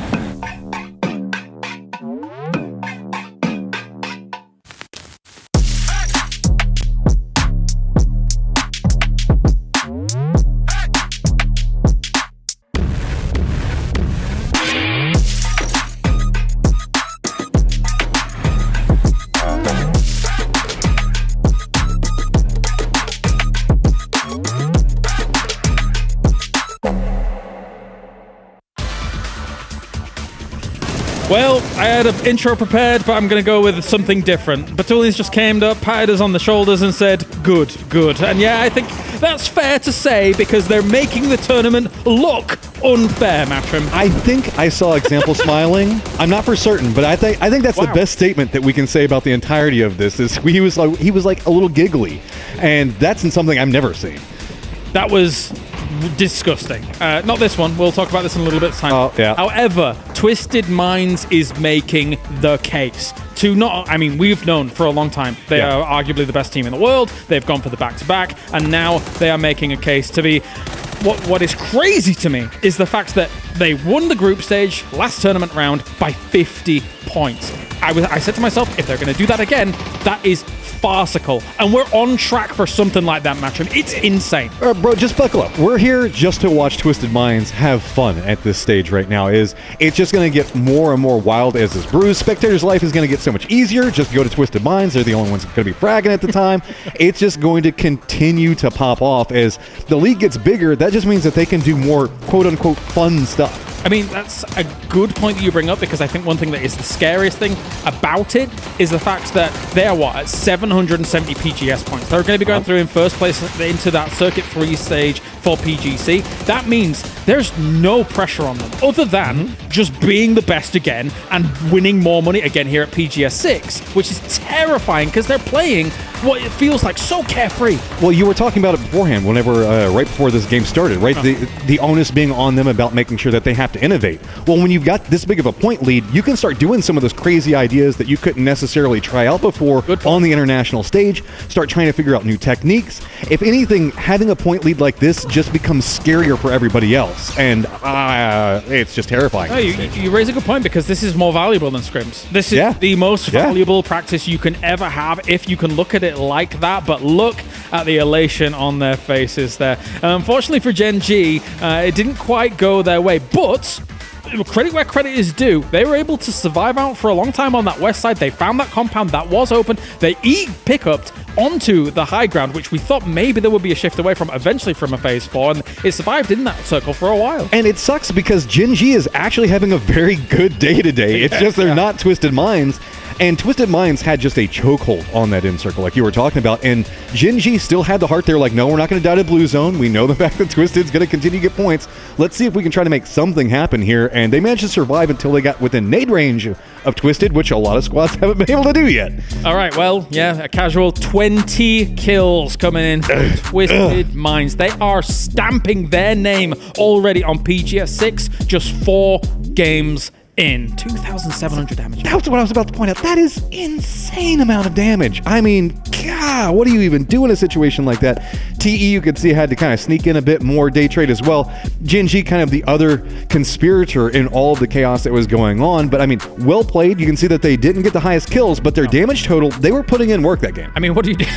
Everything was getting taken by Twisted. You say, what do you do? That's a third of the lobby. You say, what do you do in the game? What do you do on this death segment, really? Because how much time do we spend on Twisted Minds just looking ridiculous? And the crazy thing is that once again, example, 8 kills, but even the damage is so efficient on that side. I mean, Perfectix may have got robbed with some of the damage he was doing because he only got 3 kills, but the impact that every single member of this team has is just crazy levels here. Whole teams would want to have the damage numbers that Example and Perfectix are pumping out right now. No disrespect to Lou, but I mean, sometimes you can see teams hit 600 or whatever, but breaking into 700-800 for mid-tier TAC, that is very, very hard to get for some of these teams, and single players on Twisted right now are pulling that off. Yeah, it does make me think as we take a look at, once again, Example, man of the match, who was the MVP of PGS4, the MVP of PGS5, and I'm under the impression if he continues this, he'll be the MVP of PGS6 as well. It is ludicrous how much that this man can do. Terrifying on the battleground. And if I think about what happened, of course, with EWC, they did not make it into that grand finals. Of course, they were kind of hindered by someone like All Gamers Global. It feels like the bee's nest was kicked. And then coming into PGS 5 even, I should say, absolute strength coming in here once again. PGS 6, absolute strength, 30 points in 1 game. And a shout out to the Expendables for picking up their kills. That actually does put them in second for the overall leaderboard because they did go out earlier. But I mean, this is a great leaderboard, but we really want to know what's going on with the overall. With Twisted just racking up so much, it is absolutely insane. Oh, yeah, that's only 4 games, guys. 15-point average from Twisted Minds for this one. And actually, I mean, yeah, it's rare we get 30-point games at this level because you have this lobby. This lobby is the best of the best in the world. I mean, okay, in group stage, so there's a little bit of division across 24 teams as a whole, but dropping a 30-point game is relatively unheard of in today's age of PUBG esports. Twisted Minds' total kills would still put them in first place without any placement points above Gen G. That is absolutely wild in and of itself, but whenever we look at this is, I mean, you often talk about teams aiming for like a 5 points per game average to kind of qualify for stuff. You were talking about 15 points per game and there's still 2 more is just, it's a ludicrous stat. It's not like there are any slouches on Miramar either. Yeah, exactly. I'm terrified.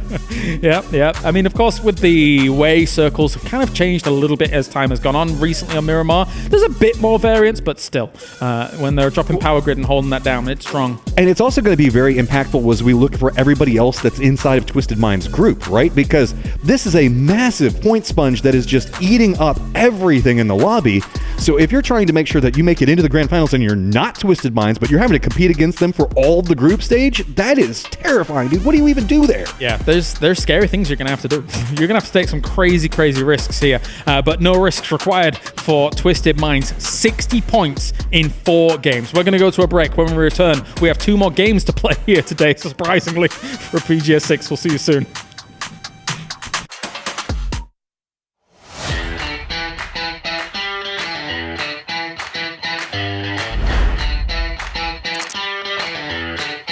Move and then not gonna let that slip. Will Ghost watching Example gets a little bit of damage in. The trade is just down to 1 HP. Is Example, what can he do from here? Perfectix trying to maneuver to back him up. 17 swarming. Things getting so difficult. He didn't see him. Oh, Example going absolutely huge right now. They've got a really good opportunity to just catch a completely flat-footed. That's 2 there for Ruin. Grenade explodes right next to him. Tosi weak. Tosi gone. He's going to look to bank shot the grenade to get that knock onto Pains. Yeah, it just... Ascend out, trying to stabilize. Here comes some more reinforcements. Xiaozi making his way in. Ming Ming trying to catch another through the blue zone. Not going to happen. Ming Ming just swinging the corner. Murdering Ascend. For NH, they might lose AZ for the cause. He's going to get 2 though. The superstar from Vietnam's. Oh, we'll find out in a bit. Ming Ming out by the tree and done and dusted.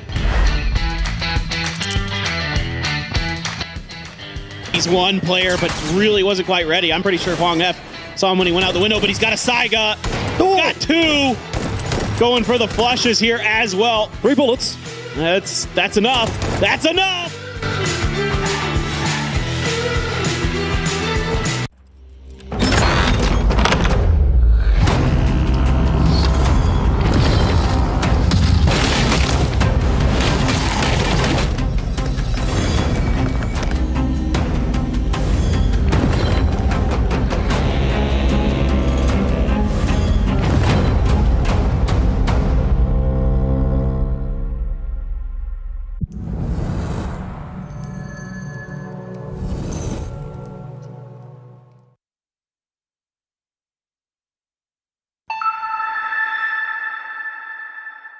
Have you ever imagined your dream life? We all have, but living that desired life in reality is a different story. If you could become a god and do anything you wanted, what choices would you make?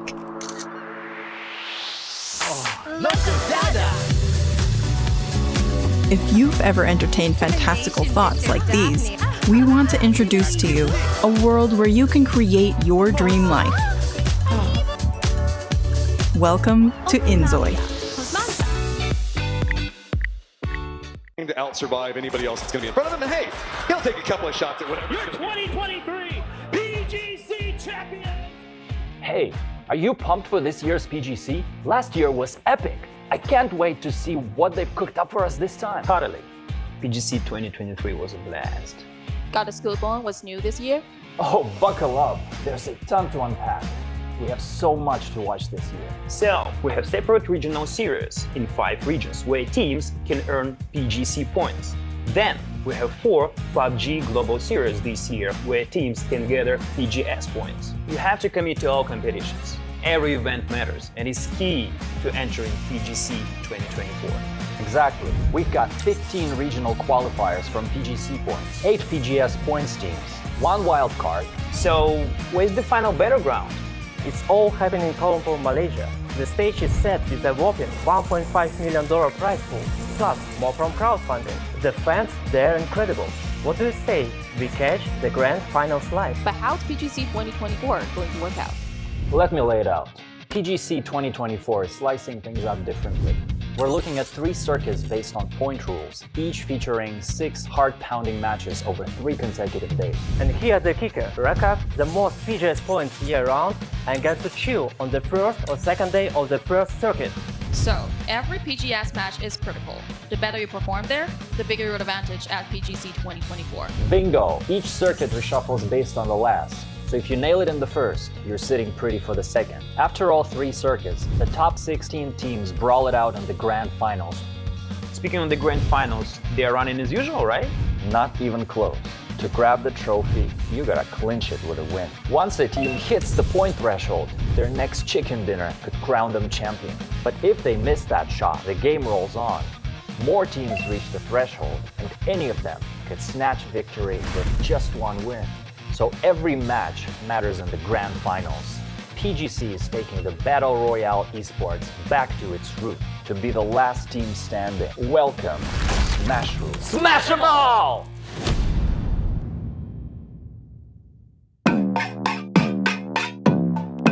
PGS 5 champions, Twisted Mind!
Twisted Minds is eating and everybody on the menu today here as they have collected 60 points through 3 games now. Godspeed, they got 74 points in their final day of PGS 5 groups.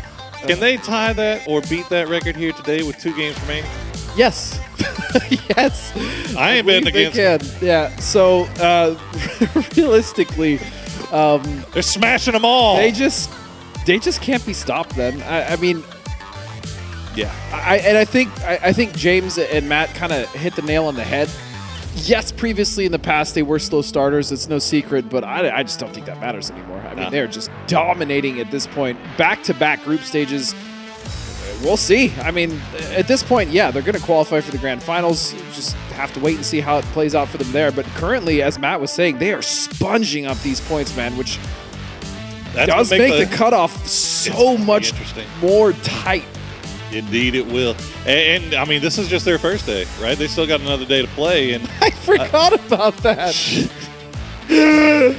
Oh my goodness! I mean, they might be good to go off of 1 day of play. Who knows? Oh man! Well, we are headed now into our final 2 games of the day, and we are wrapping things up on everybody's favorite Miramar. And let's see if Twisted Minds can top their 74-point total from day 3 of PGS5 groups. I mean, they still got competition. There's still some teams that could desperately use some things going their way here in the final game of the day. Yeah, well, you're talking about desperate. That's starting to become kind of the situation for quite a few of these teams sitting on the bottom of the leaderboard. And we talked about it coming into the beginning of the day, right, Poro? If you're one of those teams, especially who didn't qualify for the grand finals in the last one, speaking about GNL, speaking about Luna, FaZe, Falcons, T5, who has day trade. T5, though, have looked much better today, at least, than they did in the group stages when it came down to PGS 5. There really aren't any more chances. There's no more games for them to have that are just disasters. And you know what's crazy is that Day Trade is probably having one of their best days that they've had at group stage. They got 33 points there in 3rd place. But Twisted Minds has been sponging up so many damn points. And that's also, the majority of that was off of just the first game. One win, right? Like that, and that's what's so crazy about it. So, I don't know. Genji currently in 2nd place overall with 33 points as well. We check in with their top 5. Their top 5's been having a hell of a day. They really have. 30 points in 4th place. 20 kills overall, 10 placement points to go along with it. So, but you know, you start looking at the bottom of the table. FaZe, Eternal Fire, TSM, Sonic's now in 12th place. I mean, these are teams that we expected a lot of, and it just has not been going their way so far today. But at least in this game, we are going to go all the way off to the north. As you can see, a few shots coming out from TSM onto GNL already here. Yeah, speaking of T5, I mean, they're in a fantastic position now. They do have kind of an early split north for as far as loot, with Kiliakai kind of overlooking that. But yeah, they're going to see the better of it and make sure that they consolidate as soon as possible so as to not lose anyone early. Meanwhile, Eternal Fire, a team that, again, just looks so good in PGS 5, struggling currently in the first 5 games here. First 4 games as we head into the 5th game of PGS 6. Get that multi-view screen, get the team streams if you want to get in there. A couple of pretty noteworthy names on that list, including the aforementioned Twisted Minds as we check back in with Eternal Fire. And oh my God, it can't be. FaZe again, just running into somebody early on here, and it could be TDT. Now, Corexy all by himself, nobody anywhere near him. So, but Vaughn knows he's there. That's the freest kill. Fongy it just keeps getting worse. Shambles. I mean, this is shambles for FaZe, and I don't enjoy watching that. I mean, not even just FaZe, just any team just struggling this much every single game. It's got to be exhausting for them. I mean, at this point, it's really just like, okay, look, guys, let's just throw it off, and we're gonna hear from Roth. Let's hear what he has to say about the Falcons. Welcome back to mid-game interview, and now we're having Ross from Falcons. So of course we're going to talk about the last game in Rondo. You put out a really amazing puzzle fast kill, and that must feel great, right? Tell us more about it. Yeah, I mean, it feels amazing. You know, being able to drive into that compound. Our game was a little bit in shams before that. We had 4 in one car, and when we got there, we were like, let's just rat. And then Snakers had a good call. He was like, hey, we got 2 Panzers in the car. Let's just let them drive in. And pulling that out and watching them like see it, and looked like they tried to drive away. But, you know, we got them, and there wasn't a better team for it to happen to. You know, a little bit of friendly banner online. But we got the last laugh. Yes, that's indeed a killer move. Thank you, Ross. And we're going back to analysts. Thank you.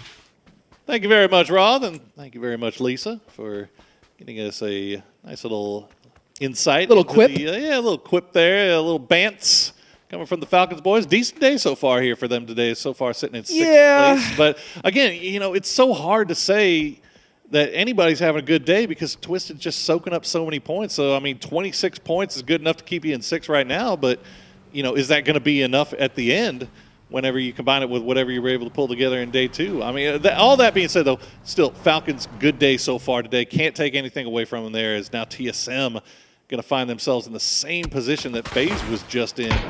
Kiliakai just hanging out, waiting for Sparkin to show his face on that staircase, and yep, done and dusted. And it's actually really tough to just expect someone here, right? Yeah. So Sparking, I mean, just run straight into that one. Kiliakai, Ascend, another one of those teams having a decent day for themselves. 22 points currently sat on the leaderboards in 8th place. And again, Ascend has put themselves in so many good positions. It's just capitalizing on the execution. Also, to be fair to them, they've had some unfavorable shifts once they are in a good position. It's kind of caused a little bit of a momentum damper, but overall, they've looked okay. These big, wide looting splits have just been costing people. It's been catching a lot of players off guard for sure. So much today. I feel like more than usual today. Yeah. But so I don't know if you adjust going into day 2 as far as your looting strategy goes, but you definitely got to be a little bit more cautious about what's going on, as you see Kiliakai will get taken down by Luke 12 in the end. So that will be a just 1-for-1 trade between TSM and Ascend. A little payback from way back. Both teams really kind of in the center of the zone right now. So although it sucks, they're still in a pretty decent spot as far as the rest of the game goes. Yeah, and as we just saw, I love that snail sound. trail of loot. Yeah, you could love to see that. As we just saw Luna Galaxy, I mean, just a very modest day, right? I just want to see them keep more than get to C5 with 4 up. Yeah, that's all I want just to see. get to C5, please. I mean, yeah, they've been salvaging those games, some incredible performances off Posa and other individual performances, but they shouldn't be in that position in the first place, right? So execution, again, is what they talked about when it came to the thing they personally thought that they needed to improve on, and hopefully at least coming into the last 2 games of Miramar today, they can actually remedy some of those issues. Let's take a look at Day Trade, performing well here today. Good start. James's favorite team, by the way. Oh, yeah, James' favorite. Lee loves Day Trade. Loris loves Day Trade, like unconditionally, actually, I would say. That's interesting. We have to hear more about that from him in the next desk. But, yep, big victory to start off the day, and it's they came back down to earth a little bit. But Lord, what is that? Well, hope you got one of those guys on your fantasy team, chat.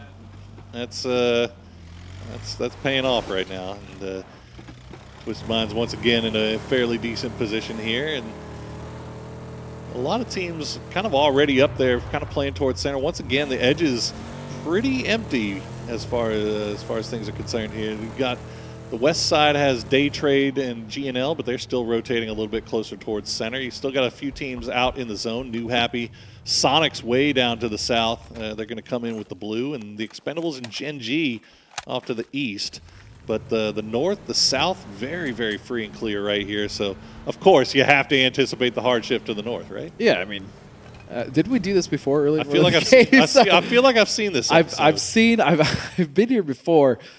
But yeah, as you stated, a lot of free rotations here to the south for the teams that may want to use them. I mean, you also have New Happy there, all the way down to the southwest, have a free Posa to rotate through as well. And similar to what we saw in the last game of Rondo, right? A lot of teams centered up and ended up being edge immediately after phase 2. So that could be a symptom here again. Day Trade, meanwhile, on the west side, you stated, good position for now.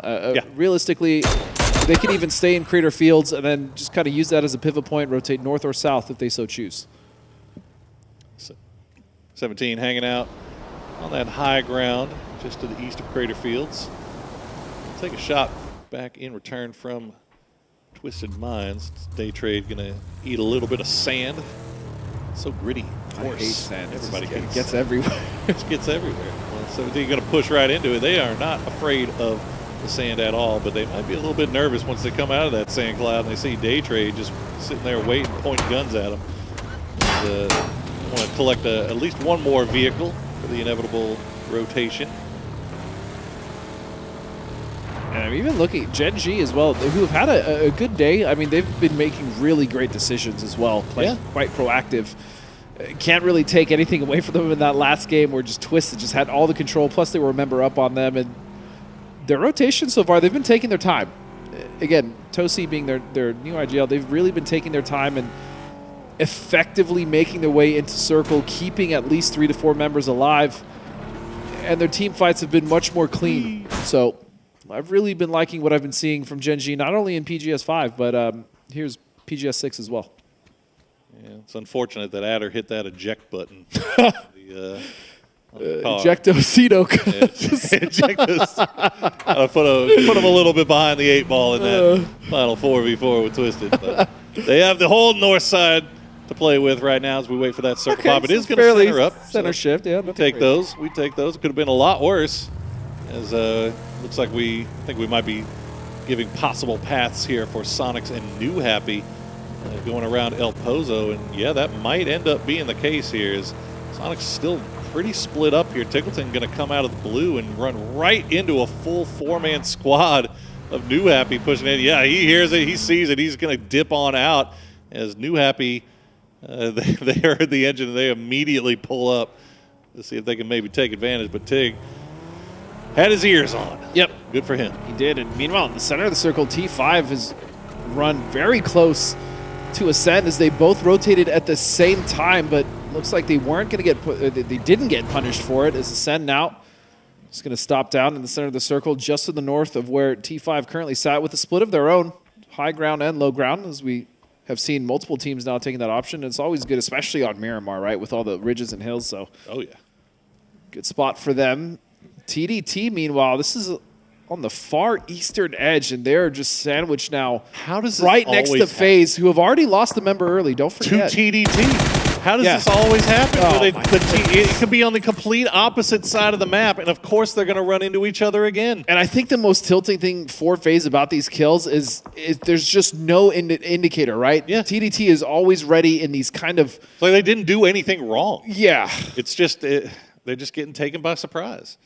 And it's there's just, I mean, what do you even do? Like how do you even how do you even fix? Again. And it's TDT again on the complete opposite side of the map. Well, James will just sit there and listen for any footsteps while Gustav playing off to the north of that same compound. It looks like TDT is just going to go ahead and take their 1 kill and be happy with it. Day Trade, meanwhile, getting real close to GNL on the side of this mountain. Vanadol leading the way. That vehicle noise might give away the game here for GNL. Yep, you can see them all starting to look over in this direction as the shots will come through on a flash, and that's going to get some information over to Vanadol, let them know exactly where these GNL guys are. Yeah, and he's opted to stay. So a potential backstab in the works there for Day Trade as they still need to make their way in from that edge on the west side. Meanwhile, Ascend is comfortable for now in their position. They do have that concrete prio to work from, but again, T5 split is wide, but they at least can provide cover fire for multiple members there in the different positions. They still have that high ground as well, so I really like this. From T5 again has been just making great decisions as far as how they've set up early in these circles. Yeah, stuff's been working out real well for them here so far today. We see Sonics, after getting a little bit close to New Happy over by El Pozo, will eat a little bit more blue zone and we come in through that San Martin Hacienda area on the southeast. Meanwhile, Luna, they had a 3-1 split. They left one south in the compound just to the other side of the valley there from water treatment, but immediately pulled back. So they were able to get everybody out of there and back together before Falcons crashed on it. So far so good for Luna Galaxy. And they might actually live to see C5. That's what I'm hoping for. As the Kraken, I think, realizing that Gen G was right above them, just wait for that pop, and yep, rejoin the rest of the boys. They're already in vehicles. Yeah, this actually is a precarious circle to play. You have that gigantic mountain just to the north of where Twisted is, and then it's all just slopes, open slopes, I might add, to the west side. And then meanwhile, you just have that one great plateau that we see TSM and T5 currently sitting on. They're going to opt, TSM is going to opt to go for that central, it's not even really a compound, it's just a few little shacks. Is now it looks like Luna, why'd you say anything, Poro? I just looked at them, I'm like, where are they going? Where are they going? And they decide to push into the compound on the high ground, get held out by a duo, just immediately flushed out. It's like they've got one left alive. Let's see if they can waste their time, stay alive for a little bit longer. But it doesn't look like T5's wanting to waste any time with this. They're going to get all three guys together and go and spam him with utility until they get rid of that roach in their presence. But again, I wonder, I mean, how much information did they have on this before they just sent it up? I mean, they should have been able to see it from the compound that they were at. So, you know, who knows? But maybe they decided they could take this fight. Oh, and just for good measure. Just get back in the lobby. My goodness. No solo heroics this time from Luna, as Sonics will lose Tickleton as they try to come in from the south side of San Martin. They run into the Expendables, and the Expendables are taking advantage of it. Shrimzy's going to go down as well. H-Win is all by himself. Kickstart still on that high ground. We'll see if H-Win can fight it out for a little bit longer. No, Tanvu with a perfectly placed grenade will take care of him, and now it's all down to Kickstart. The Expendables just, as well, doing a great job of zone control all day. They may not have accrued the most points, but they sure as hell have held their edges and dissuaded teams from rotating further or even contesting them. So they will at least have 21 points, 10th place. And as you said, just Kickstart has to get out. There's really nothing there left for him. And as a rough sledding there for Sonics. As I mean, they were pulling the rotation off, but unfortunately the Expendables. Problem is they rotated from so far too. Well, they did, and they had no information, and I guess just the way the land laid, they couldn't see the Expendables arrive there just before they did, and were able to see Sonics coming, and were able to just prep for that. So it was just unfortunate there. As now FaZe will run into Falcon's compound. Ranger X will give them a little bit of a reprieve, though, and actually going to find two through the windows, through the walls. T5 going to find two on Falcons. Some obscene shots coming out, and if any team needs a break, it's going to be FaZe. So those two knocks helping them out huge.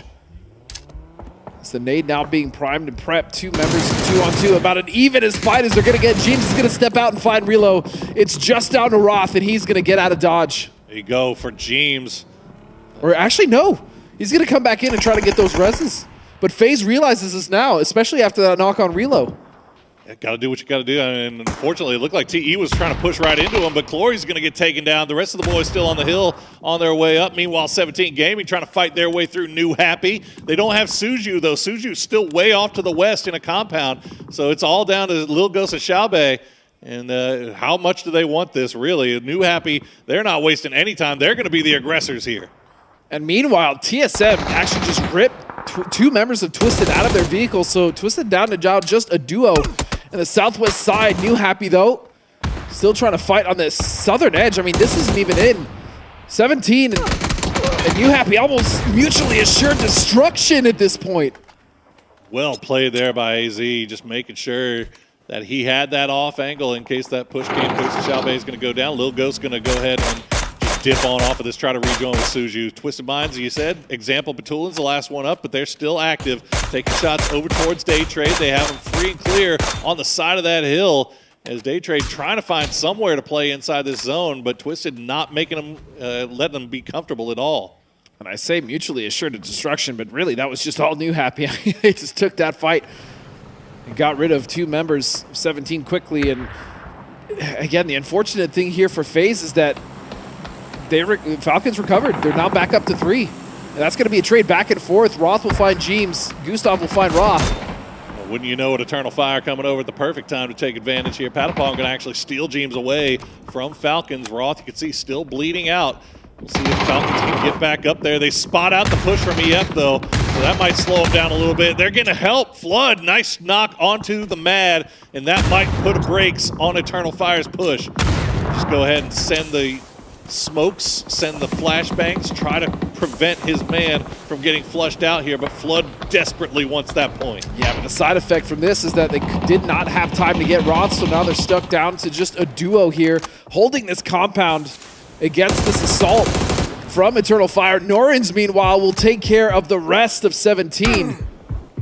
Trade right on time with it there as they clean up 17, and now Falcons still got to worry about Gustav. They got to worry about Eternal Fire. Rune going to take the high ground here. Kickstart will get finished off, so that's going to be Sonic going out in 13th place. We're down to 12 teams alive, 34 players left in this lobby. Ascend now gone, as well as Code Marco. EF doing work on multiple angles here.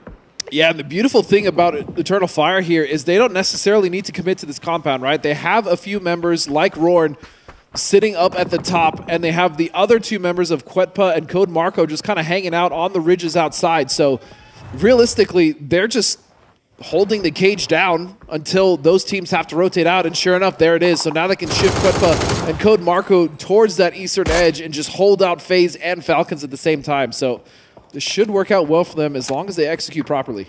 Another nice shift here. But T5 is a threat to them as well, so that, I mean, that could come into play. Yeah, another nice shift here for Gen G as they have 4 alive. They've got a compound. TSM still have 3 up as well, and they're in center circle. Falcons trying to figure out how they want to negotiate around this, knowing that they have Eternal Fire to be concerned about. Oh, nice shot for Quetpa, but won't get the knock on a Snakers. Gustav just sending whatever utility he can find through the windows. See if he can maybe get a knock here. As you see, Code Marco just going to go ahead and retrieve that Bronco. Head back inside. Ruin just listening for footsteps, trying to feed that intel over the rest of the boys.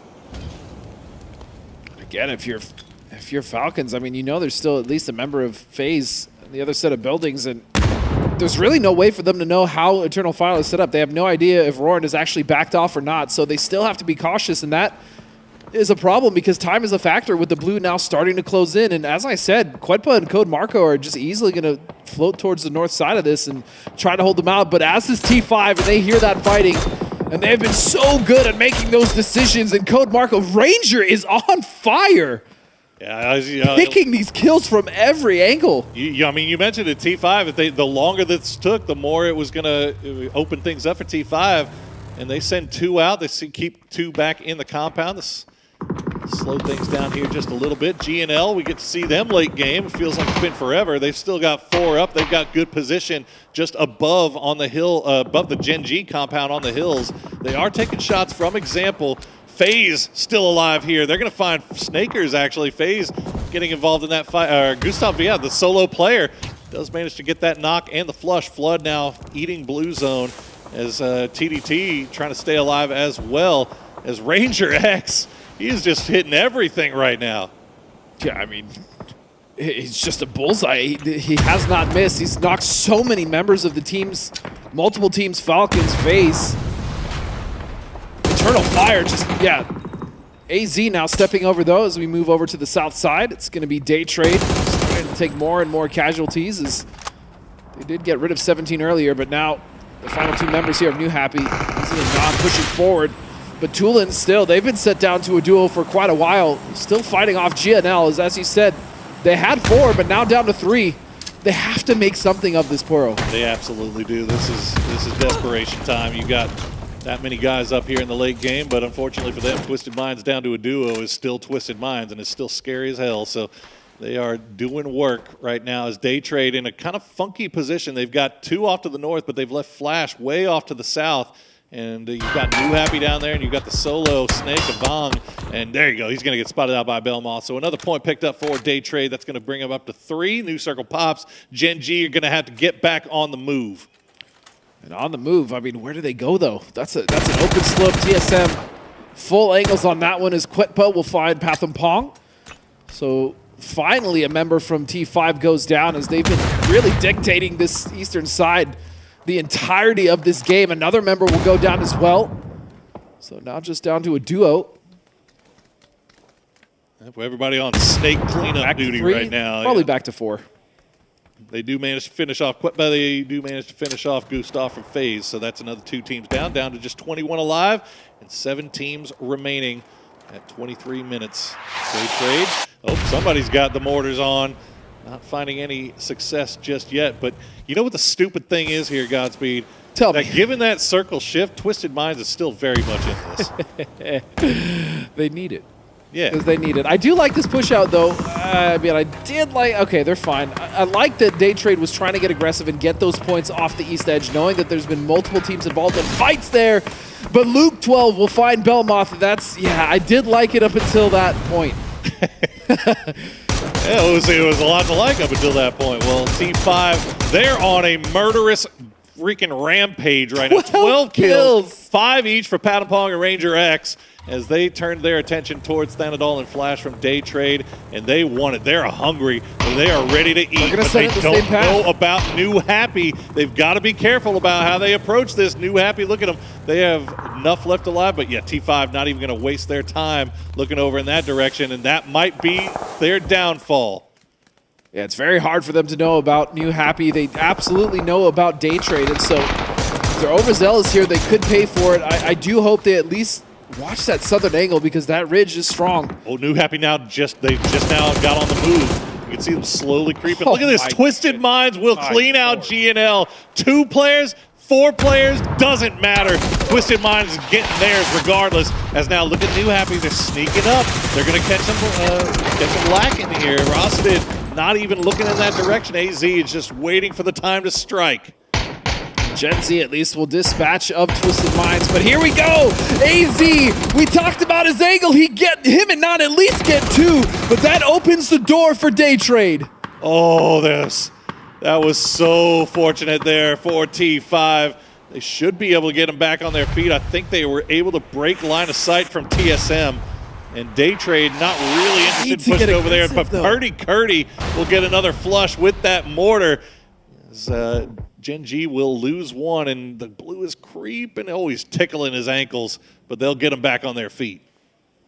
And this is a awful circle. I mean, realistically, this is the best position now at this point is going to be Gen G for the time being. They have kind of a ridge to play, but this is... TSM knows it, though. Yeah, and this is barren, yeah. And now they're starting to... They're actually anchoring towards the north. This is the correct play for TSM. There's nothing else to play here. They got to clean these guys out. Purdy going to lead the way as he finds Tosi going for the res, gets him low, at least finishes off Adder. Big shot from Alo will get the knock on to Rex, and TSM has opened a door into the next zone. And you have no idea how important that knock was. You talked about it, Alo and that freaking Dragunov just coming through, and TSM will wipe the north side and take control. 8 kills for TSM now, and they have control over the north. They have control over the high ground, as you said, but there is a dangerous team on the south. 14 kills now for T5. They've got Day Trade to deal with. Day Trade not really in a great position here, though. If T5 figures it out, they are just going to go ahead and send it, but they've got utility to spend here. Might as well spend it. Yeah, and with that smoke wall, they should be able to make it through. Wait a second, Flash will find Path and Pong, so 1 member down, still 3 members alive. And they're actually making the fight happen. It's just down to Rosted and Jr. versus Flash, and TSM now starting to close in as well.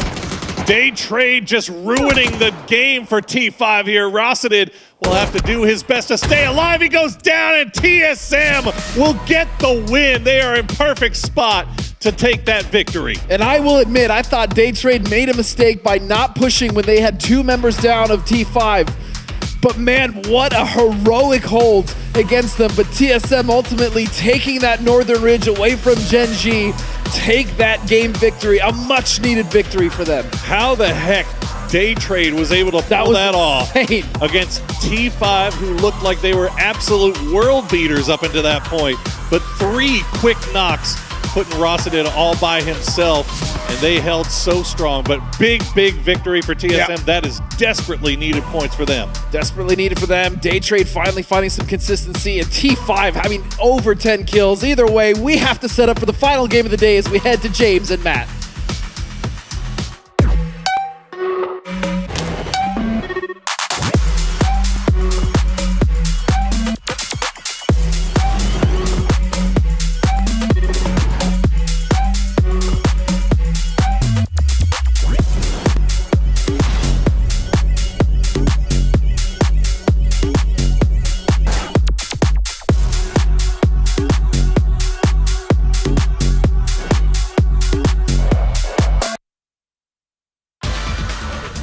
Look at these cuties. It's TSM all day here as they were able to exert themselves on the lobby in spades for Miramar. So we take a look back at all the action coming your way. Joining me in match room to break down this one. Look at that. We have TSM wins on the board. I know, and this part, I love that. Luke just doing it in style. But what's interesting about this is TSM was actually the squad that managed to stop Twisted Minds. They had themselves a position inside the circle. Twisted Minds shifted out, lost 2 of their members, had to retreat back. So Twisted Minds winning that firefight, TSM winning the fight against Twisted Minds is how they managed to get in position to take this last one. Super important, right? If you're going to take down people in this lobby, why not take down the very best at the top? So very impressive by TSM. That being said, though, once again, very impressive by Therathon 5. They just passed us, and they were popping off. They were loud, they were animated. They realized that they are putting up a hell of a performance today. We were kind of talking about this, and I don't want to go too big of a deep dive, but with the waves that Twisted Minds is making on the entirety of the map and just the amount of kills that they're managing to generate, it feels like the squads that are playing very reactionary and managing to pick up on, I guess, the ramifications of those waves are managing to get tons of kills. So T5 is exploiting everything that's going on around the map on what's going on with Twisted Minds' behavior. I've been impressed at how they've been able to lock down some locations as well. I mean, like they're putting up damage that I didn't think that they were going to be able to in this group stage thus far, and I'm happy to see if they are able to continue it on. But take a look at some more of these moments once again. It's still Twisted Minds getting a few points here and there. Nobody's really going to take them over at that number 1 spot for the day, very likely, but unless, I suppose, if they're on 5, had an insane next game. But Twisted Minds, it's much needed points, right? Because I think them as well as Sonics, I think Lunar Galaxy is also not having the best of the times just yet for today. We would like to see good old Americas getting a bit more. Falcons, actually, the ones that are one of the biggest beneficiaries of the day. I don't know after what we're going to be looking at with TSM, but TSM has been pretty quiet. Sonic's have been pretty quiet, and there's something to the method of the madness that they play in a very similar fashion, specifically to, I would say, a Twisted Minds light. So it almost puts them in the bullseye of Twisted Minds a couple of times. And with the rampage that Twisted Minds has been on, we just have seen a very quiet Sonics and TSM so far today. Hey, I will say though, especially this year, I've been sold on TSM. Yeah, agreed. I've had to admit in 2024 that Americas is really good. I love it. Say it again. No, say it again. no, and I don't want toffees and the guys at home hearing that a second time. That's okay. No. But anyway, it's great. Obviously, the addition of Sparking was a fantastic pickup as a whole here. They look fantastic in some of the tournaments that we've seen so far. I would say a bold statement right here, and the fact that if we're going to see a squad that can potentially line up against Twisted Minds right now, I actually feel it would be TSM. You think so? The way that TSM plays is very, very controlled with the way it's very similar in mindset, but I would say with a bit more of a loose cannon in Sparking versus Example. So if they can manage to exploit Sparking's maneuverability and not have him go down early, which has been happening pretty regularly, we could see a very fun firefight between the two. Well, it will be 9 kills going the way of TSM. However, Therathon 5, 15 kills to their name. They've got to be elated with what they've done here so far today, because not likely that a lot of people will have said to themselves, Therathon 5, they're going to be in the top 3 at the end of the day, right? So this has been a brilliant, I was about to say glow up, but then I'd be down with the kids. Zoomer talk. Yeah, no, they're good at the video game, all right? So that's nice to see here so far from Therathon 5. Yeah, I think it's pretty expected to say that I wasn't going to go, T5, top of the leaderboard, is going to be rocking out. Jinji as well, having a great day. These were 2 squads that we used to talk about a ton, but just haven't been having the best run internationally here lately. And finally today, it feels like they're managing to kick off some very solid performances in what is going to be a very messy day. Alo looks concerned and perturbed and maybe happy that he just got the MVP. That's Halo, right? That's just Halo in a nutshell right there. I mean, it's same thing with Kurt looking over there kind of smug like, I hate everything about what's going on. But Sparking's not smiling enough for my taste. No. He's too happy to be that. I was speaking to him outside. He just wants tournaments in Brazil, man. He would love down there. Yo, if we go to Latin America ever, it is going to be absolutely wild. They love this game. All right, you can see Halo popping up with some good damage there. Is 553 with the position that they were playing inside of this map. Not surprising. They were kind of playing in the bottom of the bowl in the valley where everybody else was fighting across the hillsides. Yeah, if you can take anything away from this, it's Halo. Not convinced by anything you're saying. That's true. It's like, I don't agree, man. We all know you're full of it. Have you ever done any tournaments down in South America, actually? Yes. Have you ever been? Yes, not for PUBG, unfortunately. Okay. I've done Sao Paulo a few times. It was lovely down there. A long time ago now, though. But anyway, we have got 0 from 5 with 20 points for this one, 19 points for TSM, and an all-important 14 points for Day Trade, because let's face it, up until, okay, they got a win, and then they fell off the map, and now we've got 14 points for them. Day Trade is all or nothing team, right? They're either going to get 0 points or they're going to get 15 to 20. Yeah. And hey, if it works, it works. If it gets them to qualify, great. TSM, again, was really needing some points out of it. Twisted Minds only getting 6 points. How dare them? You were saying you were impressed by TDT. Yeah, I mean, we've been able to see them actually be, I guess, more kill heavy than what we were seeing going into the PGS 5.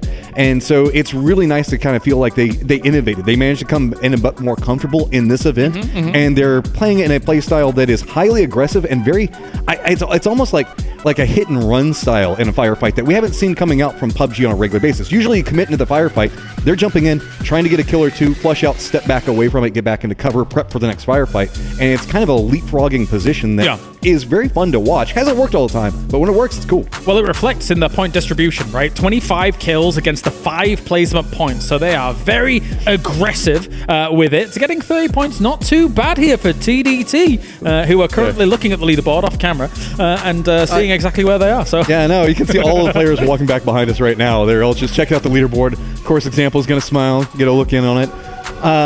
But yeah, hey, it's been a very peculiar day, as again with Twisted Minds and their performance, and T5 in and of itself with Day Trade as well, picking up a big section of these points. I guess a lot of the squads that we have higher expectations for just haven't been able to find it, and they've only got one game left to do it. That's one of the cool things about today. Aside from the ever constant Twisted Minds, they are inevitable, blah blah blah. It's been such a varied day, and it's also been an unexpected day so far. With one game remaining, some of these names that you're seeing up here right now, you would have not expected them to be the names in the top 5, I think. I mean, I would have expected like 17 Gaming to be in the top 6, but that would be about it. And I would say that if anything, this is a great day to show anybody that's ever like, oh, PUBG Esports is too random, I don't like it. Show them what Twisted Minds is doing today and be like, oh yeah, it's a random esport. There's no way that you can go against Twisted Minds for this one, but some teams really need to kind of tighten those bolts. Obviously, we just saw FaZe before. It's been a disaster for them so far today. There needs to be a turnaround, either this game or just a full mind reset going into their second day. Because I was kind of joking around with you with this before we came in, is you guys can't hear it, but the viewers at home, anytime somebody dies early, there's a scream that kind of usually accompanies it from whoever gets the kill. And it has regularly been FaZe. And there's a certain amount of mental taxation that happens to you whenever you just can't find a way to make things work, but then you're regularly getting screamed at by every team around you whenever you die. Yeah, it's tough, especially if you go out early, right? Because you're then just sat there for the whole game waiting for it to end. So it kind of... these effects kind of permeate through the next games, because you have all this downtime. You'd much rather be in the game against all of these guys, trying to get as many kills as possible, but sat there is rough. So there will be some teams trying to find themselves that mental reset wherever they can. For a Therathon 5, apparently taking a nap. Super stressed. Very stressed. Look at how stressed they are. I mean, this is also a very interesting situation for them to be in. Is you can see that they're doing studying and everything else like that, but they're doing a great job of, again, I know I mentioned a second ago, just reacting to a ton of just easily exploitable moments. And in a situation where a lot of teams feel a bit more hesitant, they're just jumping in head first. They're like, no, we know that there's a firefight going on over here. We need to pick up these points before something else crazy happens to us. So what do you think for Sonics? They've got to pick it up too. Oh, Sonics. I don't know. It's been like, I've been trying to put my finger on what's been happening with them, but they've been dying to secondary events. That's not like one consistent theme that's been happening with them. It's been, okay, a rotation doesn't go good, or they're trying to make a push into where the death funnel is happening at because Twisted Minds and the rampage that they're managing to pull out. They just keep bumping into the wrong sections of the map. They're playing it smart and clean, but since everybody else is going on that same vector, it's putting them in just an absolute kill box, and they've got to step away. They've got to metagame away from it, I think. In this situation, the team that goes, okay, everybody's doing this, because of what's happening with Twisted Minds or T5 and the amount of kills that they're getting. So let's do the opposite thing is going to be rewarded. These lobbies ain't easy anymore. We saw them on Tego trying to wrap around here on Falcons, and Falcons turned around and said, nuh-uh. So, yeah, it's a difficult lobby to go into as we take a look at some more of these players, some of these teams. Gen G has also proved that they can still hang here. I mean, some of the circles have gone their way and they've been able to hold it down, but I mean... Okay, but Gen G a couple months ago, it didn't matter if circles would go their way. They would still lose the firefight. Yeah. Now they're managing to survive through it. They're making sure to get their kills. They're also securing territory. And again, I'm still impressed. Whenever we saw the game that was them versus Twisted, where Twisted did win, they were trying to maneuver. They were not giving up. And that's a heart that sometimes Gen G hasn't had in the past. I would agree. I think a lot of my faith in South Korea and in terms of how much power they had waned quite a bit when there was the separation of Danawa, when Seoul went away, when a lot of the powerhouses in South Korea kind of dispersed across too many teams. And Paper Thin is crying somewhere right now. Yeah, I know. So we've had a little bit of reconsolidation of some of that team, some of that power, but from my mind, from my money, still not enough. Yeah, you can go and win PNC, but PNC isn't the same level, really, as these. Somebody out there is going to be annoyed that I'm saying that, but I don't care, because the point is that is a completely different format, realistically, when it comes to team makeup and composition. I would love to see Gen G come back in a strong way. Dano will come back in a strong way, be really competing at the top of the leaderboard. You know that there's a lot of conversation about that, the freaks, the performances that they can manage to pull out. It's been a lot more quiet on the international stage. We have seen them managing to touch into the top 5, top 4 here and there, but I want to see, I don't know, a resurgence inside of them, because that's kind of PUBG's home region if you think about it. Of course. These are the squads that should be representing on the international stage in a big way, and right now it's very hard to do whenever you've got a squads like T5 that are running amok, or Twisted Minds that are just shutting everything down around you. So. I mean, we'll see Freaks and T1 obviously tomorrow, and they are two potential rosters that could have that kickback, right? Like, I think that, again, there's some great talent there, but being able to compete against the likes of these guys on a consistent basis is very difficult, unless you've got just Soul there with players that he doesn't have to carry. No offense. Like, it's true. I'm not even going to argue. I'll be like, okay, yeah. It's difficult, man. It's difficult. Sometimes a squad can be a bit heavy. Soul tried his best to put up some stuff. So you can also see that, like, what I love is, okay, if we look back before Twisted Minds had won a PGS, there was a lot of stress. You could see it specifically on Batul and shoulders. You know, then winning the event, we often talked about the fact that, okay, now that's gone. What are we going to see them? How are we going to see them evolve out of it? There was a little bit of a struggle that followed whenever we look at over to EWC in some fashion. I won't say a struggle, but just not the performances that they were wanting. Sure. Now that we're back to PGS, you can see that there's comfort, a happiness to him. There's an energy inside of the squad, whereas I would almost say that Twisted Minds always had a nervousness to him. Now it's a relaxed confidence, and it is scary to see that. Yeah, I've got a theory why that might be the case. Ooh, go for it. Well, Tycon's not here. Either All Gamers or Cerberus. Catching random strays out here. I've got to do it. I mean, he oftentimes will put the boot in, right? Be it when EWC and actually stopping them from qualifying due to the hot drop, or just being part of Cerberus and actually challenging. Because when Cerberus won, they had Tycon for PGS, I should say. And now, since then, that's not happened. And you got Twisted Minds winning the back-to-back with looking also great here. So maybe it's just the Tycon kryptonite. It could very well be. I mean, and by the way, welcome to the podcast. Whilst we fix the equipment issue here, it's time. Hey, we got to it before in game or anything else like that. So making sure to tackle it. That means the fact that it was probably not lobby related. We don't know. We're kind of just filling as we go at the time. Now, this is a squad in Eternal Fire. Man, I was hype on them. I was talking to you about coming in. I still am hype on them. Yeah. I just don't know, like, you can see that they're trying to figure out, okay, we can't manage to get the end games that we want. We can't quite manage to find the mid games that they want. So they're trying to even shift into earlier firefights. They are finding some kills there, but you're seeing a couple of teams that are kind of committing into that, going, we just can't trust the mid or late game because of what's going on with these high kill count games. So can we find something here? And it's almost like a double-edged sword. You're getting 4 points, but not feeling good about it. Yeah, I think they're a better squad than what they've made materialize today. Yeah. That being said, I mean, you could say that about a lot of teams today. Sonics. It's been a bit of a mishmash from all of this, but I think that I was about to say and compare some of their styles to the old Digital Athletics, but that's not even that fair, because I think that this kind of Eternal Fire has more gunplay than an old Digital Athletics kind of style of play where you would kind of find a central position and just hold it down, right? This team can edge fight. This team can sweep some circles and be able to take fights to the very best of them. It's the Digital Athletics that you wished that you had. Yeah, kinda. Yeah, because, well, we had Digital Athletics for a long time. This is going way back now, effectively. And a lot of their success just came from, we're going to sit here, and we can take the team fights, but we need to have that central position. EU they don't need that. Center circle and sitting there for a while? I've never heard that meta happen. Look, right, okay, so if you kind of watched our maps and saw no one move for about 5 minutes, sometimes that's an accurate portrayal of the EMEA.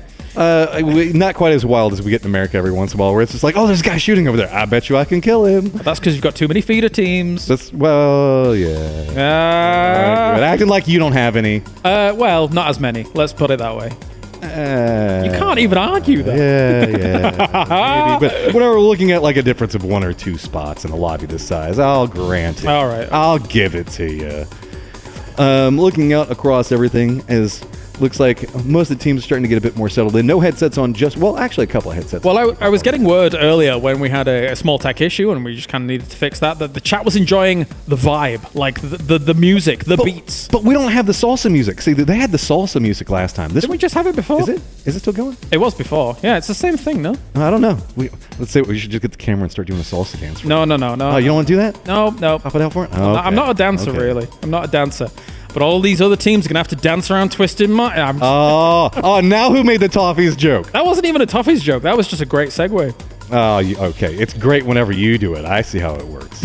I already have established how this is going to go down the rest of the day. All right. You know what? Okay, so you know what I've enjoyed so far about Thailand? The fact that every time we order food, they include little notes with the food. Being like, have a great day. And things like that. It's been a lovely thing. So they wrote Colaris on one of them. I was like, that's weird. And I guess that my Grab account is just Colaris. I didn't realize. And what was it that the last one they got? What did it say? What, the one that I had earlier in the day? It said, Colaris, you're better than you think you are. And I was like, that's not possible. I'm the best. I'm the best that's ever existed. That means I am even better than that. Yeah, I'm a god among men. Yeah. They couldn't have written that to like a worse person, really. Somebody's out there like, oh, I hope that I make this guy's day, and instead you're just like, feed my ego more. I've been on the esports broadcast for 15 years. I'm doing all right for myself. All right, well, I'm getting word that we are ready to go into our last game of Miramar. Thanks for listening to us. Thanks for your patience. It's time. Game number 6 here. Let's head over to the commentators for all the action. I love that devilish little laugh. Yeah, little chuckle on the way out. From the extremely humble. It's just the most humblest. Colaris. Yes, Colaris. But thank you so much, Colaris and Matchroom, for that very fun and informative little film. Enlightening. Very enlightening, yes. Enlightening. Well, we are into our final game of the day, finally, as... they hit about every point we could possibly make here in the early game. There are some teams that have desperately need some things to go their way to at least bring something into day number 2 other than just a handful of points. I have to say, I have some bad news if you're a Twisted Minds fan. Oh, yeah? What's that? They may not break the 74. Oh, they're washed. They still washed. They still have one game left, but yeah, for a lot of these teams, all memes aside, I mean, it is literally I said that in the last game, it's do or die, but for the teams that are just struggling, as Colaris said, James said, it has been a disaster for teams like FaZe and GNL. Yeah. Not FaZe, GNL, I mean, Eternal Fire. I mean, Eternal Fire is kind of a shocker for me. 10 points apiece. Like, that's not I mean, Sonic's right there, too. 14 yeah, Sonic's as well have been struggling today. Yeah, it's been rough. It's not been good. But, hey, everybody's allowed to have one bad day. You just can't turn it into 2. So you get, and the way this lobby's going, with the way the Twisted Minds has been sucking up all the points, I mean, one good game puts you right back in it. So that's the caveat. At the end of the day, that's all anybody's going to care about is we see a few shots being taken out at those same Sonics as Shrimsy went way down south to collect a vehicle. But T5, well, why not? Let's give them the circle. Yeah, I think they deserve it. With the way that they've been playing today, Therathon 5 has just been so good and so enjoyable to watch. I mean, they're really playing good PUBG. From their rotations, being as proactive as they have been, their comms, I'm sure. I mean, their decisions on timing when to third party. It's just been great from them. I mean, look at it. Twisted Minds is 66 points in first place. We've been glazing them all up and down. Well, T5's got 50. Yeah, and I mean that's absolutely that's nothing to laugh at, as well as we talk about. But again, and this is, I don't want to take away any of these guys' flowers before they've even bloomed. It sounds but like you're taking them away. It's group stage, and we're seeing APAC pop the heck off once again. Yeah. But can you bring it to finals, man? Can you continue that high level of performance all the way up to that grand final? That is what we're waiting to see. Now, Cerberus has proven that it can be done. APAC has the ability to do it and win themselves a championship, and we haven't even seen Cerberus yet. But I also want you to remember, T5 didn't even make it to the grand finals of PGS 5. Yeah. So, I mean, this is just an incredible, I'll copy James here, a little glow up, as Hell they of a say. turnaround, Yeah, man. this has been such a good turnaround for them, and I'm really excited to see how they do in grand finals, because I would hate to curse them, but I really think they're going to make it this time. Well, they've officially been cursed. We see FaZe. I don't believe in the caster curse. No, the caster curse doesn't exist. You guys threw in a situation that you should have won. That's my take on caster curses. Yep. It always has been, always will be. But Patapong actually gets knocked a little bit low by an iron-sided Nurens there. So T5 getting a little bit close to disaster there, but looks like he should survive for the time being. I don't think Patapong really wants that smoke, though, as he is sitting on that aforementioned iron-sided M16. Is not really something you want to be scrapping with. But even talking about day trade, I mean, talk about falling off a cliff after the first game, still somehow managed to be in third place. It really, for them, is just do or die. It's all or nothing for day trade, and so far it's worked for them, at least in this context, as they will be heading into the final game today in third with 47 points. Not shabby in the slightest. It's by far their best performance in a single day in a all while. Year, yeah, really. It's been when a while. It comes to PGSs, so this is what we've been waiting to see from day trade. Like, we know that they're better than what they've shown us in groups at PGSs so far, to the tune of not being able to make a single grand final all year. Well, now that might have turned on its head, and they are in perfect position going into their second day of play to finally make that grand final. As we see Luna Galaxy. Good scouting from Vinny. Yes. There we go. That's what we want to sound clapping right now. This is scouting coming through from Luna Galaxy, and they will pull back off of that as we check in with 17. It just seems like it's been an overcommitment every game today. Instead of taking their time and taking their time. Speaking of 17, that's going to be an easy knock for Xiaobei. So good news for the rest of the lobby. Not that it really matters for Twisted at this point. Yeah, Lou will fall early. Yeah, they're going to lose 15 grenades with 300. I swear those were just homing missiles. Every grenade he threw in that Rondo game, he just did miss. Yeah, that right there, you can see Twisted getting a little bit loosey-goosey with it, because there's no way they could scout that compound from the low side like they were. So, but you know what? When you're sitting on 66 freaking points, you can do it. You can take risk like that. And at the end of the day, we saw what they were able to do with just 2. They still made it all the way to the end game last time around. I think they 6th place overall with 4 kills. So if that's your worst performance, then you're doing all right. Halo's looking real red right now. You're looking a little washed. A little washed out. When the color comes to go out. TSM bouncing back, but that's just what they do, man. Yeah. TSM is so good mentally as far as bouncing back from bad games, and they have had some bad games. Well, look, I mean, we've been talking all this stuff about FaZe on 10. TSM had 9 points going into that last game, and now they're sitting in 8th place overall with 28. So it one game is all it takes. You just got to have that mental fortitude and to get yourself to it.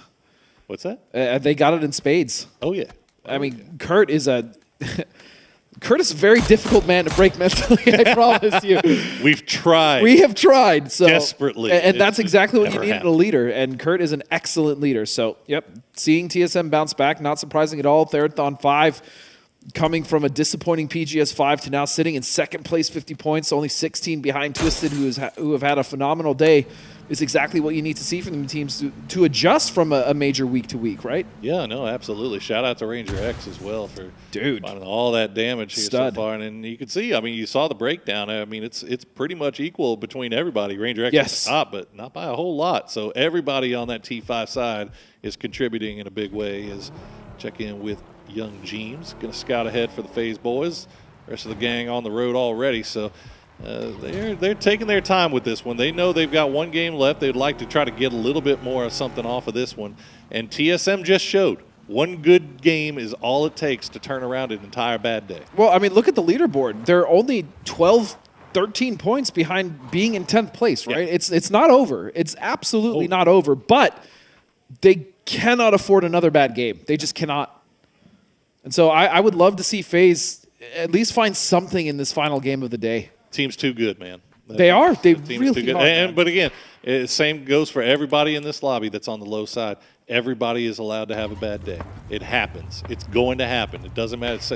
It's unfortunate that it's happening to them in a tournament that they really need something to go well, but you can always turn it around. So we'll see if they do here in this game. As it's Chris, Captain It's Chris. Sorry, he was in the boat, so we gotta make sure we give him his props. Gonna tail the rest of Ascend as they make their way in on the southeastern side. A lot of room for them to work with, too. So should be free and clear. Gen G kind of in the same boat. Yeah, Gen G going to be on the east side of this, and they've been very meticulous about the positions and rotations they've been taking, finding themselves, at least in the end game, multiple times now, finding consistency in that top 5. And so, as you said, they have a lot of room to work with on the east side. Meanwhile, moving over towards 17, who is quite split, man. Yoinked away by Tiggleton. You hate to see that. Yeah, not if you're Sonics. They not need if you're a those Sonics points. fan. They need those points. Yeah, I'm sure Falcon's a little irritated by that one. Now smoking off to make sure that their angles are clear as they're taking shots from distance. 17 now, trying to consolidate what they can. Speaking of those Sonics, big 2-2 split from them towards center and all the way up. It's very wide. All the way up to brick. So fortunately, it pays off dividends there as they managed to steal a kill away from Falcons. Now they have to turn their attention, as you said, back towards the west where they've got the Expendables making their way in, and Eternal Fire in the north side of Chumasera could get involved at any time as well. So Falcons heads on swivels right now. So it looks like now most teams are set up. You still have TSM on the north side, but again, and that's kind of been what we've been noticing all day, right, Poro, is in PGS 5, as far as the group stages were concerned, most of the fights, most of the teams were set up on the edge. Now it seems like many of them have adjusted to be Circle 1, Circle 2. All the teams are centered up early, much earlier than we saw in the last major event. Yeah, the edge is it's been empty. Pretty clear here. Oh, Ranger X getting real low there. Combination of Luna and FaZe doesn't go down as the circle is going to cut shift way off to the east side. Is going to have a lot of unplayable high cliff over there on the west.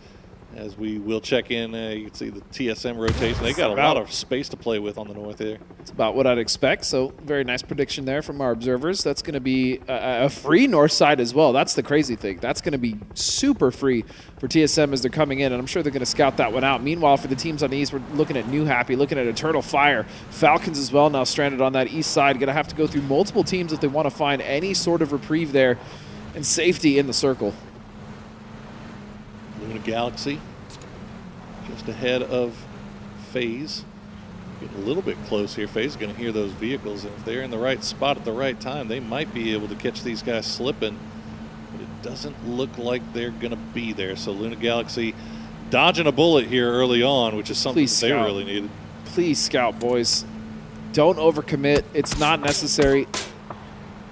Especially in a circle like this. I mean, they can even stop down here. Yeah, I like this. Stop down here. That's all you need. Take your time.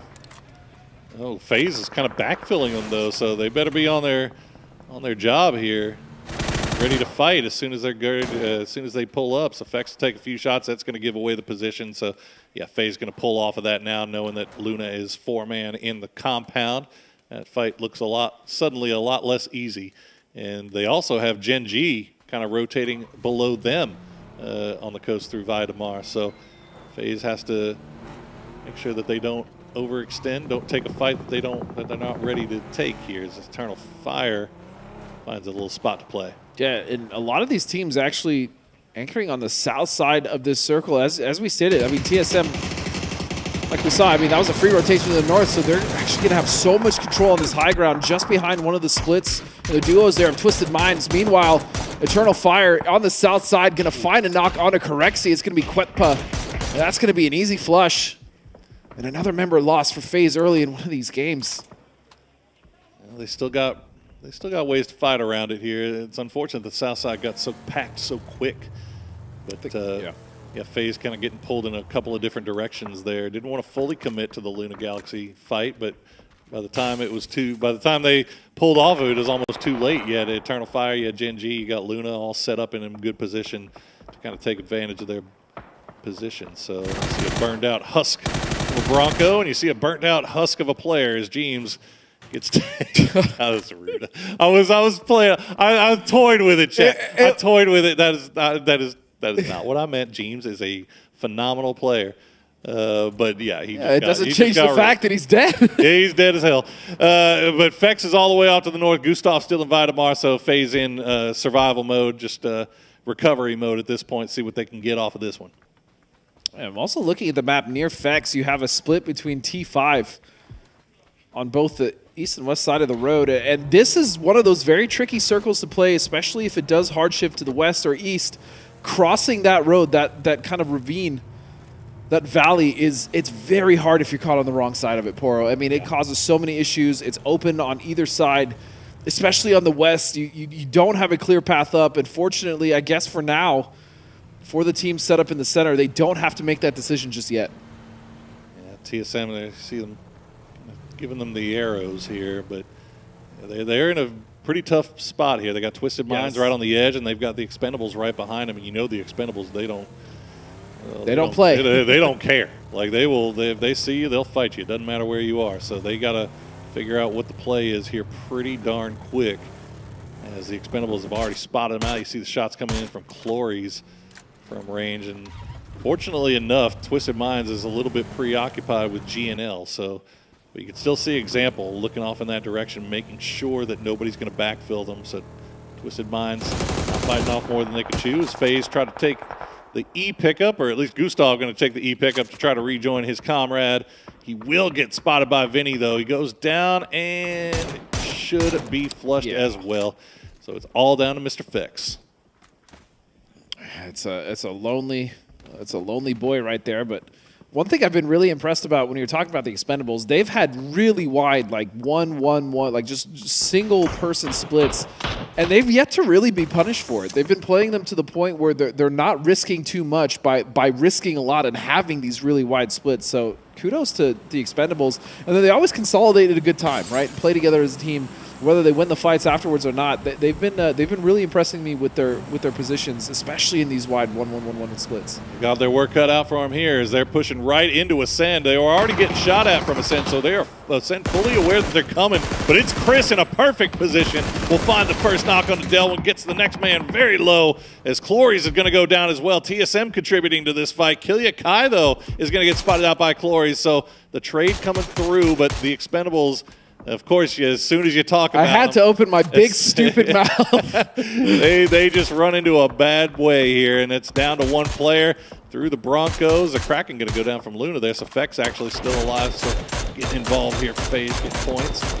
Can TE stay alive, and can Ascend get Killia Kai back on his feet? Looks like they should be able to. Still, my point stands. It wasn't the split that got them in trouble, though. No. So. Yeah, it's just... Yeah, I mean, there was no way they could scout that. Yeah, I mean, that's Ascend was. Especially in that position. Like, how often are you really that far to the west, right? Yeah. So.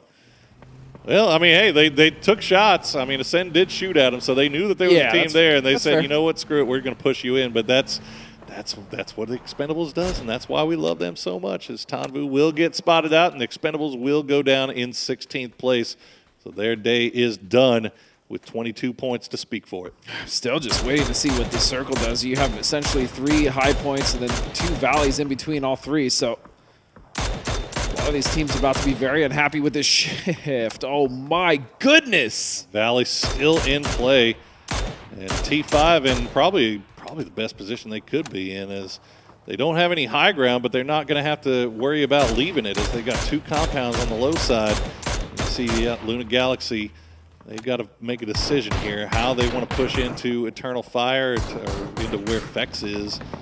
Twisted Minds already on the move now. They've got TSM in front of them, and TSM is fully aware of them, as they will take a few shots already. Example just going to send it right into Luke 12, and that is going to be the man himself going down. Yeah, Luke 12 positioned himself here early underneath Twisted Minds just to make sure that he could at least play spoiler or forward position here. And of course, I mean, when TSM sets these up, they're always in a position to also support him as they did. So now he's going to push over, going through the smoke, and Luke is going to find another member of Twisted, now just down to 2. Aggressive play there from Luke, and unfortunately for Twisted, usually they're in such good position to defend each other, so where even if they do get knocked, they'll get the trade in return, but it's down to just Perfectix, so Batu could not hear the footsteps coming through the smoke.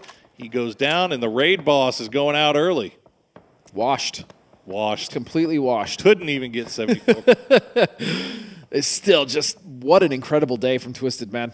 Just the consistency was out of control. Yeah. But yeah, they've been stopped here. TSM actually 2 games in a row now, taking the fight over to Twisted, but no, Luke has to be careful. Sen getting him dangerously close to being knocked. As now Gen G actually, instead of Luna being the ones to assault Fex's position. There you go, Fex actually getting some support here from Rossadid as he uses those grenades to great effect, and Patapong going to get him as well, but unfortunately the last guy will find Fex, and now Luna Galaxy sees that in the kill feed, and they come in at the perfect time, but T5 is just farming damage onto this. Day trade as well, as Luna Galaxy going to get knocked low. I think it's just a 1v1, but Posa will win it, and that is going to be it for Gen G. I agree. That was good timing. I mean, it's just they were getting shredded, as was Gen G by T5, and so... Oh, boy. And now here comes Eternal Fire. I mean, they waited. This is the patience game that paid off, and the Mad will clean up. You know, if we're gonna give credit to Luna Galaxy for the timing, you got to give even more credit to Eternal Fire, because down to 3, they still waited for the perfect time, and they managed to get a kill off of that. 4 so far for the squad, but I mean, we saw what they had to deal with there, right? T5 Day Trade just sending shots downrange at them, as GNL will try to make their way out, but the tire, they get a flat tire, and they're going to have to try to make their way through, but Rello not going to let them get away with it. Xiaowu going to steal the kill away. Roth will get stealth. Roth will get both of them, and that'll be points for Falcons now. They've had 2 stolen away from them this game, but they're still collecting. And now with that north side shift, they don't have to move, and yeah, TSM is now going to have to make the difficult trek down that hillside, which is just so open, Poro. It's such an open cliff face, and so if they don't have enough smokes, especially with the position of all the other teams on the east side, everybody is going to have an angle on them. Yeah, this is going to be brutal, and I mean, unless they just stay up there on that little ridge. Yeah, I mean that's always a play, but the problem is you got Ascend and TDT that are up there as well. So, you know, that might be a filled up spot there pretty quickly. See TSM. The wheels in Purdy Curdy's mind are cranking away, trying to figure out what the next move is. As you got on the eastern side, New Happy and 17. Looks like New Happy, I mean, they're outside of zone. They've got a compound. They know the 17's up there, but they haven't gotten involved just yet. Yeah, that hamster in Purdy's head is working overtime in that wheel. Burning all type of calories. All time. I mean, this is a tough decision. I think possibly one of their best choices is just to stay up high ground as long as they possibly can, right? But as you stated, they do have to contend with TDT and Ascend, but fortunately those 2 teams might fight right now, which might be the alarm for them to at least get as many points off this high ground as they can before they have to make the trek down. If they're paying attention, see if this fight drags on for any longer than it needs to. Ascend, Van gonna get 2 of them. Kill Chicago, trade it back though. And now Ascend, they gotta get these reses up quick, but TDT not gonna give them any time. And there you go, TSM. Yep. They saw it, they heard it, and they're going to push it as Kilyakai is going to take down Chris. No, the grenade, not where it needed to be. Zyu will finish it off, and that's going to be it for Ascend as TDT now down to 2 players. TSM desperately rushing up, but they're going to just take the spot and wait for a TDT to push into them. Kurt does have to be careful, though. He's up there solo now. The other members have set up on the side of those rocks on the high ground that we were talking about earlier. So yeah, he's going to think the better of it, and he's going to actually just go back to his team. And I think that's a good decision here, as Quetpa will find Belmoth, and Day Trade taking a fight on 2 fronts currently. They are indeed. The eastern side of this, we haven't been looking at it just yet, but Day Trade was making that push from the south side up to the north. They run into New Happy. 17 sees that, but everybody's getting shot at from Sonics as well on the other side of the valley. So Non will get flushed out. And now New Happy down to just 3. They're going to spot out Flash, gets him low, but doesn't get the knock. And again, this The circle is just so hard to play because you really don't have much room to move, especially when it centers on that valley. And so this is the exact symptom of that 17 trying to get active, take the fight over to New Happy. Daytrade just completely sandwiched into oblivion. And now you see Eternal Fire starting to make that push on the eastern side. Absolutely love that from Eternal Fire. They're being proactive here with 6 kills now as Code Marco leading the charge. And he wants even more as 17 going to find another player off of New Happy. AZ and Ming Ming, the last 2 available, or last 2 alive. You can see TSM still looking over at TDT, but taking shots across the way. T5 has an angle on this as well, so everybody has to be extremely careful about how they push this. That grenade could find it. Yes, it does. Quetpa will find Ming Ming. AZ down to next to no HP, and Zhu will be the one to finish him off. And the good thing about this for Eternal Fire is they can still just go back down to the anchor that is the Mad. They still have something to play on the south side. They don't have to commit to this. 17 is kind of going to be stranded on that east edge. And then above them, you still have the Falcons who have to find their way in Poro. There you go, Ian. The EF going to do exactly that. They got what they wanted off of that fight to the top, and they'll retreat back to the Mad. So 17 gets to fight another day. They get Xiaobei back on his feet, so still 3 strong and still a lot of room to play with on that high side on the east. Sonic's on the move. They have to leave the compound. Where are they going to go? Looks like they're going to cross the street and go right on the I think there's a little ditch, a little ridge line that they can work with to avoid Theraton 5 for the time being. Yeah, it's a shack. It's not a great one at that. But there really isn't much else to play. They do have a few single-story buildings there. I say buildings, but again, more shacks. I'm not sure if they realize it's clear yet, but they're all currently sat behind that. Meanwhile, TDT, the last member, ZYU, trying to make it across, and not a chance. Code Marco ain't letting that happen. That's 8 kills now for EF as they still remain 3 strong on that south side. Just to make sure, man. Yeah, let them know. Let them know. But again, Theraton 5 still in the driver's seat here as far as all this is concerned. They've got the full compound. They've got all 4 up, and they are just vibing right now. But 1 kill, that's the price that they pay for having the good position. TSM, meanwhile, they've got to go, and they don't even have the vehicles anymore. They're just going to parachute down. Alo gets shot out of the air. Tiggleton's on time with it. He's going to find Luke 12 as well. But 2 do stay alive for the time being. Kurt's going to get taken down by Roth, and now it's all down to Sparking. Can he stay alive a little bit longer? Can Kurt get back to him? And maybe they can go for the res. I don't think they can. It's going to be unlikely. Meanwhile, now Eternal Fire still an edge to play here on the south side. We'll start to clean up everything they can. And for TSM, we knew this was going to happen 2 circles ago, right? So it was always going to be difficult for them. They went up to the north, or to the west, tried to clean it up, did what they could, but yeah, that was always going to be a difficult place to rotate off of. Meanwhile, Jia Wu will find Roth. Falcons now in a struggle with something to play for the time being, but again, it's not great. If you're not T5, you're in trouble. You're in trouble. You're in trouble. Well, we'll see. Eternal Fire seems to be feeling themselves right now as Sparking will get spotted out by Snaker. So Falcons in a nice little spot here, down to 2 after losing Roth there, and that shift is going to help their cause. As Sonic's still 4 alive as well. They really need something to go their way. And they've so far got 2 kills, but they, again, it just feels like it's going to be really hard to get rid of T5 here, and especially now that you've got 17 that's just going to be able to free fire farm down on them. Fortunately, they have that hard cover. Suju playing with that Bolty. Hadn't found anything yet, but 6 kills so far for 17. We'll see if they can find Keppa. No. Now, and 17 need to do as much damage as possible because they're not in, and their fate is going to be very similar to that of what TSM was. From on high, like TSM just was. And the problem is they can't even wrap to the north because Falcons is already set up there, and I'm fairly certain they already know that. So if they don't get rid of the south side team here of Eternal Fire, they're stuck. What do you even shoot at right now if you're 17? T5 doesn't have to peek. Sonics doesn't have to peek. It's really just Eternal Fire that you can focus down on, and they're going to hop in the vehicles, try to send it their way through. Ranger is going to find the Mad.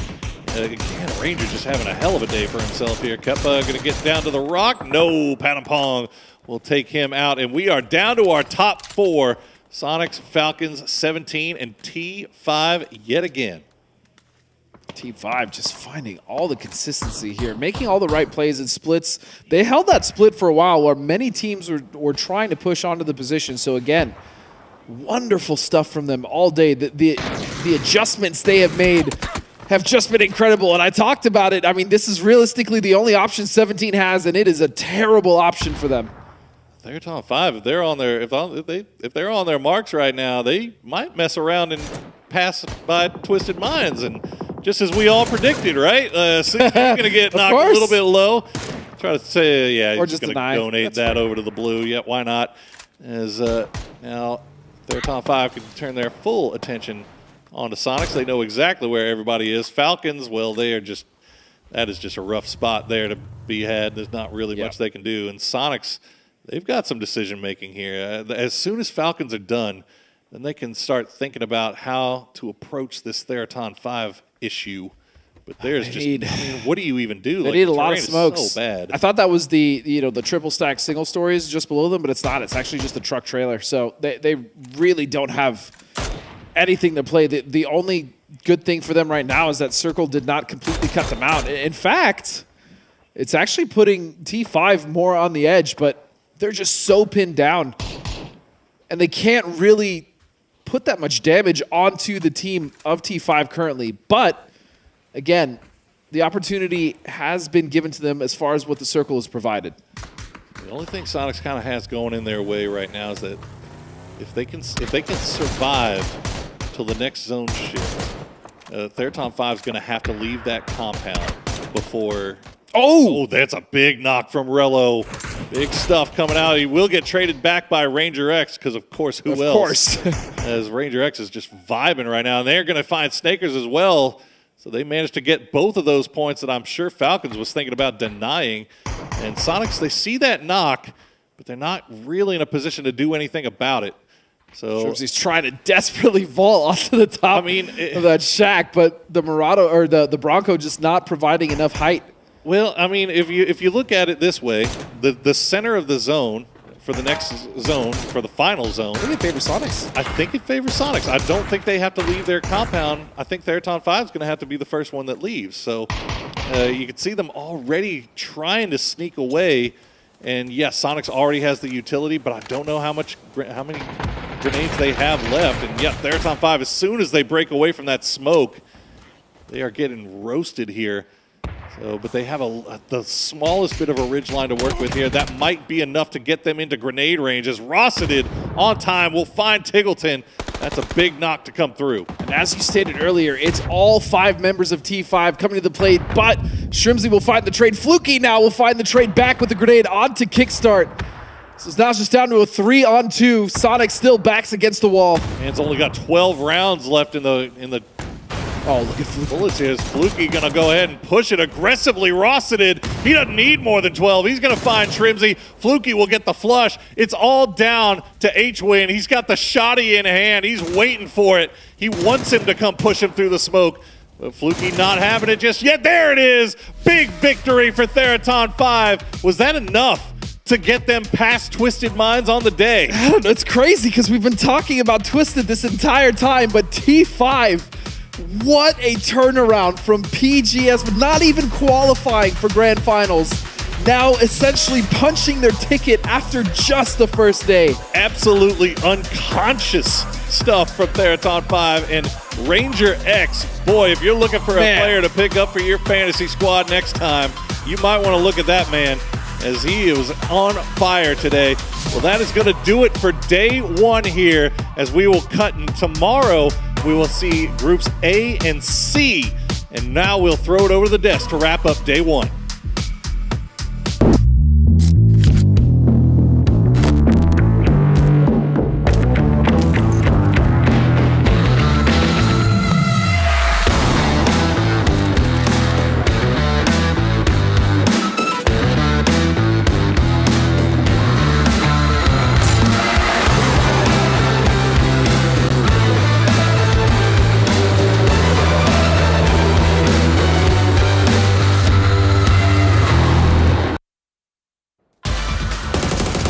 Well, of course, we have our highlights here as we have got Therathon 5 looking fantastic, not only in this game, but let's be real, the entire day here coming out from them.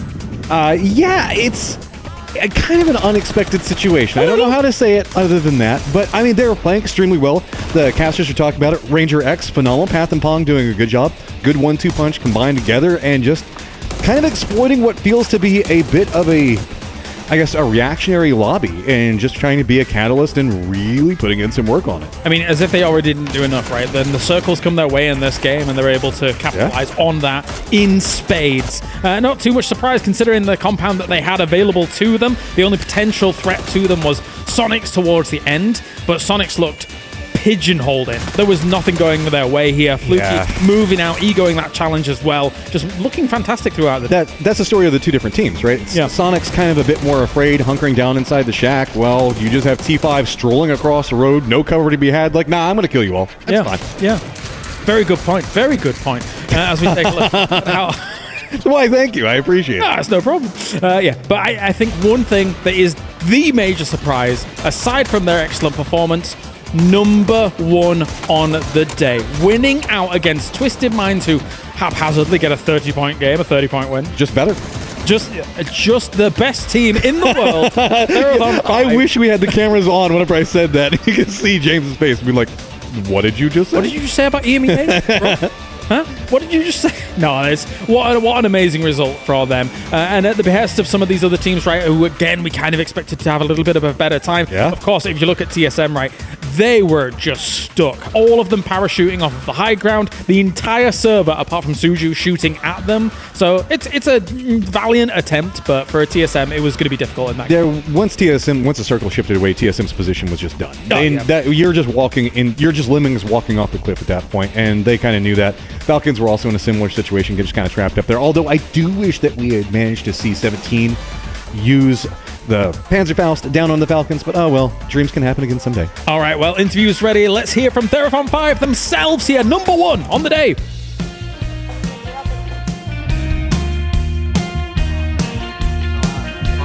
Welcome to the post-match interview, and now we're having Fluky from T5. Wow, what an incredible day for you. You've done so well in the matches. But we would like to say that actually in the PGS 5 stage group, group, you're not doing that well. So can you tell us about what changes have you made to achieve this kind of performances in our PGS 6? ก็อยากจะถามว่าตอนช่วง PGS 5 ค่ะได้มีผลงานได้ไม่ค่อยดีนักได้มีการปรับเปลี่ยนอะไรก่อนมา PGS 6 บ้างคะก็อย่างอื่นก่อนแรกเลยก็คือพี่มอสให้ผมเป็นคนตัดสินใจครับนะครับวง2วง3หรือวงท้ายๆครับ So he said that Rosette most of the game Rosette let him decide what to go and where to go, so this might be the change that we do.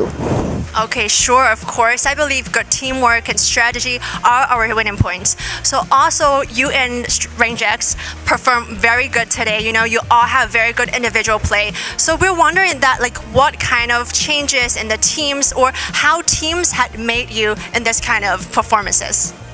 ก็วันนี้ตัวฟุกี้แล้วก็Ranger X ได้ทำผลงานได้ดีมากอยากรู้ว่าทีมได้มีส่วนช่วยอะไรตรงนี้บ้างไหมคะก็ทีมก็คอยส่งให้ไปหาคิวครับแล้วก็ไปทำเกมแล้วทีมคอยคอร์สให้คอยบอกว่ามูฟศัตรูอยู่ตรงไหน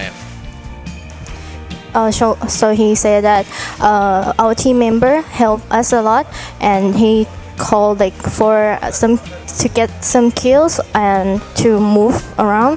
So our teammate helped us a lot in each match. Okay, of course, collaborations and teamwork is always the key. So thank you very much, Fluky, and you can just off you go. Thank you. Yes. And now, next we're welcoming Lou from Twisted Mind. Of course, crazy game, crazy day for them. Again, Twisted Mind. Welcome, Luke. Welcome. And our, of course, beautiful translator.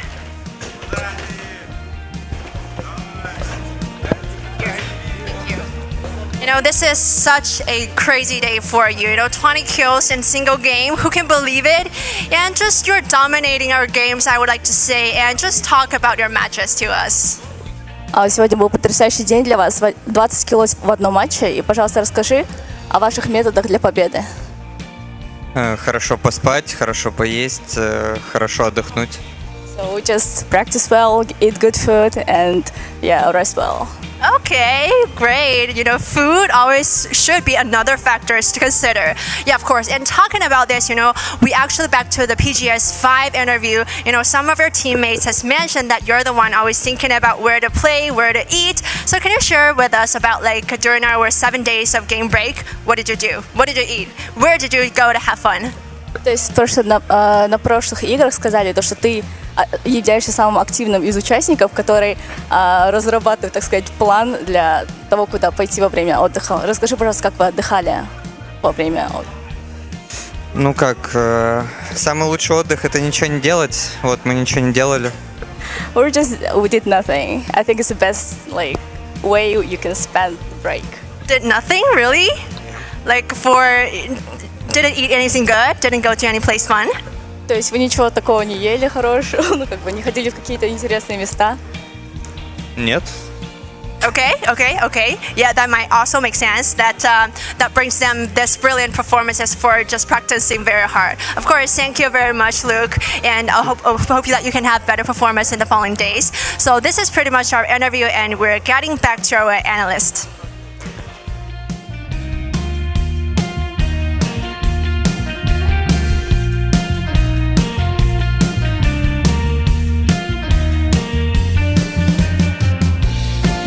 All right, hard-hitting answers coming from Lou there.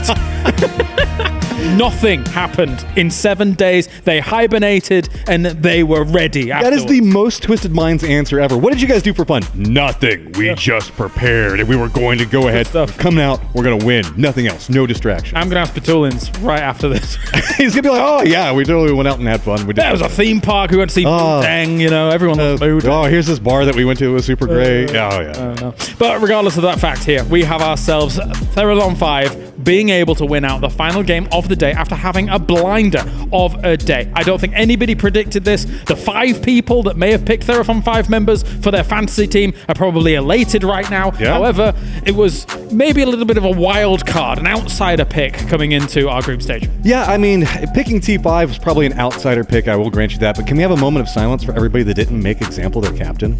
Yeah, well, that is a problem, yes. I know. I don't know anybody that's done that, right? 99.9 times, 99.9% of the time, I pick him as captain, and the one time I bloody well don't. Same. Every single time I pick him, it doesn't do well every single time. I don't pick him, he pops off, feeds Toby, feeds you. I know how it works. All right, so going back onto T5 for the day, though, you can see an outstanding performance. Look at damage numbers across the board and just an overall, I guess, dominant performance coming out from that round. Just been great. Yeah. I'm pleasantly surprised to see it. I mean, Therazon 5, when we looked at them, when they had Thanadol back on their roster, they were kind of like one of the underdogs that were able to perform very well.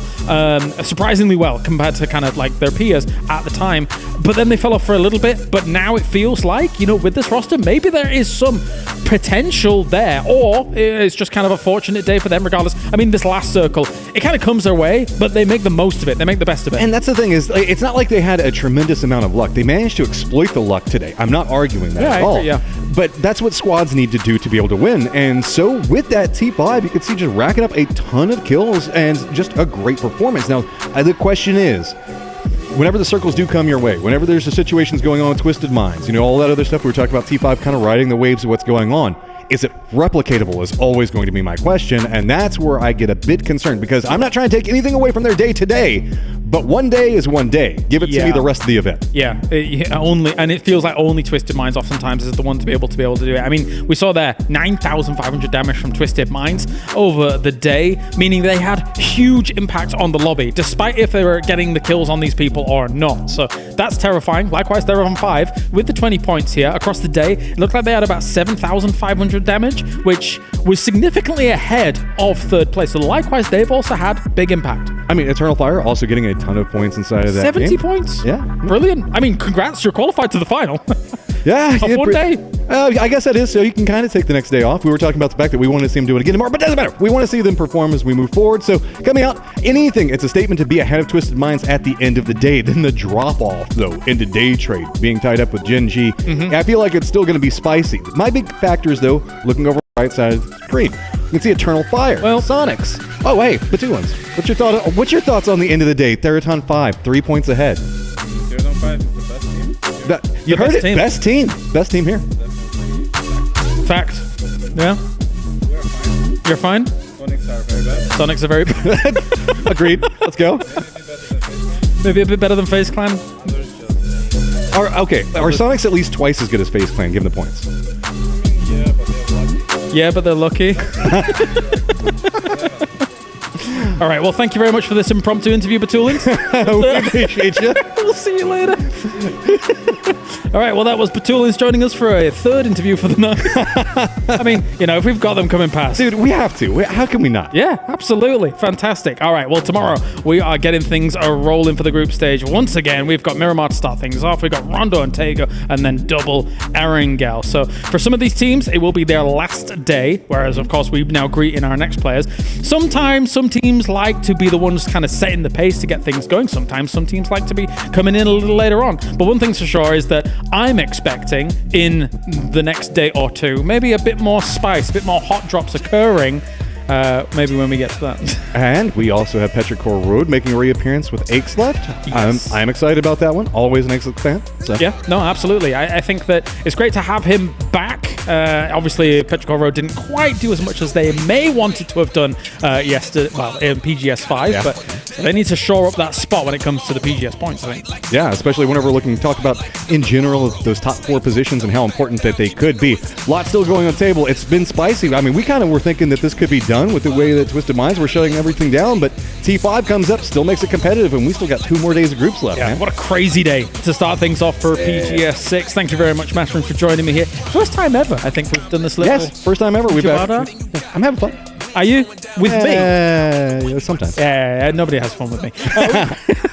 We're going to go. We are done for day number 1 of the tournament as a whole. Tomorrow we are back same time, same place. Don't forget, a huge thank you to Crafton as well as VSPO for bringing everything on as time goes on through here. We have our main partner as well. We've got ourselves op.gg. You can head over there and overpower your game and rank up alongside some of the very best of them from around the world. We also have our hotel provider coming along for us as well. We have Novotel Bangkok that you can check out as they've been providing us some lovely rooms as time has gone on. We have ourselves the Green Park Studio as well that is providing us this location as well as all of the lovely stuff you may see around us right here, right there, everywhere.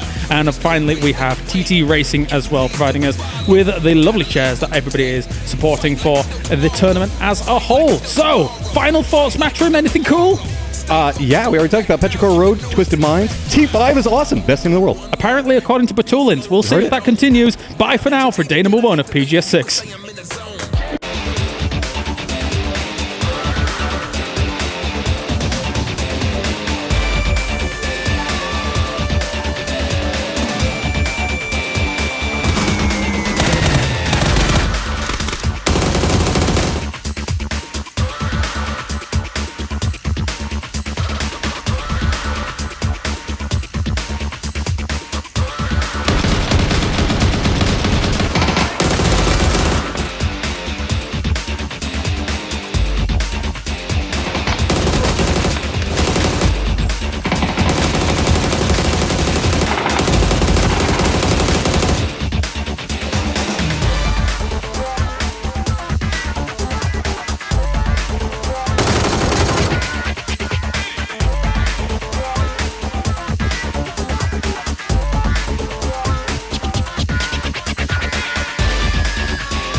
going down, we just flowing now. Ain't no way we about to stop.